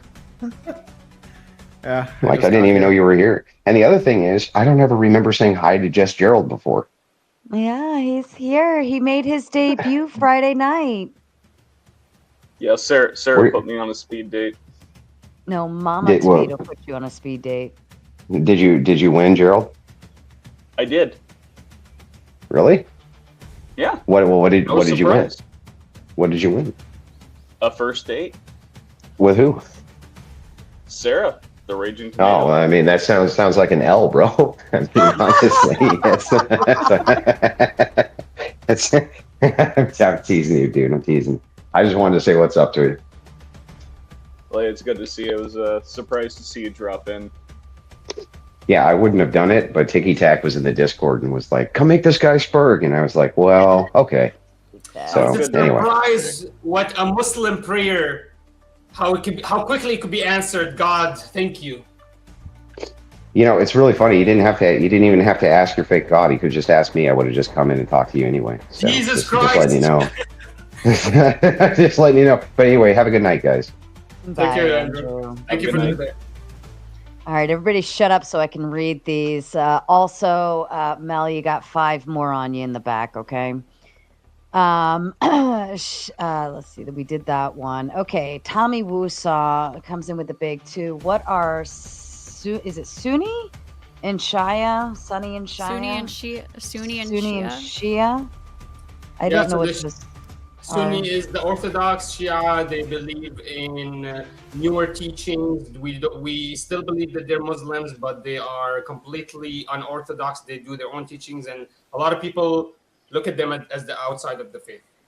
So I think they were asking this because Andrew said that Islam didn't have any different sects, that they were all just, they believed in the same. The difference between Shia and Sunnis is Sunnis only accept hadith, which is the sayings of the Prophet that are extremely authentic and strong.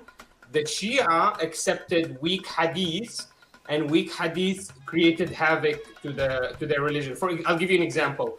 They can marry with a rose. They go up to the girl in the club and tell her, "Here, I got you a cup. Here's this drink. I marry you with this drink. You are my wife for the night," and he can divorce her that night. This is not a Sunni tradition, but the Shias, for some reason, they believe they're allowed that because they read weak hadiths and they really believe in them. Oh, interesting. Thank you for the explanation. It's nice to always learn something new. And Finkel says that Tommy actually means Sonny and Cher. And originally I did think that too. I'm like, are they talking about Sonny and Cher? Like, is that a thing? Or did they just misspell it? Wrongful Rage comes in with the Big 10. He says, I caused this sidebar convo. Bad Rage. Pay money for the grift. Yes, and thank you so much, Wrongful Rage. It was comical. It was a great conversation. Nephilim coming in with the big 2. Mel, you can't spell Wilson without the W-I-N. Very nice. And then, of course, Shazzy Bear with the 5 to put Mel in the back. Tristan coming with another 5, adding 5 more. Finkel coming in with a 5 gifted tomato memberships. Congratulations to you, lucky lottery winners. And then Kieran, my mouth's all stupid right now. Kieran Martin coming in with the big 5.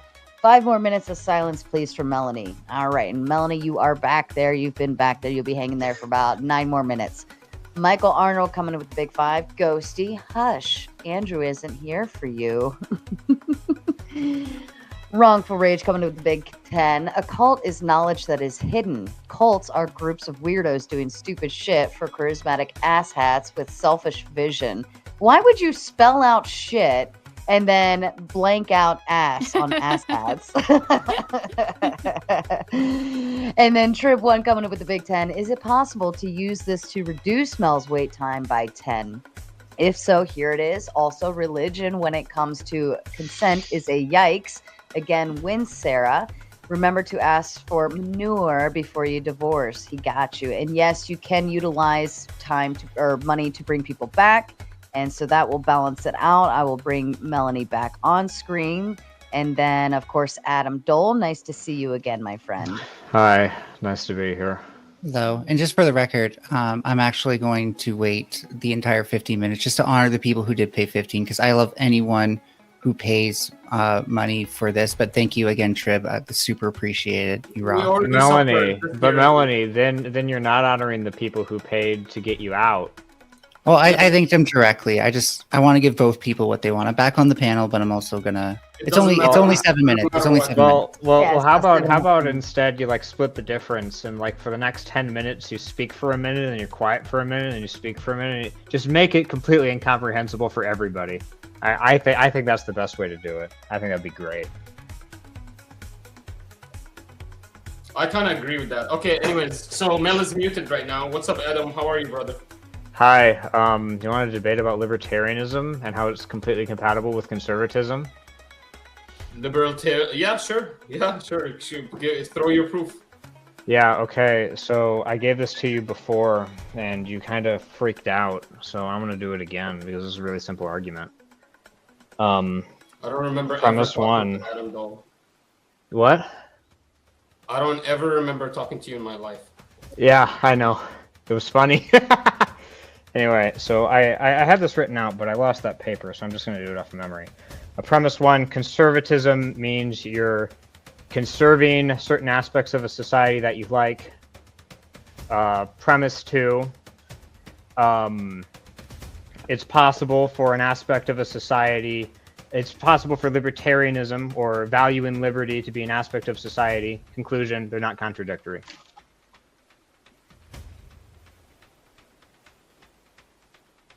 So the argument is C, therefore CS, liberalism, therefore CS, therefore... No, libertarianism is different than liberalism. It's a different Libertarianism equals CS, therefore they're compatible, there's no contradiction. Do you know how to do any logical truth tables? What's CS? So I created a mathematical equation. He said conservatism leads to, so if conservative, you lead to, therefore, which is an arrow, one-sided arrow. So C conserving values. Yeah. I don't know what truth tables are. I don't know how to do truth tables. Corinth, can you show me how to do truth tables later, by the way? Yeah, I can do truth tables later. Thanks, Corinth. Yeah, you have to be taught. You actually don't know. Then don't. No, this is a syllogism. No, This is a syllogism, Minar. I'll tell you This what is you a do. Present syllogism. your argument with no syllogism. Don't present the syllogism. That means don't present premise and conclusion. Don't present the syllogism. Why do you want it in a less clear manner? Because it's illogical. It's contradictory. It doesn't make sense. It's okay. C, Where did you see the? Let me show you what he said. He said C, therefore CV, and C, therefore CV, L, therefore CV. What? You know, libertarian, like. Okay, isn't what part of that is liberal. like? Wait, what part of that is a contradiction? There are multiple things that can imply the same statement. So what's the conclusion? What's the conclusion to this equation? What is the conclusion? He needs to create a conclusion. He has two premises. What's the conclusion to this? He doesn't know what the conclusion is. There's no right conclusion to this. Say it. Also, that's also not accurate. He specifically had possibility. You need to be using modal logic in the first case. I don't know why you're trying to track this down when you have a fundamental misunderstanding of the argument he made prior. He specifically said the possibility of this thing, which would be implying that you would need the little triangle symbol in modal logic, right? It would be a diamond. Is it a diamond? Yeah, I remember the pointy. I thought you were ESL, Corinth. I am. I just forgot the alphabet. I'm sorry. Okay. Well, you got to work on that. And probably also just a little brief moment. Mel got put back in the back for another 5, and then also Darth added another 2. So you have 8.5 total back there with everything added together earlier. And then Finkel comes in with the big 20, saying, I see how this works. Keep Finkel off the panel for 20 minutes. That'll teach him to stop banana eating. We love you, Finkel. I'm glad you're here tonight. Go ahead, panel. Also, I don't think the first premise was a premise. I think it was just a definition for the terminology. He literally said, my first premise is this, my second premise is this, I conclude this. That's literally what he said.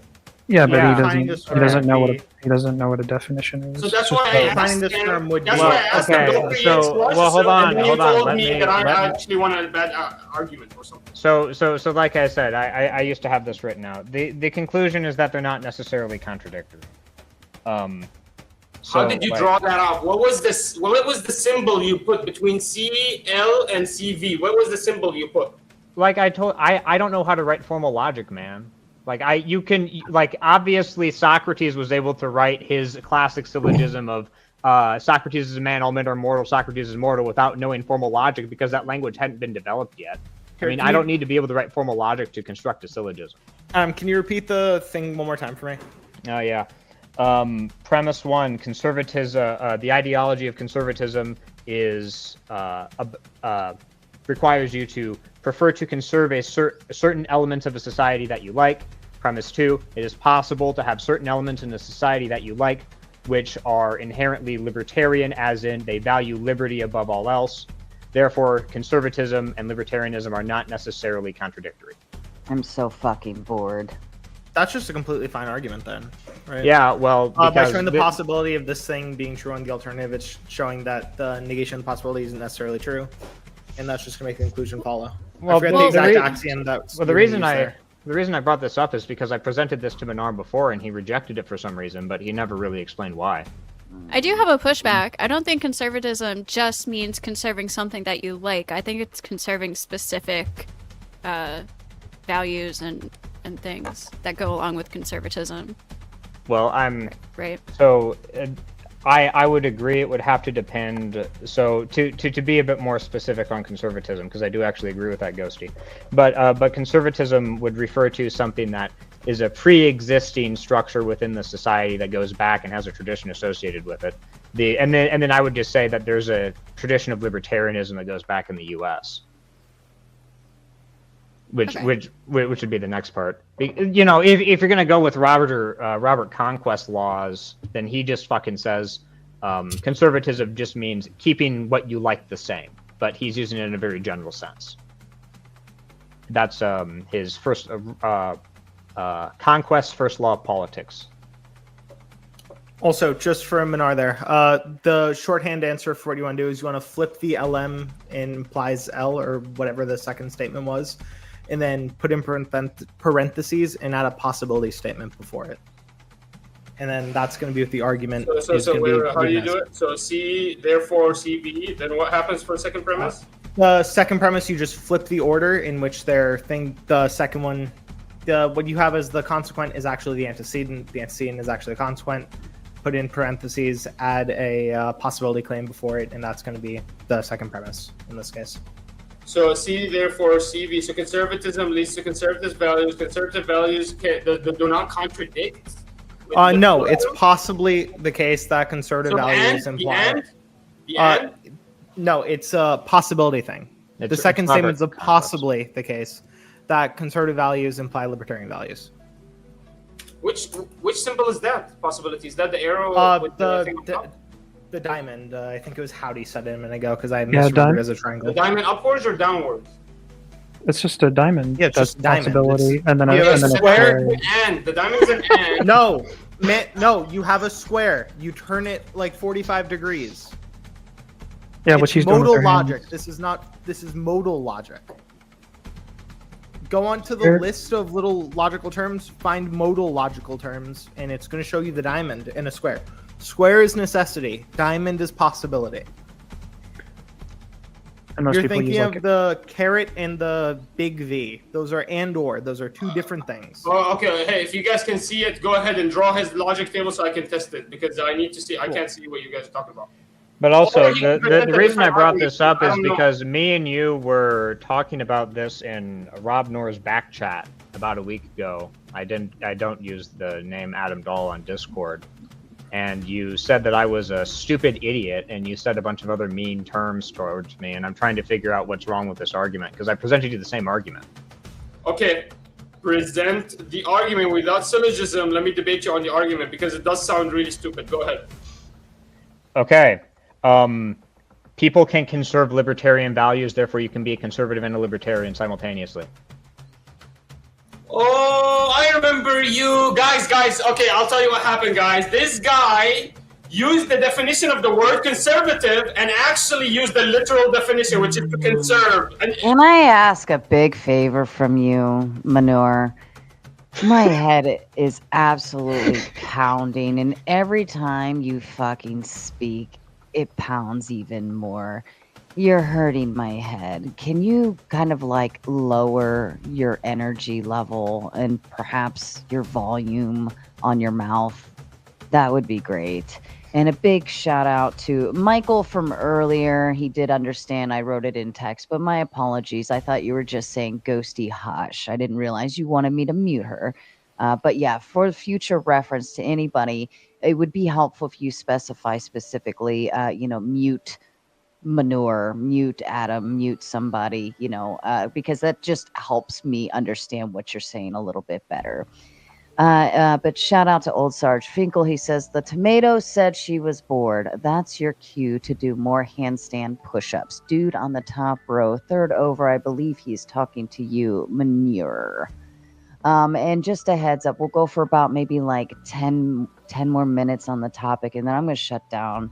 It's 2 a.m. in the morning for me, and I do have to get to bed. I have another big day tomorrow, although it's going to be more fun. And yes, thank God, muting Manure. We're putting you in timeout for 5 minutes backstage. Thank you, Shazzy Bear. Where the fuck have all of you been with the mutes on Manure all night? Where have you been? If any of you love me and care about me, you would have done this like 4 hours ago, and you would have saved my headache. All right. Well, I didn't know he was here. Maybe if I knew he was here, I would have invoked more for you. Unfortunately. But my goodness. Yeah. I know what Minar's gonna say when he comes back, but I'm not gonna. No. I'm not gonna preemptively respond. That's fair. But yeah, Corinth, what's your argument for feminism? It seems to Not be the even case on that women topic. make consequentially better arguments. Women make consequentially better arguments? They vote for consequentially better policies. I should be a little more clear with that. Oh well, I think they vote for consequentially worse policies. Okay, so do you agree or disagree that raising price for consumers all equal be a bad thing? God, you guys are fucking boring. Just a heads up. Let me bring up manure. Love you too, Okay, Sarah. hold on.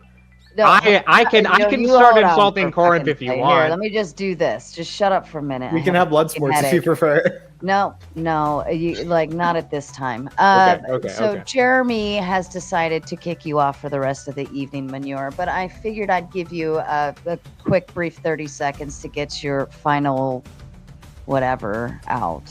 And say I was goodbye right to a great everybody. human being. Bad moderator, great human being. Thanks so much for another opportunity here at the Sierra Raging Tomato for me to rage! Wow! What I'm king! I took over this battle! I'm the king! Andrew Wilson, come debate me! Where did you go? Where are you waking up to? Wahoo? Right. Bye, Manure. I can't do that. I can't. That's just retarded. What an Now I bet you I- wish it was just me and Adam speaking about prop logic again. I can't tell if he's Indian or Pakistani. And I I'm think not sure he's which one just would be more insulting. stupid. That's what I think. And shout out to Finkel. He says, "You slept yesterday, slacker." Just kidding. Going night too. I love you too, Finkel. No, I didn't get to sleep yesterday. You want to know why? Because yesterday, very, very early in the morning, like 4 a.m., my youngest, Tomato Jr., decided to wake up and projectile vomit all over the fucking bed. So I got up at a very early hour, held him over the toilet as he finished projectile vomiting everywhere, and then had to spend the rest of the morning cleaning bed sheets and all that fun fucking shit. So no sleep for me. And then, of course, thank you, Jeremy. I owe you a huge hug. Thank you. Although I didn't like the end of the game screaming. That was like absolutely psychotic. But where have you guys literally been all night? You guys could have shut this motherfucker up earlier. And Wrongful Rage coming in with the big 5. Literally don't know about the mute option. Learning more every day. Wrongful Rage, yes. Over here on the Tomato Show. Unless it's a selected panel, right? So on Mod Mondays when I actually put the panels together, not like tonight. If it's open panel, it's open house on the chat always wins. So you pay, it's minute per dollar, and you can put people in timeout. If somebody's in timeout, you can bring them back up to stage by paying the difference of what, like however long they have left to come back. And it gets pretty fun. There's a lot of back and forth, little super chat wars between people. I'm kicking people out and bringing them back. It's a fun little game we like to play that I like to call Fuck You, Get Backstage. Trib 1 coming in with the big 5. Awkward question, but what size is Jesus's stick? Be as graphic as you need to be. We must know. We ask, what would Jesus do? And if Jesus was Muhammad? Aisha, go. I don't know if I want to know 8 the inches. He's answer superior. to this question. I mean, I can. Okay. Sorry, Mel. If you want a somewhat serious answer, it's probably just normal. There you go. And Jesus was not Muhammad. Yeah, Jesus was literally in the golden mean of all of like the human body part proportions and stuff. Like, who was the guy who was like, oh my god, fuck, the golden ratio guy? He would have fucking lost his shit on him. I don't know what kind of schizos you have here. No, I was just being silly. Okay. You guys make me want to get back into my I briefly got into studying, like, I call it logical algebra, essentially, and because when you code enough, it does just seem like algebra at the end of the day. Not saying it's math, But do you guys like have a server, either you or what's the person with the Pokemon avatar's name? I can't. Corinth. Like a Discord server we can chat about stuff in, because I do want to argue. If I come across people like you, I want to be able to argue it better. I can probably send you a friend request on Discord. I'm gonna have the same TFP. Okay, cool. Man, I came in at the worst fucking time, didn't I? Yeah, definitely. You should have been here earlier. It was really fun. Well, I can't help it. I'm an orbiter. I only show up after Andrew leaves. That's my rule. I can only show up at that fair. time. I will say, Ticky Tack came on here and laid destruction. It was beautiful. I've Well- never been more proud of Ticky Tack and his tactics. I'd say were His very ticky tactics. yeah, Ticky Tactics. Yeah, it's beautiful. All right, well, let's go into. Oh, go ahead, Mel. Oh, I just wanted to toot my own horn and say, like, technically, I started it because I did a tiny little taster before Tiki really came in and put it on. So it's like I did some of like the prep work on the recipe, and he actually I cooked it. think we kind of all had our fun with manure. We all played in shit tonight. Ghosty, We you were played just good shit. you were absolutely evil to him. What the hell, man? Like, be nicer to that guy. Minar is a strange duck. I interacted with him on Rob Knorr's program. Oh, fun. Yeah. If you're anti-feminist, we probably would have had a good no fault divorce debate if you got here earlier. But I'm generally anti-feminist, but like I really don't care. Whatever. This. I mean, I we have can my lane. hang out afterwards. I like to stay in my lane. That's not my lane. I mean, when Sarah ends the show, we can hang out afterwards and talk about feminism because I'm here for No. that too. Yes. No. I would love to talk to you about feminism, Adam. Well, yeah, I'll do it with you, Corinth, because I like you. You guys I mean, have, I'll like, give a you guys. Discord you can go play in or something. I want to watch this. Like, I want to hear them break feminism down into like you called it prop logic, Corinth. I never heard it. I can't speak fucking prop logic. Minar was like trying to put it in propositional terms. You just didn't understand that it wasn't limited to prop. It was. Man, I just figured out how to make a valid argument a few weeks ago, man. Like I don't know, it's just up there. Well, how You can got you Andrew's course.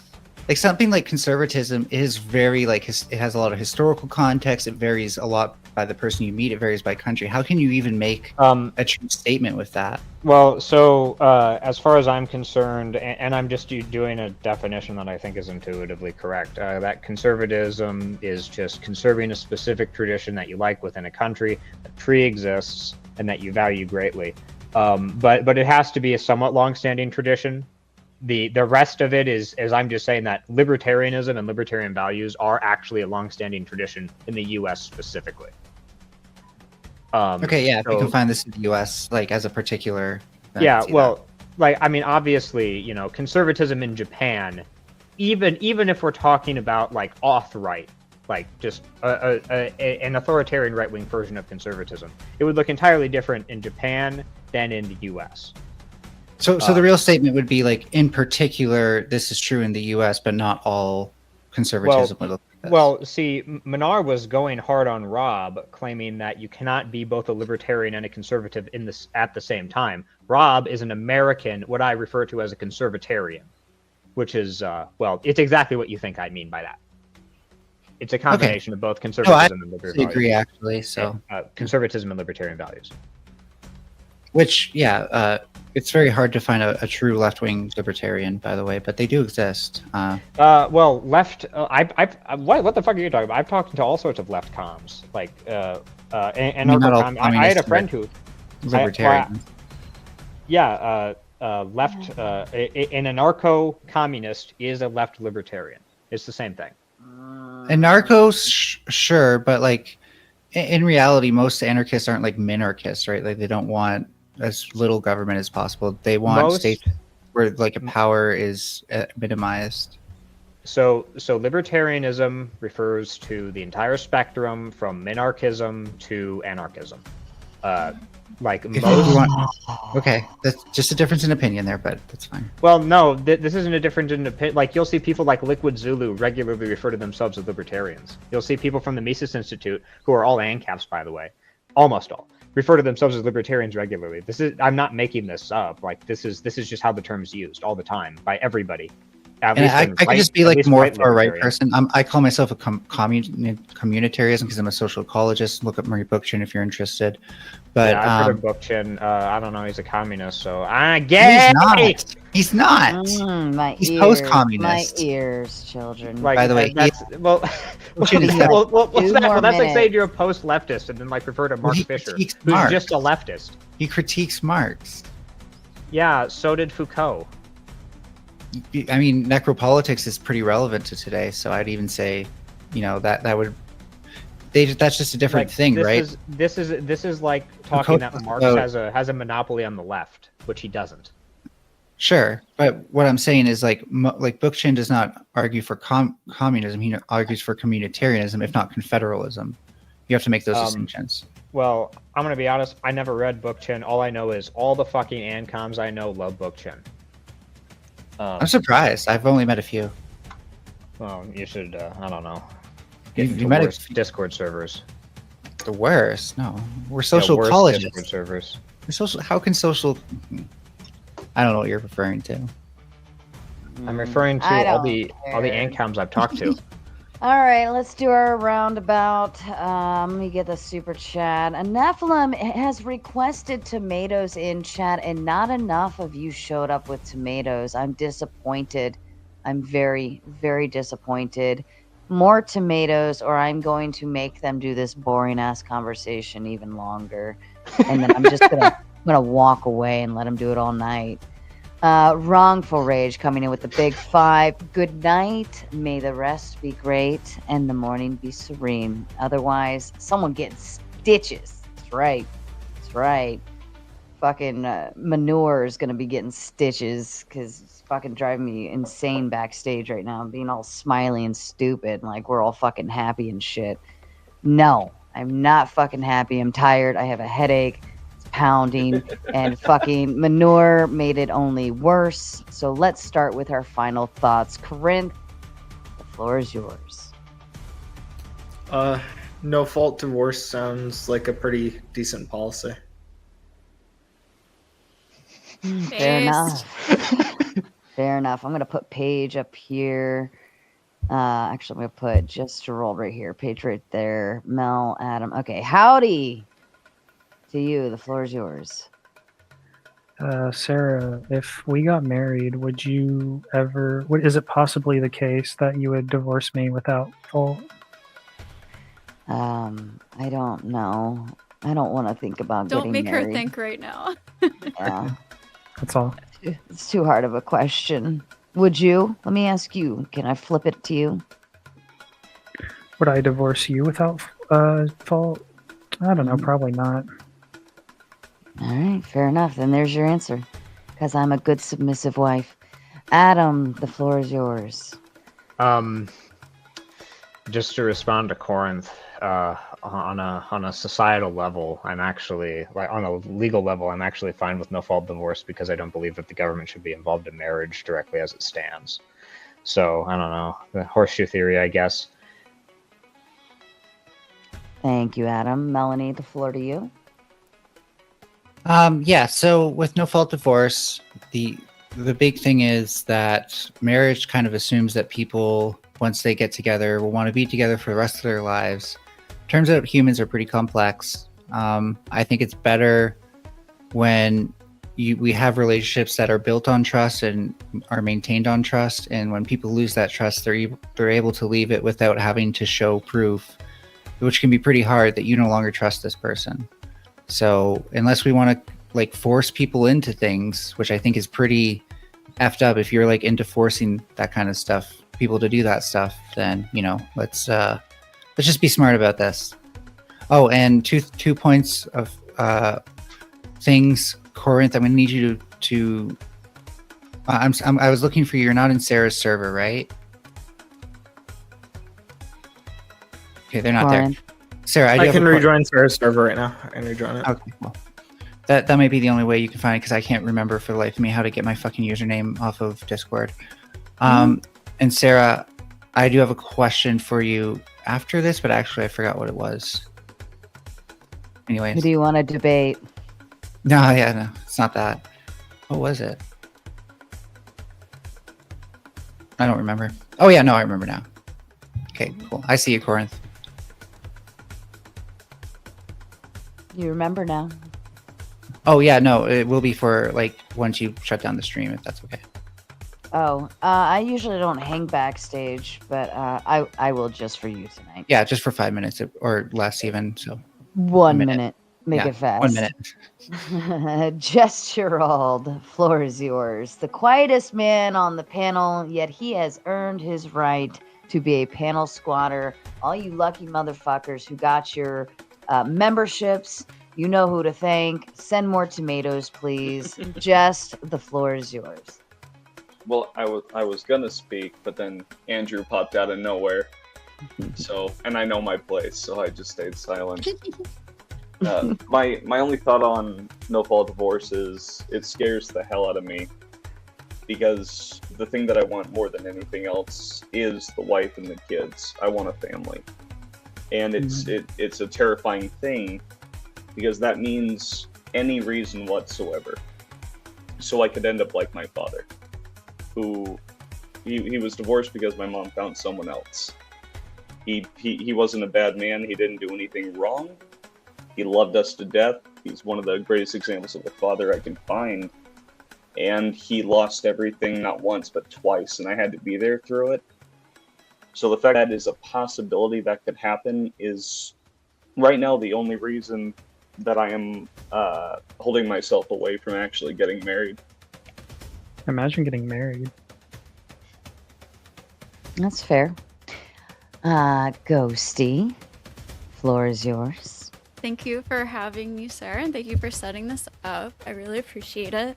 And as far as the topic, to address what Gerald just said, to be honest, no-fault divorce wouldn't have made a difference in your situation anyways, because adultery is a reason to get a divorce. And also, like, if even besides that, would you really rather be forced to stay in a marriage where somebody is cheating on you or choosing somebody else over you? So I think rather than focusing on divorce, focus on finding somebody. You know, if you are going to go ahead and make that commitment of marriage, make sure you really trust this person. And, you know, life is scary. Marriage is scary. Like, it's a risk. And these are just things that exist. So I don't think abolishing no-fault divorce is really any solution to those problems that we have in relationships as humans and stuff. So, but yeah. Oh, also, you know, don't marry prepubescent girls. And wait a little bit after the puberty, okay, people? Yeah. Give her time to ease into it. That's all I have. Well, shout out to Ghosty, actually. This was her topic idea. All right. She hit me up with a bunch of things that were good potential debate topics. And I said, how about you pick one of those? And we'll come on, we'll do open panel and see whatever happens. And this is what happens. This is what you get, folks. You get open panel chaos. You get Tiki Tack coming over here and laying it down like a champion. You get Andrew Wilson stopping by and doing some roasting. You get Melanie on here eating bananas. You get Howdy on here staying quiet. You get Corinth and Adam talking about I don't even fucking know what. And you get just Gerald over here, just sitting here because he had his speed date with me. He's earned a first date, and he's over here trying to figure out what the fuck he's even doing here. But in any event, I love you all. Thank you so much for stopping by. This was a really awesome topic, and it definitely developed into a lot of great conversations. Again, the panel with the win, but of course, the chat always wins. So, ladies and gentlemen, fuck off. A long time ago, in a YouTube world full of keyboard warriors, many monsters and trolls lurked in the chat rooms. They thrived on arguments amongst each other until one day, a heroine rose from the ashes. She was made from the tears of beta bitches and the sweat of alpha male gym guys. Throughout the centuries, this keyboard warrior princess showed up in many forms. She slayed many demons along the way. By the light of the moon, she led the simp army into battle. Wielding her sword, she fought through the dark forests. With each new era, the monsters evolved. The keyboard warrior princess grew stronger, with new skills to bring them down. The world around her advanced, but so did she. Her heroism became known to society as technology advanced, and with each new generation, she had to learn how to blend in to keep her identity hidden. Now known as the Raging Tomato, this keyboard warrior princess fights for justice in every debate. She fights for freedom, for moderator bias, and she fights for your ability to battle on an open panel for your beliefs.